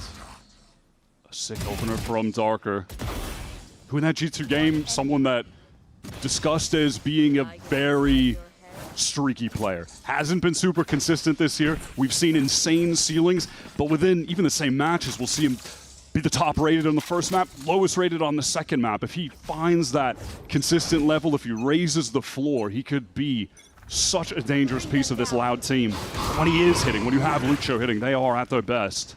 We're here to see the fruits of that timeout, and the double stack of players there inside main. Timatina with the op, but Arsenal's already found Tikazine. That's in mid. Now there's a chance for 100 Thieves to collapse into that part of the map and really take control. Flash around the corner. He knows Luxio's there. Dominant stuff to start the round. Loud want to take this opportunity to go through mid silently, almost catching out to Asuna, but he knows he can just get out of there at this point. Even send in that, you run it back, yeah. Get in there and fight it out. The Reckoning coming through at a pretty opportune moment as well. And Asuna's up to 3 in the round. So much value gained and a flawless here for 100 Thieves. This map, they've been banning it second in many of their games. A general disinterest in playing it. They come out guns blazing on Summit, and Asuna is up to 14 kills. Asuna is just leading the team in these mid-round situations where he's picking a timing to re-aggress. And then you can see the immediate support he's getting, like via that Reckoning, for instance. The last run it back he had was mega impactful as well. That retake into A. 100 Thieves have now reached that generational wealth cap. Loud, their economy's teetering. A round that could be worth 2 here. Timotino has already sent Luke Show to the Shadow Realm. Bang, it's time to just dodge away. Team almost with another Loud are trying to activate. There's levels to this, isn't there? It is wild to see just what the difference is between 100 Thieves and Loud so far. After Loud went and upset G2 and flatten them on their map choice, it's just not even close here. Dark is going to slink away, but the Spike is virtually in a different postcode, and he is all alone against 5 all-star guns trained in his direction. Feels like 100 Thieves are just taking their anger out on Loud after getting upset by C9 the other day. And realizing that this is the game where the stakes are. Weapon here. Because again, that loss to C9, if 100 Thieves win that game, we're not having this conversation now about how important this particular match is. 100 Thieves made this game much more dangerous because they stumbled against Cloud9. Now they've actually got to work to get that first round bye in playoffs. And if you want to look at it kind of glass half full, look at what it required from C9 to be able to get that win. Oxy at his absolute peak of peaks in that Breeze map to be able to win it, even narrowly. Now we're tracking a couple of individuals here on the Loud side today. Tikazine with a great showing against G2 has been virtually absent so far. There's one round where he gets an Odin in hand as well, so he's had his opportunities, but 1-9 is not the scoreline you need to see from your duelist, who's been the statistical best Neon in this stage. Yeah, which is crazy. Even despite Oxy putting up a performance like that, Tikazine is still leading the league in average damage per round. It's only a difference of 6 damage per round, but that still matters. He needs to get into the game.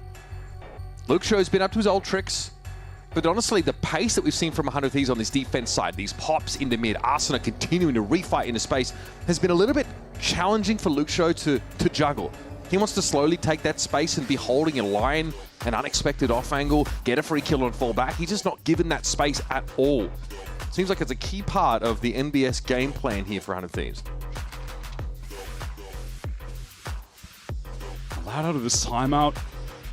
Could try to go for an overdrive play. It can be a pretty sick combo with the Nightfall, because if you get hit by it, you can't hear where the Neon is running around, and you're getting decayed, so you just get like insta-headshot down straight away. So maybe if a scrappy, chaotic situation begins, Loud could risk it with a big ult combo to try and win a crucial eco round. I mean, the only round they won so far was an eco round. It's a tour de force and Sheriffs. Into the B side we go already. It looks like 100 Thieves respecting this potential for them to build around an overdrive. So Nightfalls are going to be exchanged. Darker can't hear a damn thing, but he's still going to make the swing. And here you go. Those things, they're going to work. But bang! The stabilizing aspect. Might get caught with util on his hand here. Tries to sidestep, but Darker's found him. It may not matter. Arsena's back yet again. Blaze Wall thrown up. That's the plant going down, though, and Arsena's still trying to flash his way around the wall. Buy some time for Timo here to get behind them. He's silent on this flank. He can take the first shot, activate the overdrive, create a huge distraction for Arsena to work with, who could still flash out of its choke point. Loud of position for this, though. They aren't exposed to A main. Timo's going to find a way in the old-fashioned way, and there's Darker with his third of the round. Timo's made it a 1v1. Davi with a stinger. Timo with the overdrive, and there it is. The revolving door of game changes here from 100 Thieves. This time, Timo stamps his authority on the round. Feels like that needed to be the turning point for Loud in this half. They had it within their hands. I'm also wondering what was going on there. I don't think Tikazine used his ult. He ran in, got a kill with the Classic somehow, which was kind of crazy. Yeah, he never even popped his ult on that. One enemy remaining. Maybe the overdrive was never part of the game plan. I'm not sure. Just use the stingers. Go for a G2 round. Well, it went about as well as they did yesterday. Loud all gathered up outside of B again. We have seen Cryo consistently just shifting this Cypher setup back and forth. This time it's over on A. Let's listen into Loud. A much needed second round on the line. Ok, seu. Bom gadinho, Davi. Céu. Me resta, Davi. Hoje. Tem céu ainda. Não consigo quebrar. Vou parar, vou parar. Aqui, faz vou subir, faz Tá. Paredei, guys. Sube. Tô apontando, não consigo ver nada. Tá, E agora, round? Tá. Não, só fica aqui, minha. Ele vai picar, ele tem que pegar info. Tô cravado na esquerda já. Eu tô criando direita depois do smoke, ok? Tô cravado backside. Acho que ele bloqueou a esquerda. Presta backside. Ele tava queda, ele tava saindo da queda. Tá. Mano, Darker, você... Fênix backside, Bota PQ, bota PQ, guys. Mano, eu vou estar na queda. Strike é pra você, Darker. Pura pra esquerda, pura pra esquerda. Não, queda. Vai ter o Harbor close. Queda. CT Cypher, CT queda. Faltava vou fazer shield 4 não. Eu tô mirando a flash. Vou dar um tiro da TP. Mano, faz gol, mano. Queda e backside, acho. Ele tem bang, eu acho. Sem spot? Não. Tá na direita aqui, Troféu. Não tô troféu de Alp e backside. Valeu. Não se preocupe, guys. Não se preocupe.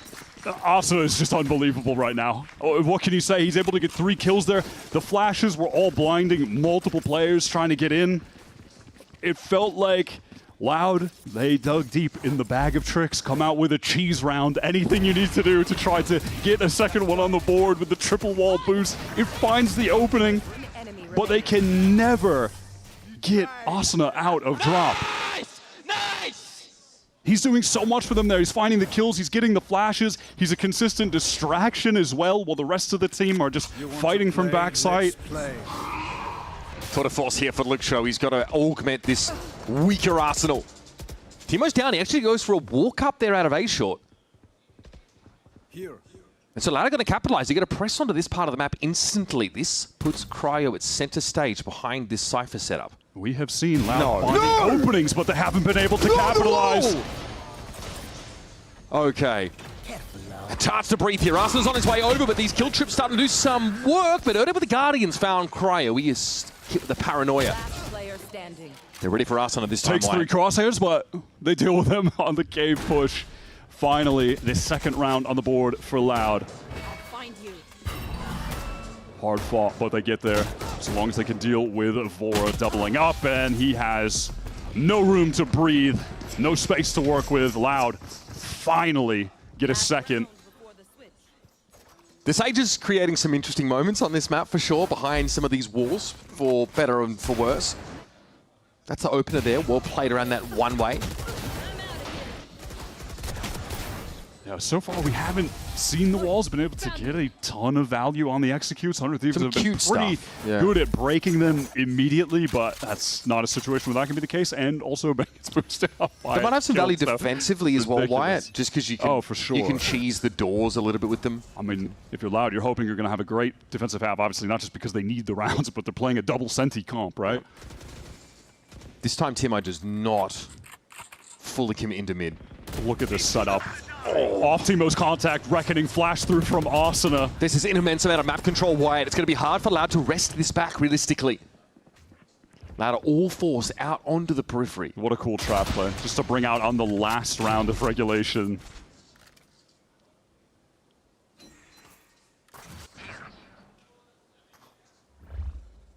Camera taken out. Some of that Cypher util is being cleared, but the fact that it is the fade noticed might change things a little. Cryo suspecting that it might be ending A. Vora's in a pretty exposed spot out here on this B side now and can't get the better of Darker, who round after round wide has been stacking up the kills.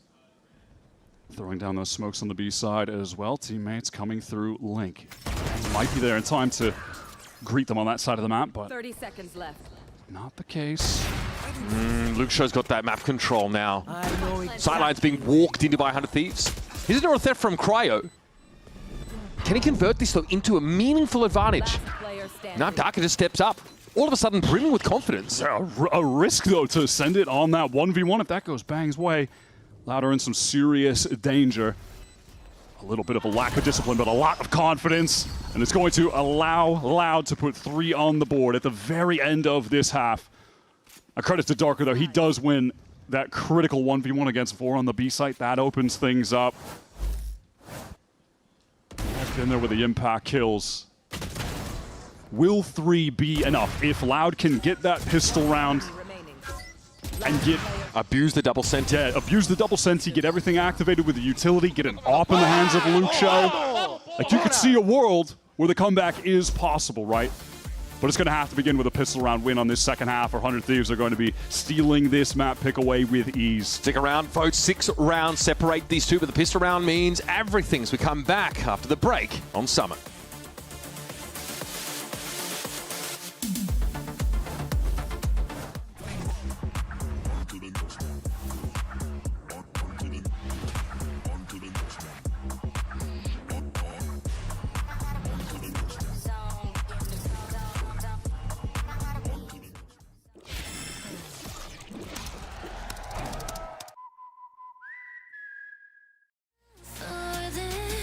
Every time I fall, I get up.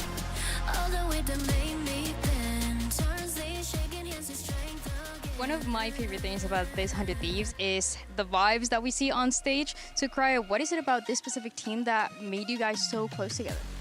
I think we already had like natural chemistry between me, Asuna, and Bang, and then Timotino and Bora, obviously old teammates as well.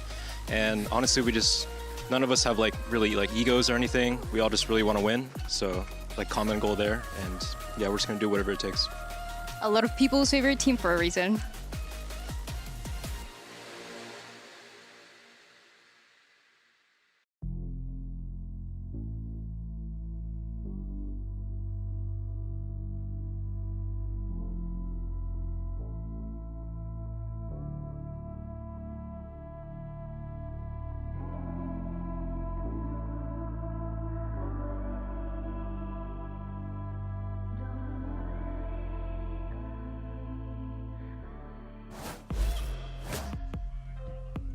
Asuna and Bang lead the charge for 100 Thieves as they win the pistol round and get out to a tidy 9-1 lead before finally Loud come alive and notch a couple important ones. This, though, does place heavy emphasis on the pistol round into the second half. Otherwise, this map, the map pick of Loud, will go to 100 Thieves. These two teams really exemplified the two different approaches to the meta right now that we've seen in Americas, which is fully leaning into the double duelist. That is the identity that 100 Thieves found to best suit them, and look at Arsenal within that, right? 19-6 on the Phoenix. Loud have heavily opted into this double sentinel approach. Tons of Sage with the chamber, and it's going to need to bear a lot of fruit on this defensive side. We are going to need to see perfect play if Loud would want to make this a contest. Pressure on Tigazine already. He takes a big hit, and all of 100 Thieves' Death Ball are about to make their way out onto this A garden. Dodging many of these relay bolts as well. Loud huddle up on this A side proper. They don't really have anywhere to go, though, and Cryo's able to avoid the paranoia. Here's a flash. Contact now into the site. Darby flattened early, but Darker again comes up clutch. 2 big kills. It's enough to slow things down, but now Loud with Luxo and Ode have to salvage. Luxo has a ton of headhunter bullets. This needs to be his moment. Timzino already claiming the smoke. What? Oh, that is stunning. It's a turret! A perfect flick to correct his crosshair placement. Surely that's just the nail in the coffin, right? Surely there is no chance Loud can get back into this map. Oh, what, bro? God, that is sick. That is some... Let's go! Shit! That is... That's just a stupid flick. Okay. Yeah, like you mentioned. This is going to give a sinking feeling to Loud now, as they might be watching Summit descend to the rearview mirror.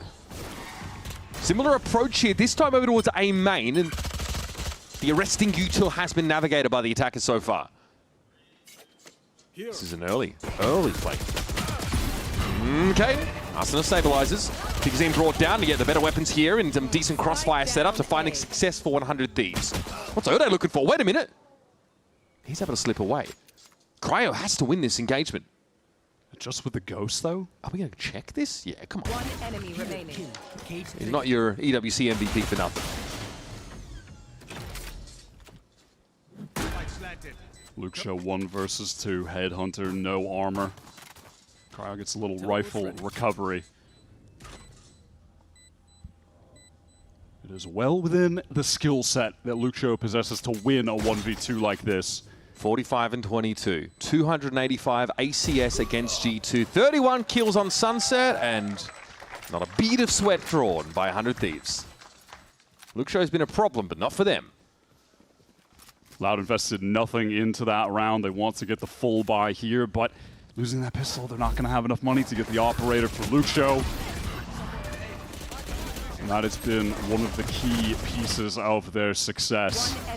Again, just to reiterate, remember, this is the map that 100 Thieves, they have second banned it 4 times in a row. Maybe hoping that they wouldn't have to show what they've been working on. Vora said he was confident in it in scrims, even though you would think with all those bans, you'd assume the otherwise, but they look incredible right now. It's worth showing it if it gets you a free ticket into the upper semis of the playoffs in Stage 2. That puts you 1 win away from literal champs. 1 win. Because being in the grand final will auto-qualify you.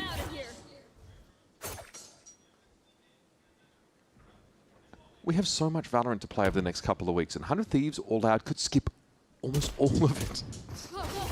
Timo under pressure, falls back behind this relay bolt, but Dark still able to find Bang elsewhere, and the refight attempt for Timo falls flat. You can't say the Darker hasn't been on point so far, at least with the shooting, and definitely playing with some confidence as well. I do think he's going to have to put some work in to shed the moniker of being the most volatile, the streakiest piece of this Loud outfit, but the last couple of games, you know, against opponents that matter, again, in the games that matter the most, he's been phenomenal. But like you mentioned, in the space of a series, a map, he can come alive and then fall off entirely. 14 and 12, though, is a thumbs up from me.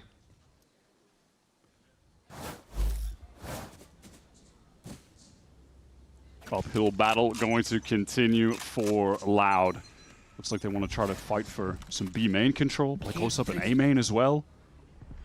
They don't want to let 100 Thieves get either extremity with ease.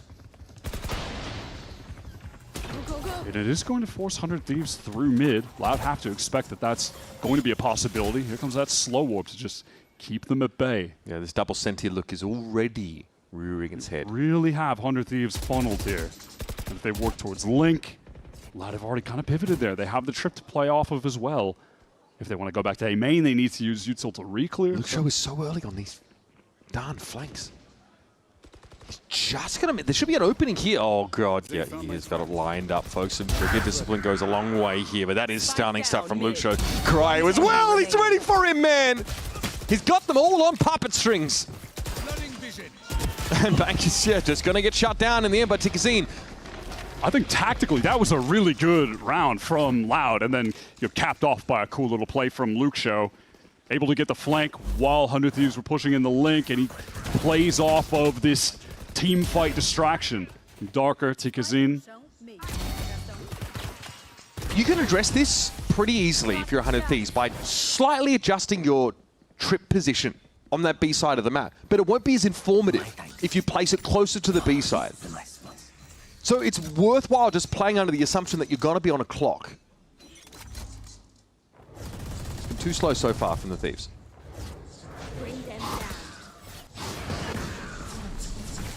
I want to go for this combo with the Paranoia and the Relay Ball, but Tikazine has to duck away, even with the better rifle, and that's the right choice. Still in trouble, overwhelmed. Davi, though, here looking dangerous. Should be able to mow them down. Okay, that's not what you want to see at all. Darker from that side is able to get some damage done on that. We're going to play into this still. Luxo will walk up on them, and then with the neural theft in play, it's not going to be enough to give 100 Thieves the edge. Darker out there to help, but ideas from Loud there, individually getting a little bit divided. Felt dangerous when Davi goes down. He tries to make the discipline play, but in that situation, it would have been better to just keep shooting and try to get the kills. Instead of falling off that line, 100%. So Luxo is very quickly becoming the issue here for 100 Thieves. In this default, I want to see how they look to play around it. They might just end up hitting that site on the B side of the map. They are running into the pack. You can already see what's waiting for 100 Thieves. Another Relay Bolt plus Paranoia combo. Yeah, there's going to be a lot of this Utility exchange off the break here. Prowler out from the defenders. Are they going to try and take space? Loud in B main. This could expose them a little bit now. If the timing's good for 100 Thieves, Loud are going to be caught with their pants down.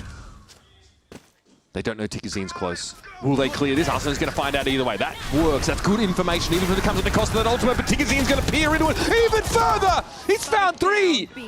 And that's going to derail 100 Thieves. A non-starter here in round 18. Surge of confidence in Loud. Darker out of his chair after that one. The trap play is just perfect. You could see exactly what was going to happen the whole time. The question just is, will 100 Thieves walk into this? And they do. The bolt with the paranoia, the nightfall coming through. That is beautiful. That is pretty perfect from Tikazine as well. How he played into those decayed opponents. On top of all that, they'll be content to get a run it back out of the hands of Asuna as well. So equal on the ult exchange. And that is going to force MBS into the timeout. Dark is up to 19 and 13. He's almost caught Asuna in kill total, who has been conspicuously absent during this second half. Little added detail as well in that whole situation was those guys getting flanked. 100 Thieves know that Loud are pushing through the extremities. They are pushing down mid, and they are constantly going to instill that fear. Asuna was completely dominating the server. At one point, what was he, like 19 and 6? He has been getting shut down a bit on this attack side. Has not been able to carry over that same momentum from defense. And this double sentinel composition is putting 100 Thieves in this really awkward spot of tension where they need to slow down because they're being forced to, but these Luxo flanks are punishing them from dialing the pace down. If they're trying to go A-Link or even B-Link from mid, there's arresting util, there's slow warps, there's trademarks to make it murky. Can they work the map and overcome this ridiculous amount of stall util that's being thrown at them round after round? Loud have built up the economy to the point where Luxo is playing with that operator. Been waiting to see that on the field. There. Just how good has this NBS timeout been? A world champion coach trying to take this team to heights never before seen. 100 Thieves would love to catch some of that aggression in A main, but you can see out of the timeout how reserved Loud are being, contrasting to those last few rounds where it was all aggro from the beginning, multiple parts of the map. This adjustment from Loud is also pretty nice. They are not pushing up for info on any of these extremities, Wyatt. The danger when this execute comes in for 100 Thieves is, will Darker connect to Paranoia that hits multiple players? Will it set up Tikazine for some easy kills to swing out of Link? Erde's gotten a great spot in mid. 30 seconds left. He's seen all of... Here's the Nightfall. Dark's going to fall off the line, hitting the Paranoid. He's going to slow them up. Fast lane going to be made use of, but Tikazine just guns Timo down. That's supposed to be the tip of the spear, now being snapped into. Asuna finds a double. They're going to rely on him yet again, Wyatt. Back through hard. It's going to be slow going for Loud, but this flank is still in process for Erde. Low HP, Vora caught. And now the remaining 100 Thieves players have to make an aggressive play. Asuna understands the win condition. Catches Davi in cave. Wants to double up with Bang. The two of them on site. Two of the core members of this 100 Thieves team. And an important 2 versus 2. They're going to wait for the game to come to them. It's literally 2 Sentinels starting to encroach on this position for 100 Thieves. Bang! He had the line. Still brought down. And Asuna is felled by the Headhunter. Luxo is insane with those fast swaps. How many times have we seen him do that? This game just got a whole lot more interesting. A big timeout for 100 Thieves and a gigantic pace reduction. Still exposes them to a Erde flank. And they end up getting done in by the 2 Sentinels. Erde and Luxo in a 2v2. You're looking at Tikazine thinking about on attack how difficult it was for him executing into the sites. He was getting torn to pieces. But now on defense, look at the impact. Finding the second there is ridiculous. Now we're off to uncharted territory. Loud are 3 rounds behind, but they've got an insane bank of credits. This is one of the lanes that's just so good for Chamber. Given that you can TP all the way back to B, no way you're going to get caught.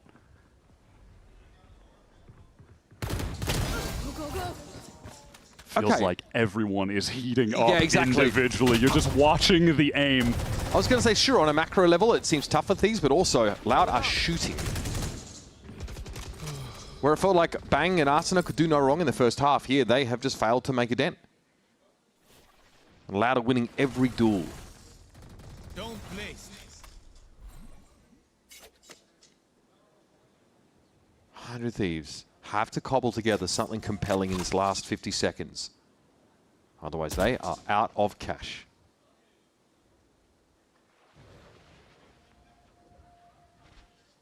Tikazine is going to take contact here. There, of course, will be an early warning. Bang finding Davi is pretty big, and crucially, Bang does not overextend into that spot. He feels he's done enough for now. Pressure on Tikazine. Molly as well, heading over in Darker's direction. 100 Thieves have managed to even up the round against the odds. They are low, though. And Odo has a res. It may not matter, but he and Luke Show are healthy. Once again, the same showdown as round 19 is about to begin. Don't set. Both trying to get through Link. Oh, that timing could have been brutal, but Bang tucks away. Low HP. There's Asuna, straight through the cove. It's on Bang, and he's done it! He might have saved 100 Thieves Bacon. Gets them to 12, map point, but that is a very expensive outing. Finding that opener against Davi and then closing the round as well. We were just talking about them, the cooldown from Bang and Asuna in this second half. But they get 100 Thieves to match point. Loud have to play for overtime. 100 Thieves have to put Loud away now, otherwise this could get out of hand. Need a drop. It's not a terrible buy either, Wyatt. You want to Run it back for let's Asuna. play. But that sound heralds a tour de force on the field. Timo would love to catch a Luke Show walking up in the same situation with that op, but it's not going to be the case. He's posted up towards mid. And kind of the same trend from Loud post that timeout of being a little bit more reserved, save for Luke Show with this operator taking liberties. So I'm looking for some weird mid to late round Erde lurk. We've seen them on a number of occasions into mid to get that info. Likely that was a necessitator because Luke Show was elsewhere or not alive at the time. 100 Thieves are deciding now. They want to work that B main. They've cleared any traps. There's no Nightfall into Tikazine 3K to contend with. Running into the Sage and the Odin. This is going to be a challenge for 100 Thieves. Asuna slowed up. There's no way he's just going to face tank it. Okay, well, he'll be reset. Still tries able to find a big kill in mid. That's that late lurk from Luke Show. 36 seconds left, though. Still a lot of this stall util to fight through. And now Tikazine has joined the B side for Loud. Here's Timo sliding on out. Found Erda. That's going to be traded. That's good enough for now. And Vora clicks onto Davi. I think 100 Thieves have done enough here, Wyatt. Darker has been the volatile aspect that got Loud back into the game. He generated that momentum after halftime, after the pistol round was lost. But he'd have to go massive here.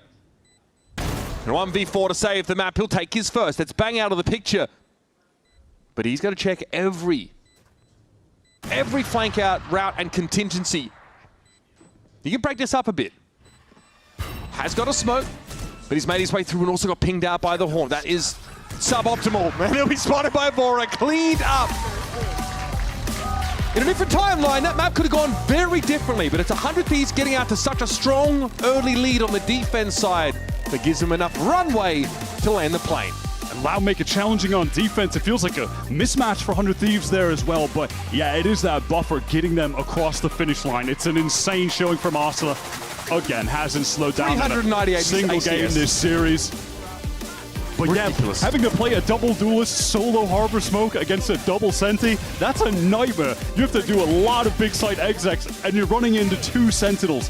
But they play so well on defense that, yeah, it only requires that pistol round win and a couple clutch kind of heroic moments from the Bang Asuna duo to get them over that finish line. 100 Thieves summon has been revealed. They've been putting in the work. And up next, it's their map pick of Haven. They're hoping to secure that 2-0 and a direct entry into the upper semis of playoffs.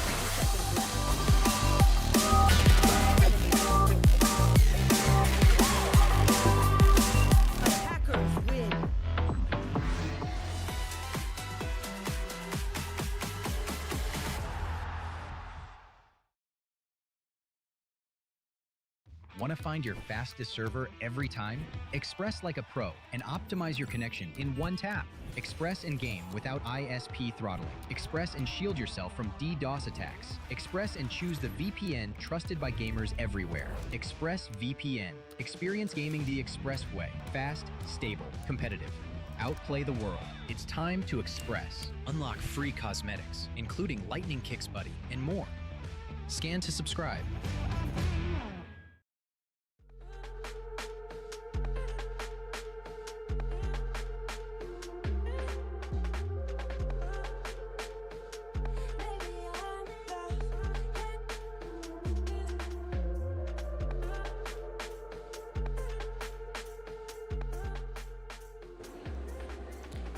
This matchup between 100 Thieves and Loud is great, but I'm also very excited for what's going to come next, and that is going to be that play-in draw show. We already have those teams that we know are going to be in play-ins, but we don't know who they're going to be facing. We don't know who they're going to go against. So there's a fishbowl. There you can see the team names, or we're going to find out exactly who is going to be facing who. I know some people want some specific rivalries, something Sentinels, M80, whatever it is, but we're going to find out if that's going to happen or if it's going to be a different matchup. So you guys have to stick around to find out.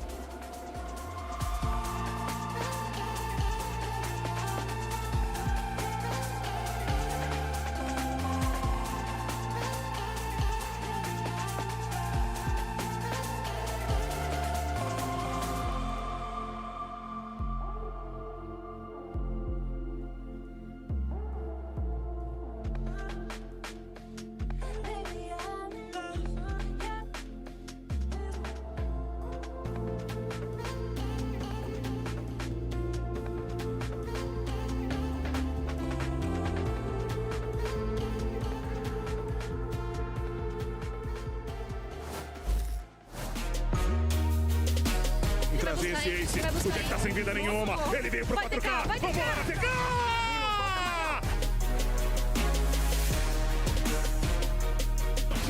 100 Thieves play both angles around Pillar. It's a lights out pistol for Timotino. Timotino is just so dangerous.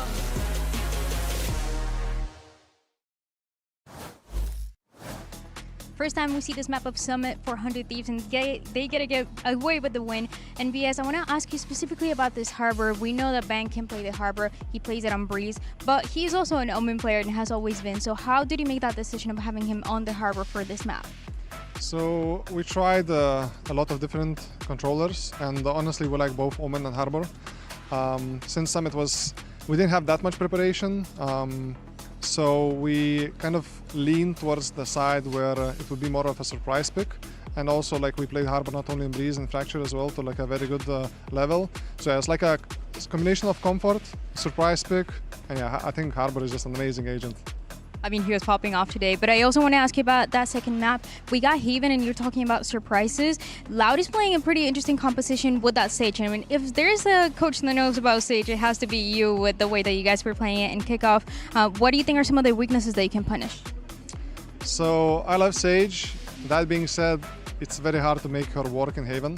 The map has like way too many lanes, and it's quite open as well. So I had success back in the day in 2020, I think, playing, but we tried actually with 100 Thieves as well to try like Sage on Haven. We didn't really like it. So we have a pretty good preparation against what they do. I think there is a chance they might swap the compositions because they didn't really have good success in the previous map. So yeah, we're ready for whatever comes our way. I'll be ready for it. Thank you so much. Welcome back, everyone. Asuna continues to, pat his Phoenix stats.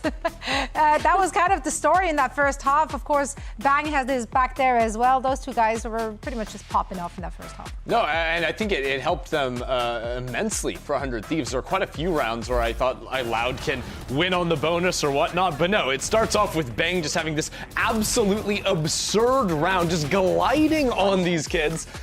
from Loud. An easy ace for him, and this was the start of the snowball in the first half. Yeah, I mean, we also saw the utility coming out of at the perfect time. He had great walls on defense to kind of disrupt all of Loud's execing plans. We also had great ults coming out from him to kind of set up these little trap plays that Loud just weren't ready for. And even Asuna, not only was he fragging out, but I really like the way he was so versatile with his wall across the map, using that as another piece of delay or another thing that Loud has to kind of throw utility to get past. It just looked great overall, and it was nice to see 100 Thieves individuals step it up. I don't think they needed to do these insane solo plays to actually win out the map. Their team chem was great, but it was nice to see after, you know, not really seeing that the last time they played against Cloud9. And the biggest difference between this match and that last match was that they completely shut down the opposing Neon on the Neon's attack side, right? I think that what 100 Thieves were doing was absolutely fantastic. The pop flash plays that Asuna kept going for on the Phoenix is just continuing to look stellar for him. Absolutely. You can see here the MVP breakdown. Darker. It's been an absolute force to be reckoned with, especially in that second half. I feel like Asuna got a little more quiet initially, and it was Darker, and it was Tikazin who really stepped it up. You talked about great trap plays from 100 Thieves in the first half. That's exactly what Loud gave us in that second one when they really started to ramp it up for a comeback. Loud essentially had full map control, and it came because I think partially due to the fact that the Harbor is being played from 100 Thieves, so they're far more reliant on running just hard execs with the Harbor. If you have, you know, more flexible smokes or the Viper, you can do that. But look at this map, or this run. Loud step all the way through B main. Luxo realizes that's actually a jumpable trip. He's gonna go over this and then get the push down. And Loud did this in at least 3 different rounds, so they took so much space over that. You have the Sage Wall over in B Link, you have the Chamber Trip on A Link, so 100 Thieves have nowhere to go. Luxo sees all these players coming in, which sets up for a very easy refight with the group of Loud going down into Bend. This on its own was absolutely fantastic. They end up hunting down Bang, but they just kept taking those forward fights in later rounds. And I think that's something that we saw them kind of start to do towards the end of that first half, is being able to get a lot of those forward positions and kind of close that out. And here's one of those trap plays that we were so hyped about, something that kind of excited us, seeing Loud get back into this game and actually look like they have an overall game plan, because on that first half, we didn't quite see that. Yeah, and again, this one is just absolutely fantastic. Getting the Neon over into the corner, so off of the Prowler coming in, they can rip the Paranoia, go for this refight, and shut down. That's 6 players from 100 Thieves, by the way, with the Phoenix ult.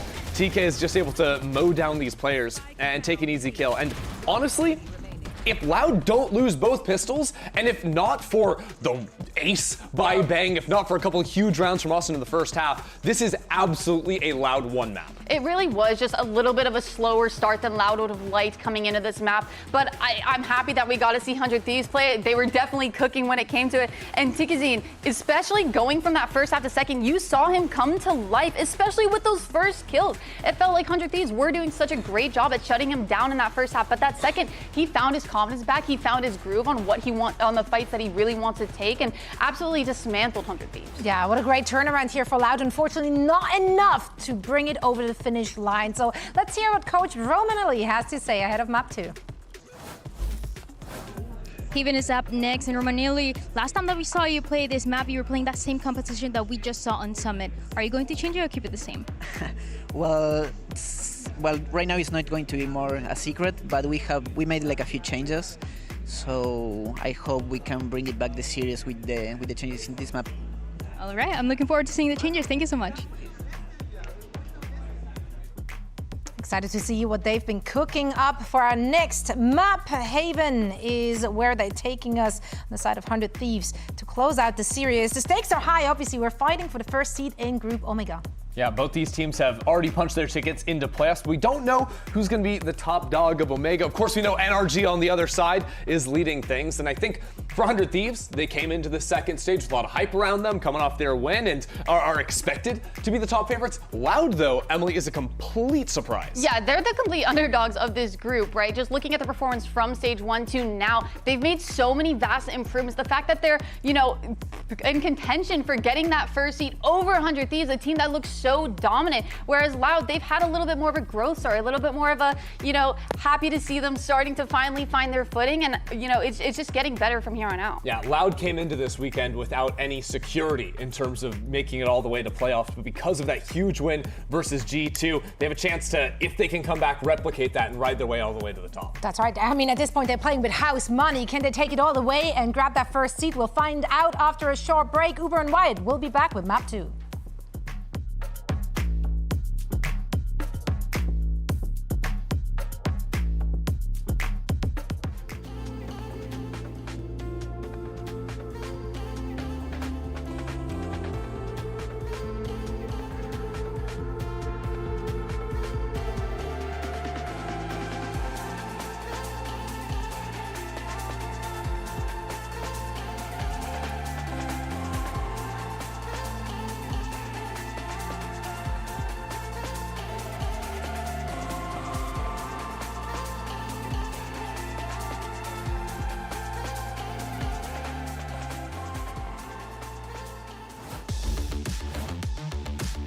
Loud entered Friday as an exciting prospect. 48 hours later, they could leave this weekend having beaten G2, beaten the EWC champions, and taken the #1 seed in Group Omega. However,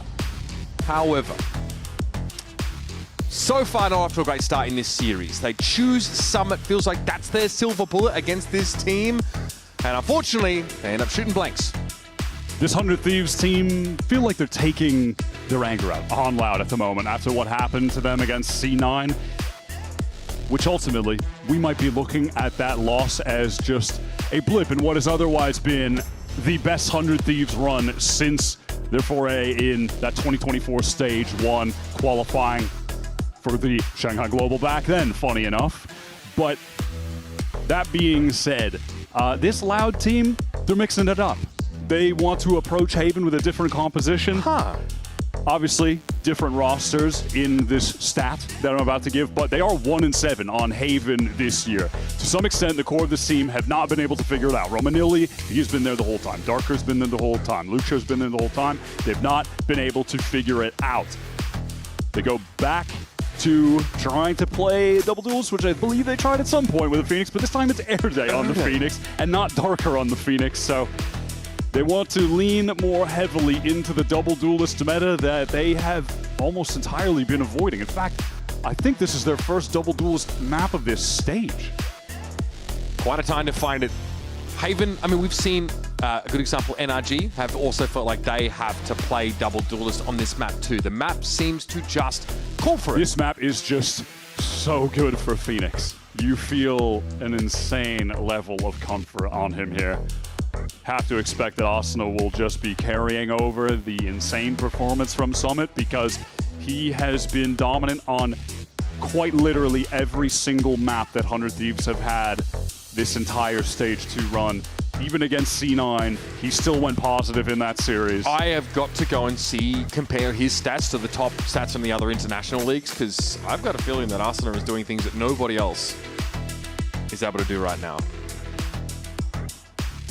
And that would, I guess that would amount to a 2-0 win for 100 Thieves, were that to be the case. And of course, that direct passage into the upper semis, which puts you 2 wins away from qualifying 2 champions. Just 2 wins. Standard trip setup here in Garage. Cleared out, and so some early warning now. Playing off the cam. No, Timo gets ahead of it. Okay, buddy. We are just walking in the smoke. Fair enough. Nice body for Cryo. Oh, plays off the paranoia beautifully. The numbers are even, but the presence is limited for 100 Thieves. Wow. Bang still gets the spike loose with that right click through smoke. How bold is that? He sends it in on his lonesome. The rest of 100 Thieves now join up. 3 versus 2. We're just jumping. We're just running at corners and jumping around them. Okay. Trade. There's Luke Show waiting, though. Before he knows exactly where he is. He knows where the spike is. He knows where his bread is buttered. He knows that Mercury's in retrograde for Loud. As Luke Shaw is down. Just looking at the wrong angle, focused on something else on the mini-map, but he's caught by Vora. 100 Thieves almost let it slip away. It was a perhaps a lack of discipline at some points in that round, if you want to look at it that way, or it's just the confidence that they're oozing from all 5 players. Listen, with Bang just running in there. Alan Watts called it the element of irreducible rascality. I call it the need for feed. So even in that 3 versus 2, they just run it down at them. But they come away with a pistol round win. Yeah, the pistol rounds have been a big selling point for 100 Thieves fans so far this series. That is a hard-fought orb. Gets the proc of the healing, though, from the Blaze Wall, even if it forced him to commit pretty heavily to Cubby there. Loud should be good for the plant. Loud just want to extract some value off this, but the crossfire is going to be tough. Tickersin slides straight up into it, but yeah, Luke Show always finds himself on the left side of the kill feed. And young Erde. Not too shabby to get a kill there. We're happy with that. It's Phoenix. He wants them orbs. Decent round for Loud. Yeah, look, I think in terms of what you can extract value-wise without winning a round, Erde gets an ult orb. He gets that kill. Spike got planted. It's all reasonable. Loud do want to start to post a pretty impressive attack side total, though. Keep that furnace burning, okay? The other day against G2, we were talking about how Erde's stage 1 performance, his debut, was fantastic. Yep. The few games that he was able to play when he finally got his visa approved. Stage 2 was really struggling in the first few showings, but mechanically you could just see against G2 that he was really heating up. But picking up the Phoenix, the head-to-head against Asuna, Erde's going to need to be in elite form to match Asuna's output right now. Yeah, it's just a huge ask for someone who's also calling for his team.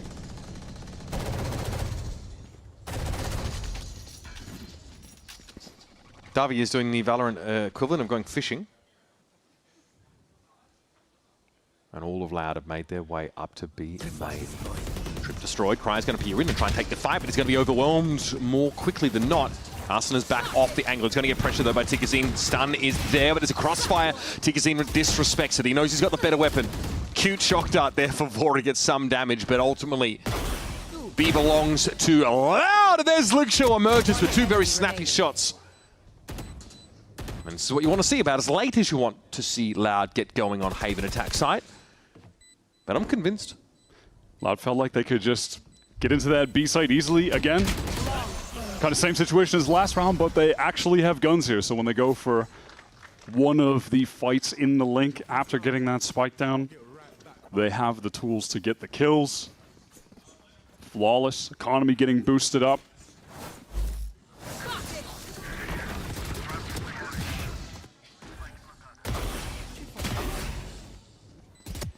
We are seeing the carryover of Loud heating up individually. That was not a question towards the end of Summit. We started seeing Tickersin hitting. Luke Show was activated. Darker was good that whole map. So it feels like they were, to some extent, putting themselves in position to step up on Haven. I mean, even just by virtue of that. I mean, it felt like 100 Thieves were able to put them out of the game before they started to surge back into it. It's a different map, though, and 100 Thieves have been very successful on Haven for so much of this stage. Loud are the ones with it all to prove. They are back to the well on B. Yep, same idea. Very quickly as well. Bang, the one overwhelmed this time. Vor's going to try and soften them up a little bit from the outer extremities with that Odin. And Asuna has to respect the Shocky. Gives a bit of ground. Now caught with Util in his hand. Cryo tries to cover him, but there's just too many players overloading that spot for Loud. That's just an even more dense committal of bodies to one of those link fights. They don't even try to plant on B, really. They gather up with everyone to fight through, not just the double duels. They're getting some additional follow-up. And now if you're 100 Thieves trying to work back in, you know there's presence on B to some extent, surely, right? And if you are not pre-aiming Luke Show right now, you are dying. He is far too quick with these adjustments. Timo knows he's surrounded and picked off by Darker. The operator investment goes up in smoke. No chance for impact whatsoever.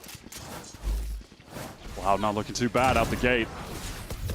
I like this calling, though, from Erde. It's 3 B execs in a row, but varied every single time. And now that they have had the guns, the only one that didn't work was the eco. But The second one, it's planting on B, getting the A-Link fight. This time, they don't even bother planting. It's just an even harder fight through the C-side link, get all the kills. Play around the op investment from 100 Thieves in that previous round, then yeah, bum rush B, smoke it out, and overwhelm the players anchoring the site.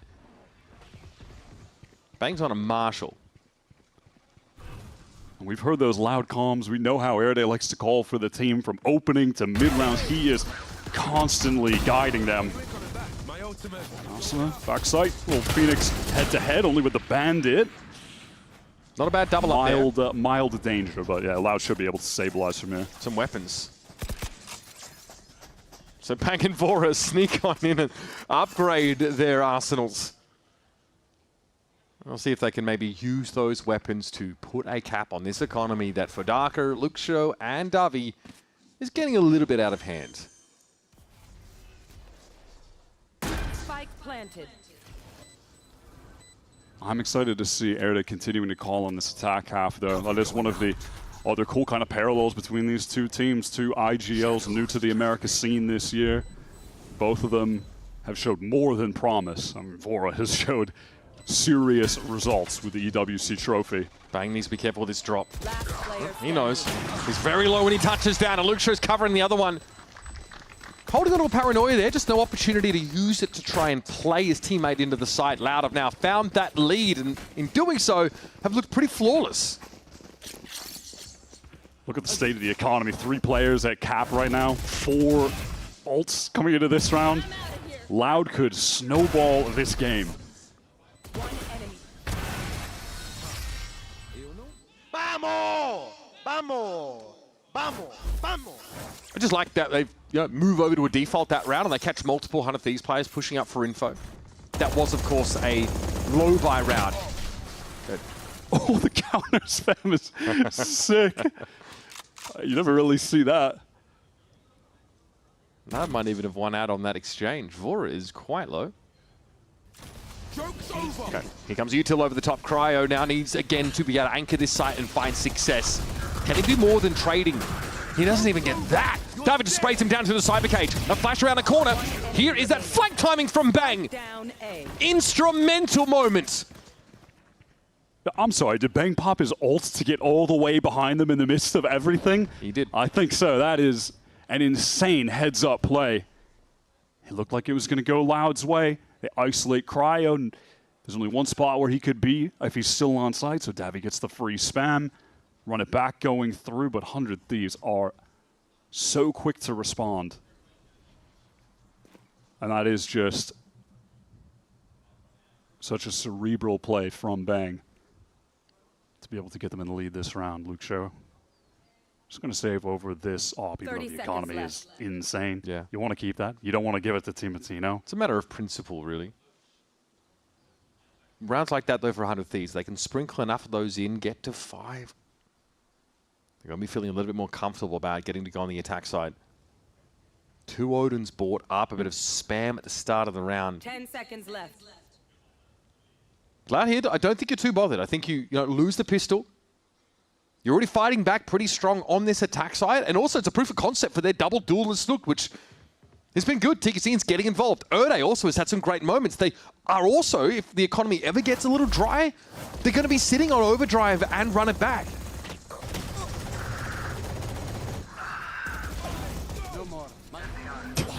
We asked for an Odin compilation, yeah. I was waiting for this moment, yeah. Bang with a TP behind. Oh, insane play. That's so smart. Beautiful court timing. Obviously, that was Erde's run it back used in that round, so not at the disposal of Lad for a few rounds yet. We can just push up in mid. This is brazen stuff from Bang! Behind Hunter's Fury, perhaps. It's Darker falling down, and not only have you removed the Omen, you've carved out a huge amount of territory in the map that has to be re-cleared, and with what? Because this damn Sova is dead. Spike dropped back towards lobby. Things are looking bad for Loud. Loud invested their resources towards that A lobby. Both duelists there. No one really able to brawl and help towards mid when Bang is pushed up. And the fact that Vor is able to connect a kill on top of that onto Davi should just be enough to win this round out. How could Loud get back into this unless Luxo catches a great timing with the AWP. You would say maybe someone on 100 Thieves peeking into an angle, a little over push, but look at the minimap. It's very disciplined right now. Cryo doesn't have any cages or trips to fall back behind. He doesn't care. He'll take the fight anyway. Ode shows himself now, having crept all the way up, painstakingly, slowly up. Sewer is eventually neutralized now. Luxo doesn't really have the option to save that gun this time around. The previous round, acceptable losses for Loud. This one hurts. We've seen both of these teams just mix in very cool round variations up until this point when you're thinking about Loud's approach to B and then into another crucial gun round with this Hunter's Fury. 100 Thieves go for this set piece down mid. Down B. Right, and the Hunter's Fury looked like it was intended to go after Darker in case Bang was unsuccessful. They get a free kill on Davi. Sometimes you make your own luck in this game. Bang here with a higher position, sees Tickers incoming, but actually can't draw a bead on him. He's going to have to fall back, but this is dangerous. Stun onto Timo, but he's got the Odin. He's able to spray away, and Bang's found his. Well, the Odins are certainly finding their value this round, aren't they? Loud already have had the wheels fall off. Flash setup off that camera. Perfect. Trade from Davi, but to what avail? It is. That is so decisive. Cooked for Loud. Try to go back to a B hit again. It's a different little variation. I appreciate it. The darker TP behind. Classic Omen ult on attack, Haven activity. But that is read by Vora. He's prepared for it. Darker doesn't see him within the ult range. Easy kill with that Odin. And you know, Timotino says in this pre-game interview, these guys are killers. They are very mechanically gifted. They are going to try and fight us early in these rounds, so we are going to have to do the same. Nice, boys. Yeah, this Odin shit is so childish, bro. Childish? That's a funny way of putting it. Effective? Absolutely. And that's what these teams are driving for now. We have a room nearly timeout for Loud. And a fun little sub-theme. You are looking at two teams coached by people that coach some of these players in challenges, right? NBS coached that TSM team. Timotino, Vora. They come as a package deal in this 100 Thieves roster. Here's a Cryo Luxo head-to-head, though. We knew we weren't going to see a chamber from Cryo necessarily. Which is kind of the funny thing, right? I mean, they're both on Sentinel. You expect Cryo to be the chamber guy, but he's just been all about the Cypher in this era of 100 Thieves, and it's worked out so well.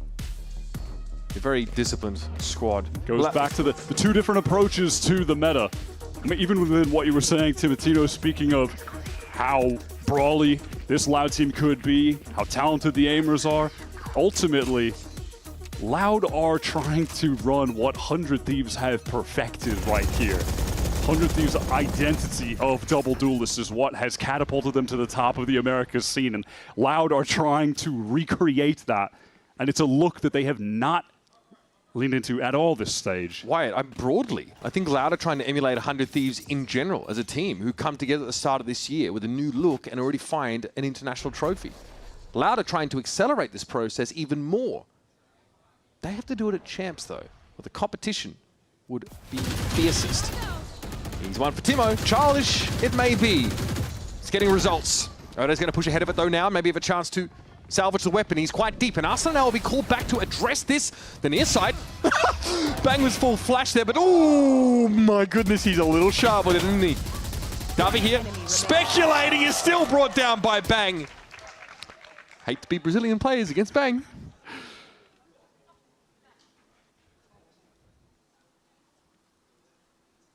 We've seen this before. Wait a second. Lucio saving the AWP. 1v4. We've seen this at least 4 out of the 9 rounds of Haven we've had. 30 seconds Lucio doesn't have the time to get impact. Yeah, since Timo has recovered that Odin from Davi on one of the earlier rounds, 100 Thieves have destroyed Loud. They are getting mulched. And again, it is that first contact Odin moment that starts things off for 100 Thieves in this round. Ode tried to push deep, and then we had this weird 10 seconds left. Mutual flash scenario. There you got it, Cowboy. We'll wait this round out. Hold on to the up, because this time around, economy is a concern for Loud. This is their attack side. on Haven, Loud had not been able to take the time to work the map and spread 100 Thieves thinly across these 3 sites. Okay, I mean, he's also using that skin. Totally childish. I mean, you know, you put something a bit more metal on there. Yeah, you know fair enough. But with Summit just going up in smoke immediately, 100 Thieves taking that away, going to Haven, which the Loud core haven't found success on, versus 100 Thieves. They played this 12 times this year. They're so experienced on this map in matches.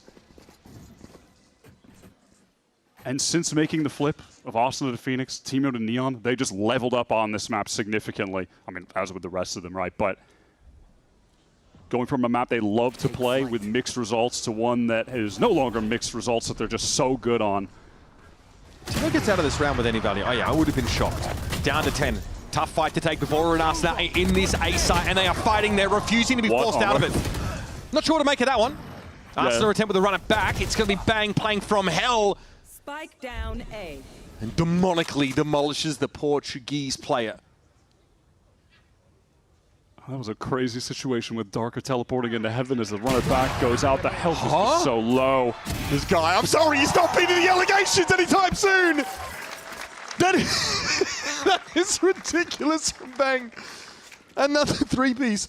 I'm sorry, 100 Thieves with double duelers on defense have gotten 7 rounds on Haven. That is a very, very scary scenario for Loud. Even in a round where Lucho is finally able to put that op to an earlier use, on some of the faster exec rounds, the op hasn't really been a factor. They're not giving a lot of time to work it. And still, it's just within that team fight that 100 Thieves. What? Oh, okay. yeah, and there it is. NRG, Brock, you've done irreversible damage to VALORANT. This round is beyond saving at this point. Oh my god. The recon ping on Darker as he TPs up. And we get the Neon slop to end the round. There's a reason we've been hearing talks from other teams of we need to create our own meta. We don't have the personnel to run the double duelist. This is just what happens when you try to emulate a team that was truly built for this meta, built for the agents within it. I think for Loud, it does expose some concerns about map pool. They've struggled on this map this year already with different looks on the roster, right? So we give them a pass. This is, I would say, mostly a clean slate. But they're struggling here. These early round fights favoring 100 Thieves, but maybe not this time around. Tigazine's able to get ahead. Still, there's a lot of 100 Thieves players in this site. Bang, still chilling from the high ground. Brooding. Listening out for the TP. Doesn't expose himself, and Darker is brought down. He's doing the thing again, guys. He's demolishing them! And Ode is on his own, has to make his way through main. Bang is 18-5 after 12 rounds. Might be able to do one better than Arsenal, I believe, back on Summit. He was 19-6, 19-5, just slightly better. The two of them today are in unbelievable form. And we're in a series where Cryo doesn't have to take the game over like he did in Paris for them so many times. Just after so many years to see this core of 100 Thieves level up their game together in this way, combined with the TSM core, with the experienced coaches, it has just become the perfect mix to finally unlock the true potential of this team. Another 9-3 half would be definitive. There's Erde Vora. Takes us out of the half. And it's another grim landscape to behold for Loud fans. You were thinking, you're in a position where you could not only, you've already gotten yourself into playoffs, but you could skip the line, get into those upper semis. This 100 Thieves team have not skipped a beat, and they are not bothered. The way they're playing today is really putting that Cloud9 loss in the rearview mirror for me already. It is just stunning what they are doing to this Loud team. 100 Thieves are on another level right now. Loud are shell shocked. They need a moment to breathe. We thought they were accelerating coming into this map, but that might have been false. They got one more chance to put their best foot forward, and it's here on Haven in the second half of the 6-round deficit.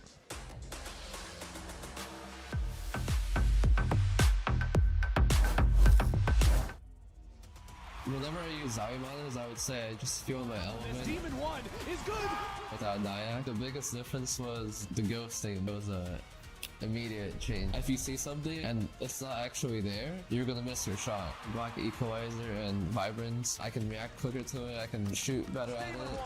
This guy is just spectacular. And that way I can always trust him, that I can just focus on competing. My performance will always be at the top level. Zowie. La noche es nuestra, el momento es ahora. Somos imparables, brilla como el sol. Oye, oye, dale, dale, baile, baile. Here we go. No hay límites, solo el cielo. No hay límites, ahora o nunca.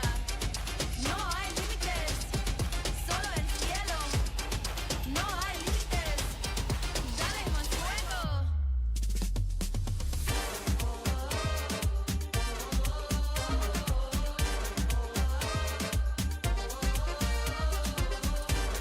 La noche es nuestra, el momento es ahora. Somos imparables, brilla como el sol. Oye, oye, dale, dale, baile, baile. Here we go.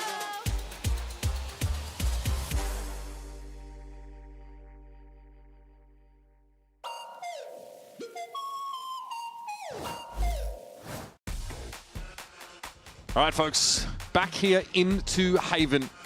We're about to get the second half underway and lock in with the #1 VPN. It's ExpressVPN. These two young callers have been given famous jerseys and pretty enormous responsibility. Vora's got an international trophy already, and Ode comes into this game with a chance to take the #1 seed from him in this Omega group, but it might just be that it's a little bit premature for Loud, that it's not quite time for them to really get into the stratosphere. Two organizations that are desperate to get back to another global. For both of them, it's been since 2024 that we've seen either Loud or 100 Thieves attending one of them. That 100 Thieves core has remained. They've built upon it. Loud, it's an entirely new outfit. They are so close, and this game just means so much. Getting that extra spot further in the playoff bracket, upper semifinals. It's such a massive advantage. 100 Thieves fast into this site. Timatino. Route is insane from Timo! What? He's found 3! By accident, might I add. Released the teams that way. Oh, that's illegal. He's already smirking to himself. Someone check the Geneva Convention for that. Criminal from Timo.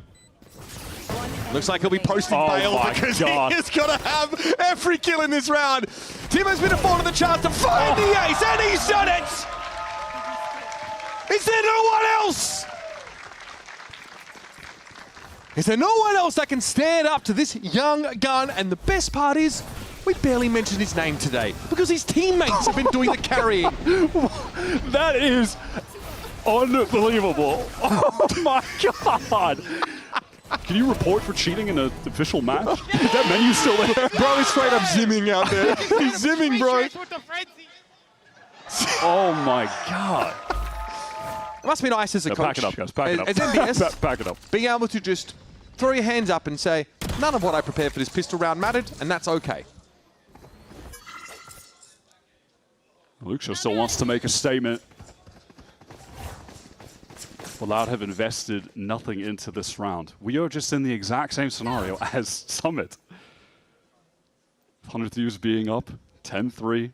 Loud swap to defense, need to make a comeback. But they're not running double Sentinel here against 100 Thieves debuting for the first time on Summit. There is a massive difference in the quality that we've seen from both these teams over 2026 here. Loud have to play double duelist on a 3-site map and find equity against this comp for 100 Thieves. The deck is stacked against them. And on top is this Joker. Brought down over on the side, though. That's a spike loose. Arsenal's going to have to fight for this. Wait a minute, Ode sitting out. Okay! A thrifty, a massive thrifty here for Loud. Just as 100 Thieves looked like they were going to turn them into wood chips. That Buff Bandit is crazy right now. We have seen players going off with that in Stage 2. Just another moment of it. This is a very reasonable start to the round. And you would think there it should be done. One enemy It's remaining. close range, one taps.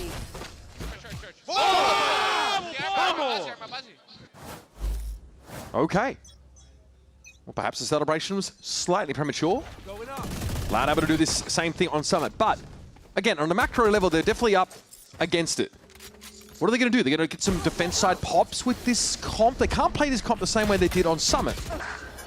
Well, Bandit sets up an elimination. And a gun recovery? Yes. He was trying to make his way into the site, but wouldn't have had a teleport to get away, so he thinks better of it and takes the safe option, which is waiting for his teammates, playing into this full retake in which they have a lot of tools. So the flashes from Air Day that could be thrown out, synced up with a recon. There's what an off angle. A lot of options. Oh my goodness!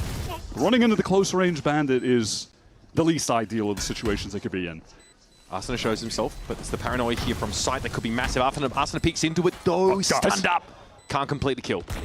Luxo snuck into the site now with that Outlaw. Oh, dangerous game to play! And Vora shuts him down, but Tikazine brought a Phantom into the round and is able to steady the ship. As narrow as it gets. 100 Thieves dealing a lot of damage, but still Loud having won an eco themselves. Their economy is going to look pretty nice regardless. Feels like 100 Thieves might have just been inspired by what Air they did to them. Yeah. Just bring a bunch of bandits in there and get a bunch of kills. And a very reasonable start to the round for 100 Thieves as well to get those first 2 picks. Bangs up to 20 kills.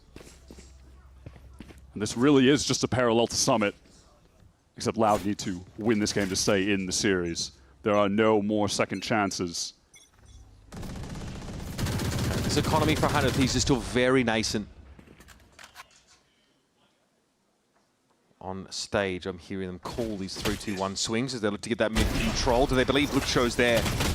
Oh, they don't send enough bullets in his direction, but Ode is felled as he tries to push out of this B side. And that leaves Timotino in there like swimwear. But 100 Thieves don't opt for the full commit. They want to double back, leave Timotino as this insert back going on B. See if you can't catch a rotator. Drone going to be cleared by Darker. He, though, is revealed. This Timo spot is getting more and more premium as time goes on, but how does he play off this position? Darker. Will Darker be looking for him? Yes, that's sharp stuff from the Omen. Luxo, though, going to be down to the back of the side. Still found his kill, and this is some nice trading here from Loud. Bang has been ferocious this game. He has made short work of Loud on every opportunity, but this is Tikazine getting ahead through that smoke. Bang TP's away. Avoids the recon as well. But he's given away his position. Tikazine swinging on this. The interesting footwork. Davi. Heads up for him to get off the spike after halving to fight. Just down to one player again. Loud are barely getting away with these round wins. The comeback is still alive. Still 3 in a row, Wyatt. Look at what it requires from Luxo, though. It's crazy to see him be this talented of an AWPer. In the past, like last year when we watched him dominate, really would have associated with him with the Viper, with catching great lurk timings, winning a lot of isolated 1v1s, and it was all rifling. He dominated with that being the main aspect of his game, but now it's this chamber opping that is just unbelievable. What can't he do? Timo with the run up onto the A side, but this is a bit of a sell. He is solo. Omen TP who's cancelled by Banks to find Darker over on the C side. That cracks it open instantly.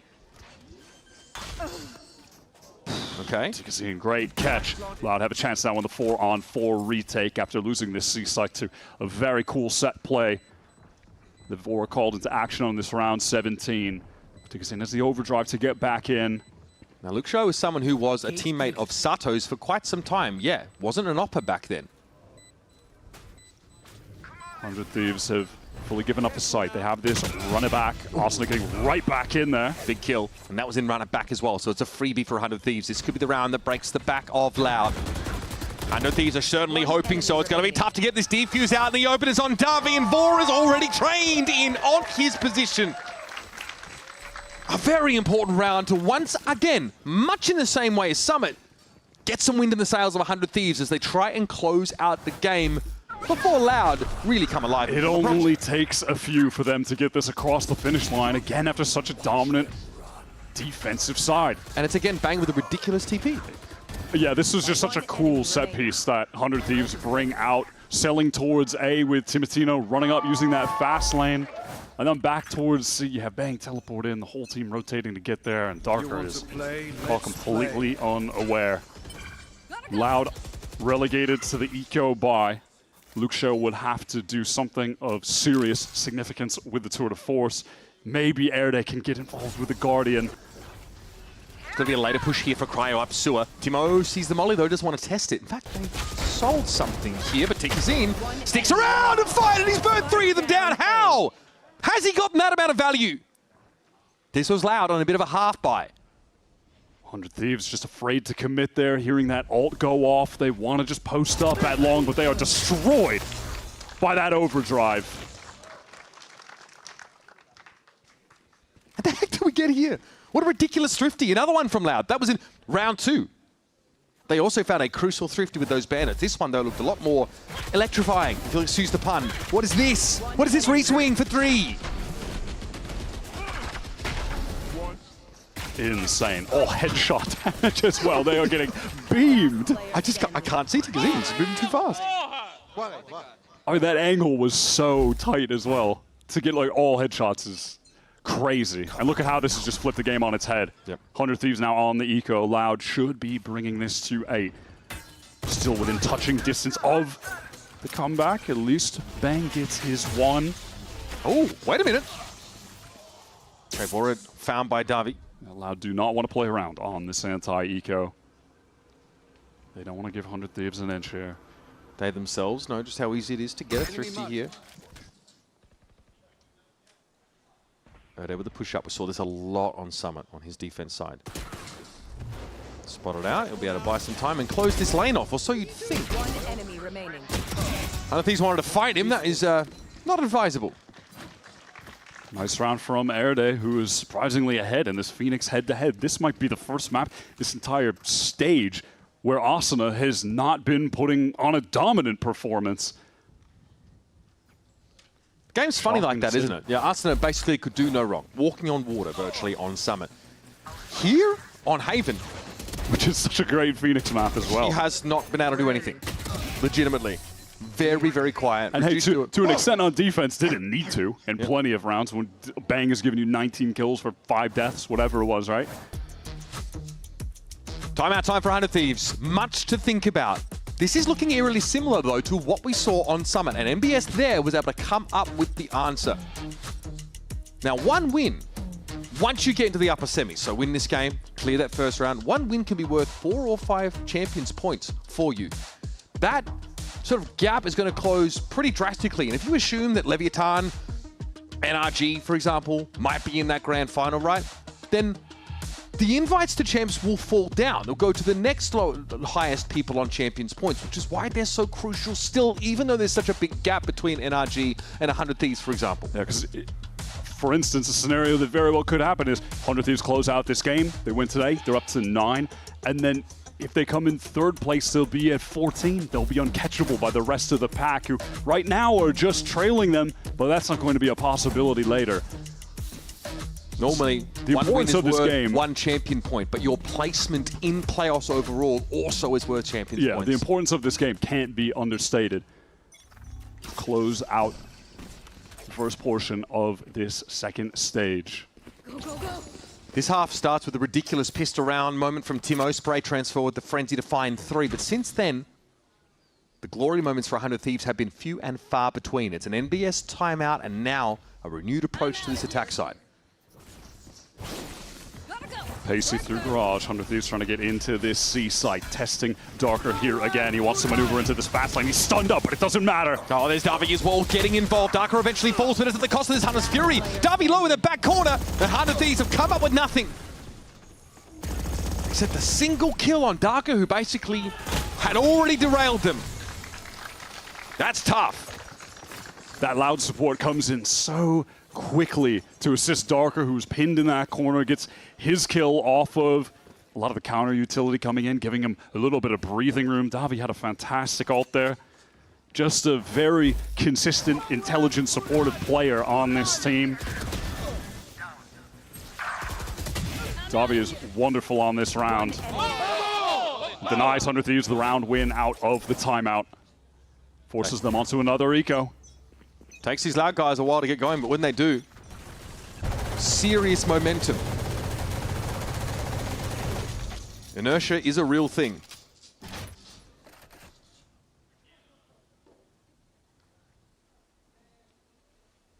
Tikazine probing.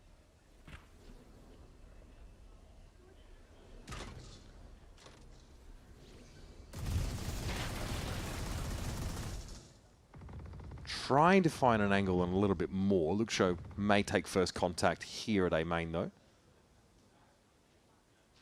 Let's see how the patience of Timotino serves him. Arsenal already took some damage here. They knew that Tikazine was in that corner. The Blaze Wall gives him a chance to get that weapon back now.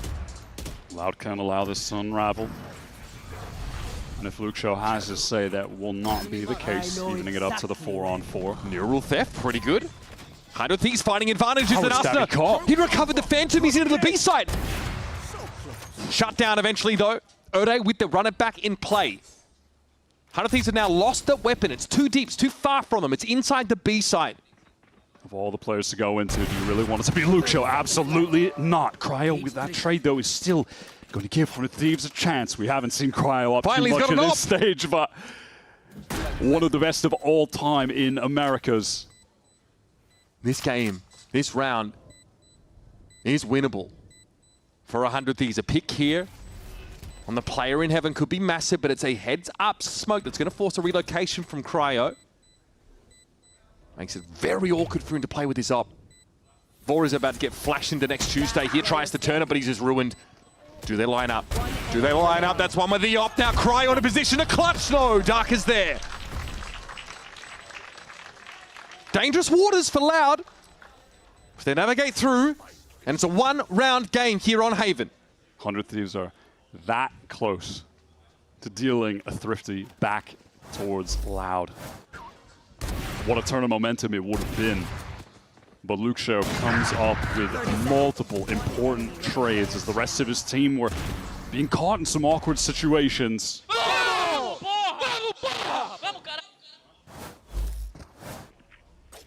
You can see how much that one meant to Loud. They've been almost perfect this half, even after losing that pistol. Luxo again, just been putting in some honest rounds. 3K for him in the prior. Deploying drone. Enemy tag. 100 Thieves has struggled with these buy rounds. Look at this setup from Loud. 4 players towards A main. And it results in a punish onto Arsenal, catching him in that lobby. But Vora, with some spam, is able to get a trade onto Tikazine. Loud would hope that if they push 100 Thieves away, they'll go into Luxo's waiting arms, posted up with the op towards B. But within this setup, there are gaps being created in the Loud defense. Cryo is looking to try and find them. Along with Bang, who's one orb away from ult, which may or may not be relevant. Timo's got to understand that there's a setup here on the corner, and he's spoiled for choice in targets. He gets neither of them, though. Oh, nice TP. That's going to break the crosshair placement, and off to C we go. TP there for Darker, trying to get ahead of it. He's going to stick it now, and that's going to be checked for. Cryo! He's finally got it up in his heads, bro, I'm telling you. Darker goes for the bold play, trying to get ahead of them, but 100 Thieves hear that coming. This fight between Vora and Erde could determine the round, and Vora's just favored there by a significant margin. And even though this is a little messy, 100 Thieves lost a couple of players, they've actually, because of that loss bonus, got enough money to buy easily in the next round. Davi has been talented in the clutch in these situations. We've seen it throughout his debut stage, but is the 1v3 possible? I mean, that was a clean kill. No damage taken. Davi been the supportive mastermind here for Loud. A chance to really put his name in lights. It's a tough job. And Bang finally finds some success. It's getting a little bit uncomfortable for 100 Thieves, but a round win there is fine. And like I said, they can rebuy up, and I suspect it will involve multiple Odins. Oh, that just baits Luxo. Really unfortunate. He had been completely left on his lonesome on that side of the map. There were open lanes, definitely a level of anxiety that he needs to have there about potential flanks coming through, etc. It seemed like the setup would work though with Loud's A control. But 100 Thieves, they're on match point. They are so close to give it that coveted upper semi-final spot.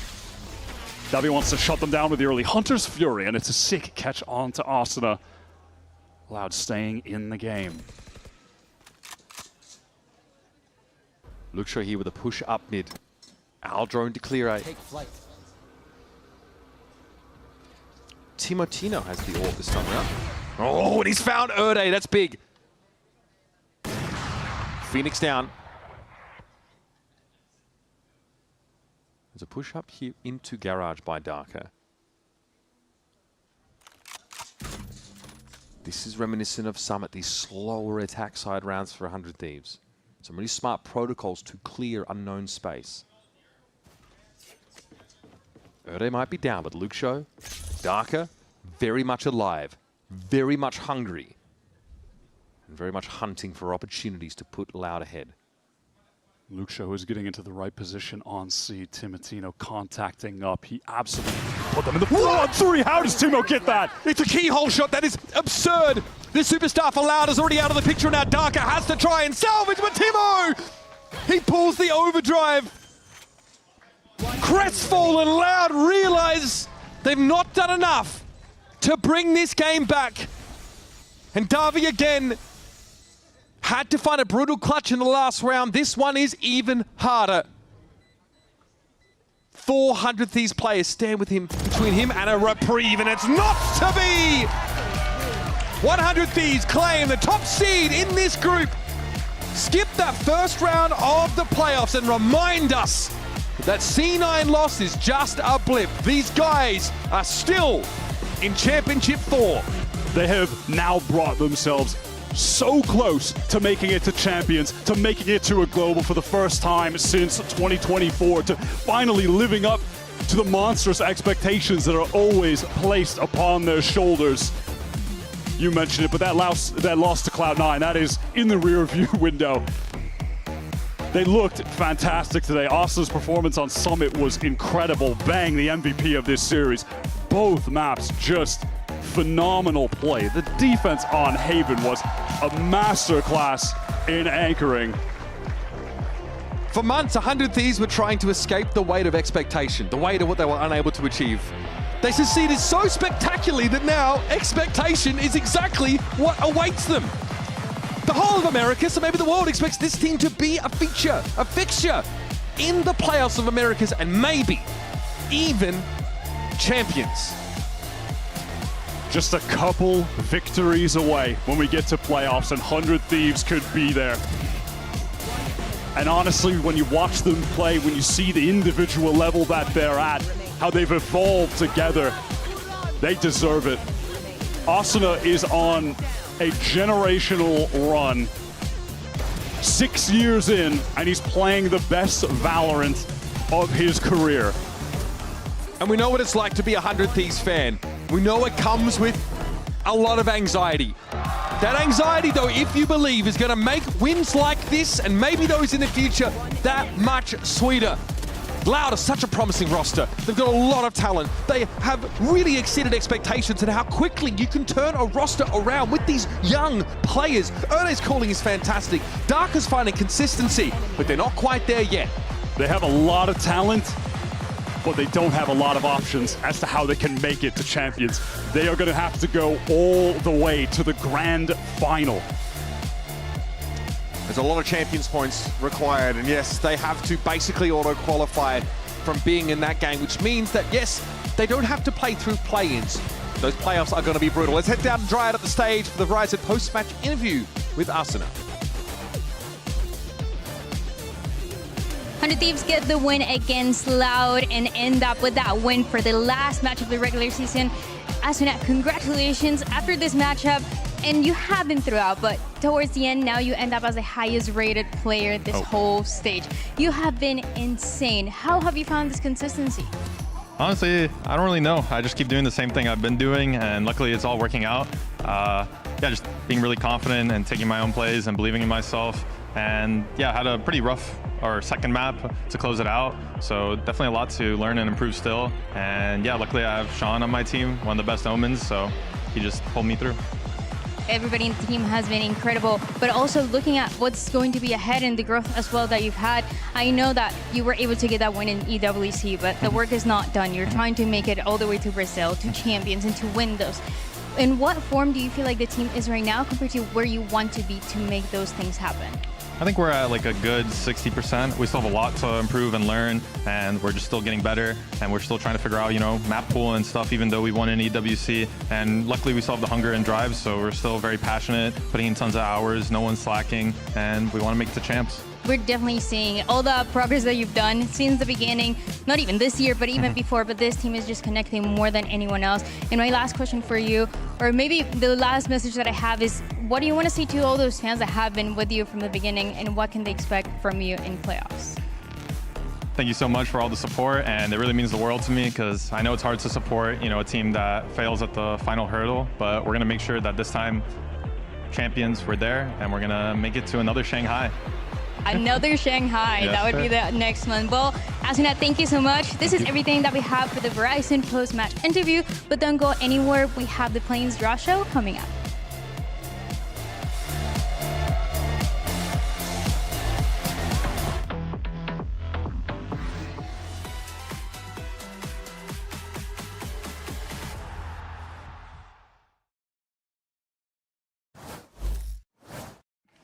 Welcome to the Stage 2 Plains Draw Show. 4 Tier 2 teams are going to enter the competition, and we are going to see them in the bracket. Right now we have M80, Bestia, Fuxio, and 2G waiting for this chance, waiting for that opportunity.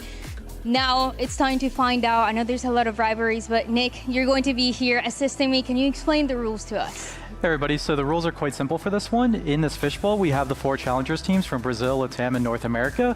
I will be simply drawing one of the teams in sequential order, and the first matchup will be against Crew. The second draw will be against Envy, and so on and so forth. All right, guys, should we get started? Let's see. Okay, let's go with the first one. Again, this is just going to be in order. We're going to keep it simple. And there's a lot of rivalries, a lot of players that will be coming back to the stage.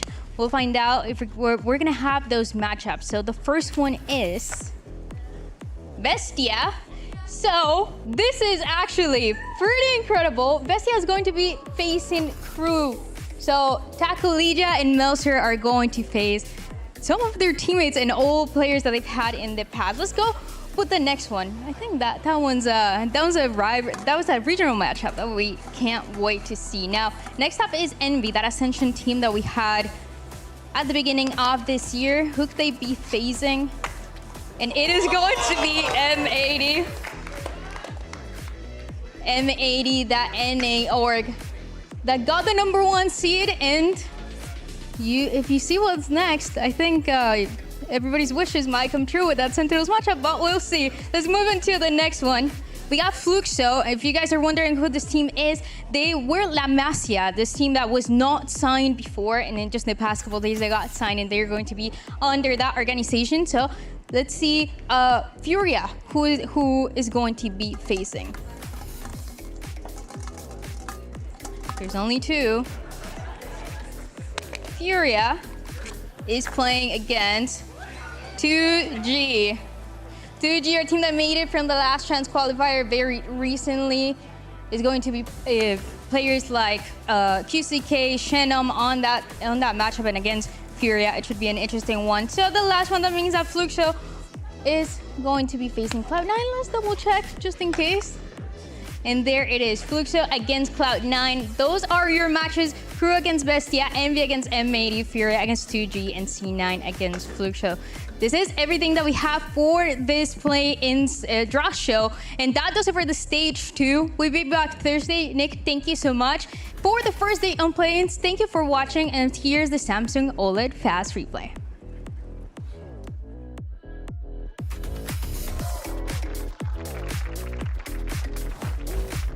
Oh, baby, we are so freaking back. Stage 2 is here. We're setting the table up for Champions Shanghai and beyond. Sato is going to test the pit, try and make some space. Oh, my goodness! And 2 players are not... Oh, killed inside and running back. He's already on his feet. Jerwin. Ace claimed.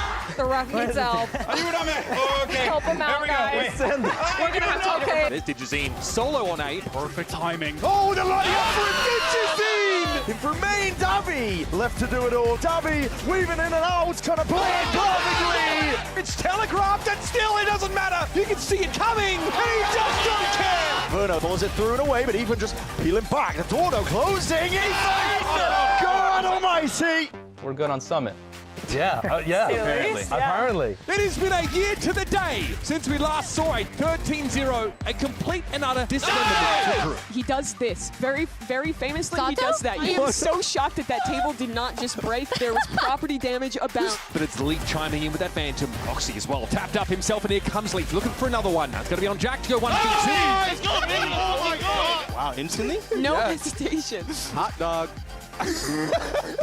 It comes down to sheer chance. Erde catching a bullet. Half earned onto the diffuse already, but it's just down to Davi. Forwards again, John QT. It is absolutely immaculate from Sentinels. He's at 8.3K. And oh, what? Knights has already dinked down as well. That is a teleport right into the knife. Brutality here on Summit. Yeah. You spend much time contemplating the toes? Yeah. I'm Okay. an expert. And there it is. Barrels pointed out. Second. Goodness me. You're insane, bro. Let's go. Of course that's going to get you a win against Cloud9. It's Cloud9. Oh God, he broke the desk. I've broken the desk. Off the contact, Nightfall will come out. Baby Bay's able to finalize two, a third one there. Trying to deny with the, oh no! Pros don't fake, Baby Bay holds it. Swinging around the corner, there's Asuna, and he gets 4! Are you joking? Are you kidding me, Asuna? 100 Thieves, stay on top. C9 trying to move together here, and Tigazine is still ready. Just so on the ball. They're gonna let him get it, it's gonna be the ace! MIBR are split, Ospas is down, Tex keeps them in it! Still Verno a problem. Verno, you're joking! Needs to bait the swing, but it's Verno again, it's Verno again! Damn! What is that? Describe me in one word. Both. Bob.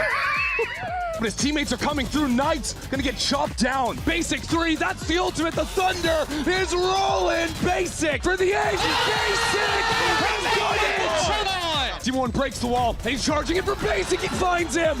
Art has no out. The Demon 1 delivers. This could be a huge kill for Neon here. Okay, there it is. Neon finds one, a 3K there. The kill coming from King. Neon hits the drop shot from heaven. It's a great spot to choose. There's that first one. Gonna be pushed out. If he doesn't play the orb on the outside, wait a minute! Still grabs it. Energy. Stay undefeated. But Big Up in having challenges.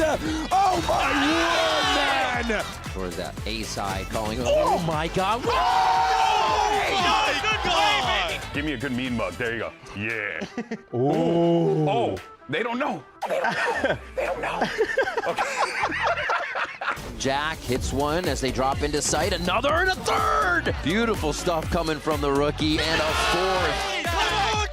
Cloud9 taking down 100 Thieves. Now to get on the halls area, and Luxo just takes the timing. The side here turns into a bit of a shooting gallery. Luxo is simply not sharing his toys or kills. Creeping up, it's Valen with the rifle. Turned away. Luxo lands the ace. Loud have carved themselves a seat at our America's table. Traded 1 for 1 already as the null command continues to ring out. Dante starts to fight back. Oh, he goes for the fake. God. Crew take down Sen City. Neon at risk of being overrun, but holds his own now. Buying time. This stall is incredible, and that King's able to come in from the rafters. Somehow, Neon stays alive the whole round and finds 3 kills. What am I doing? Dude, what are you doing here? We've completely stumped. You got anything for me? They choose to try for A main next. Now, Energy's hand is forced as Kiko dashes in. Actually gets 2. Good, get his ace. The first one in the Verizon as he locks it down.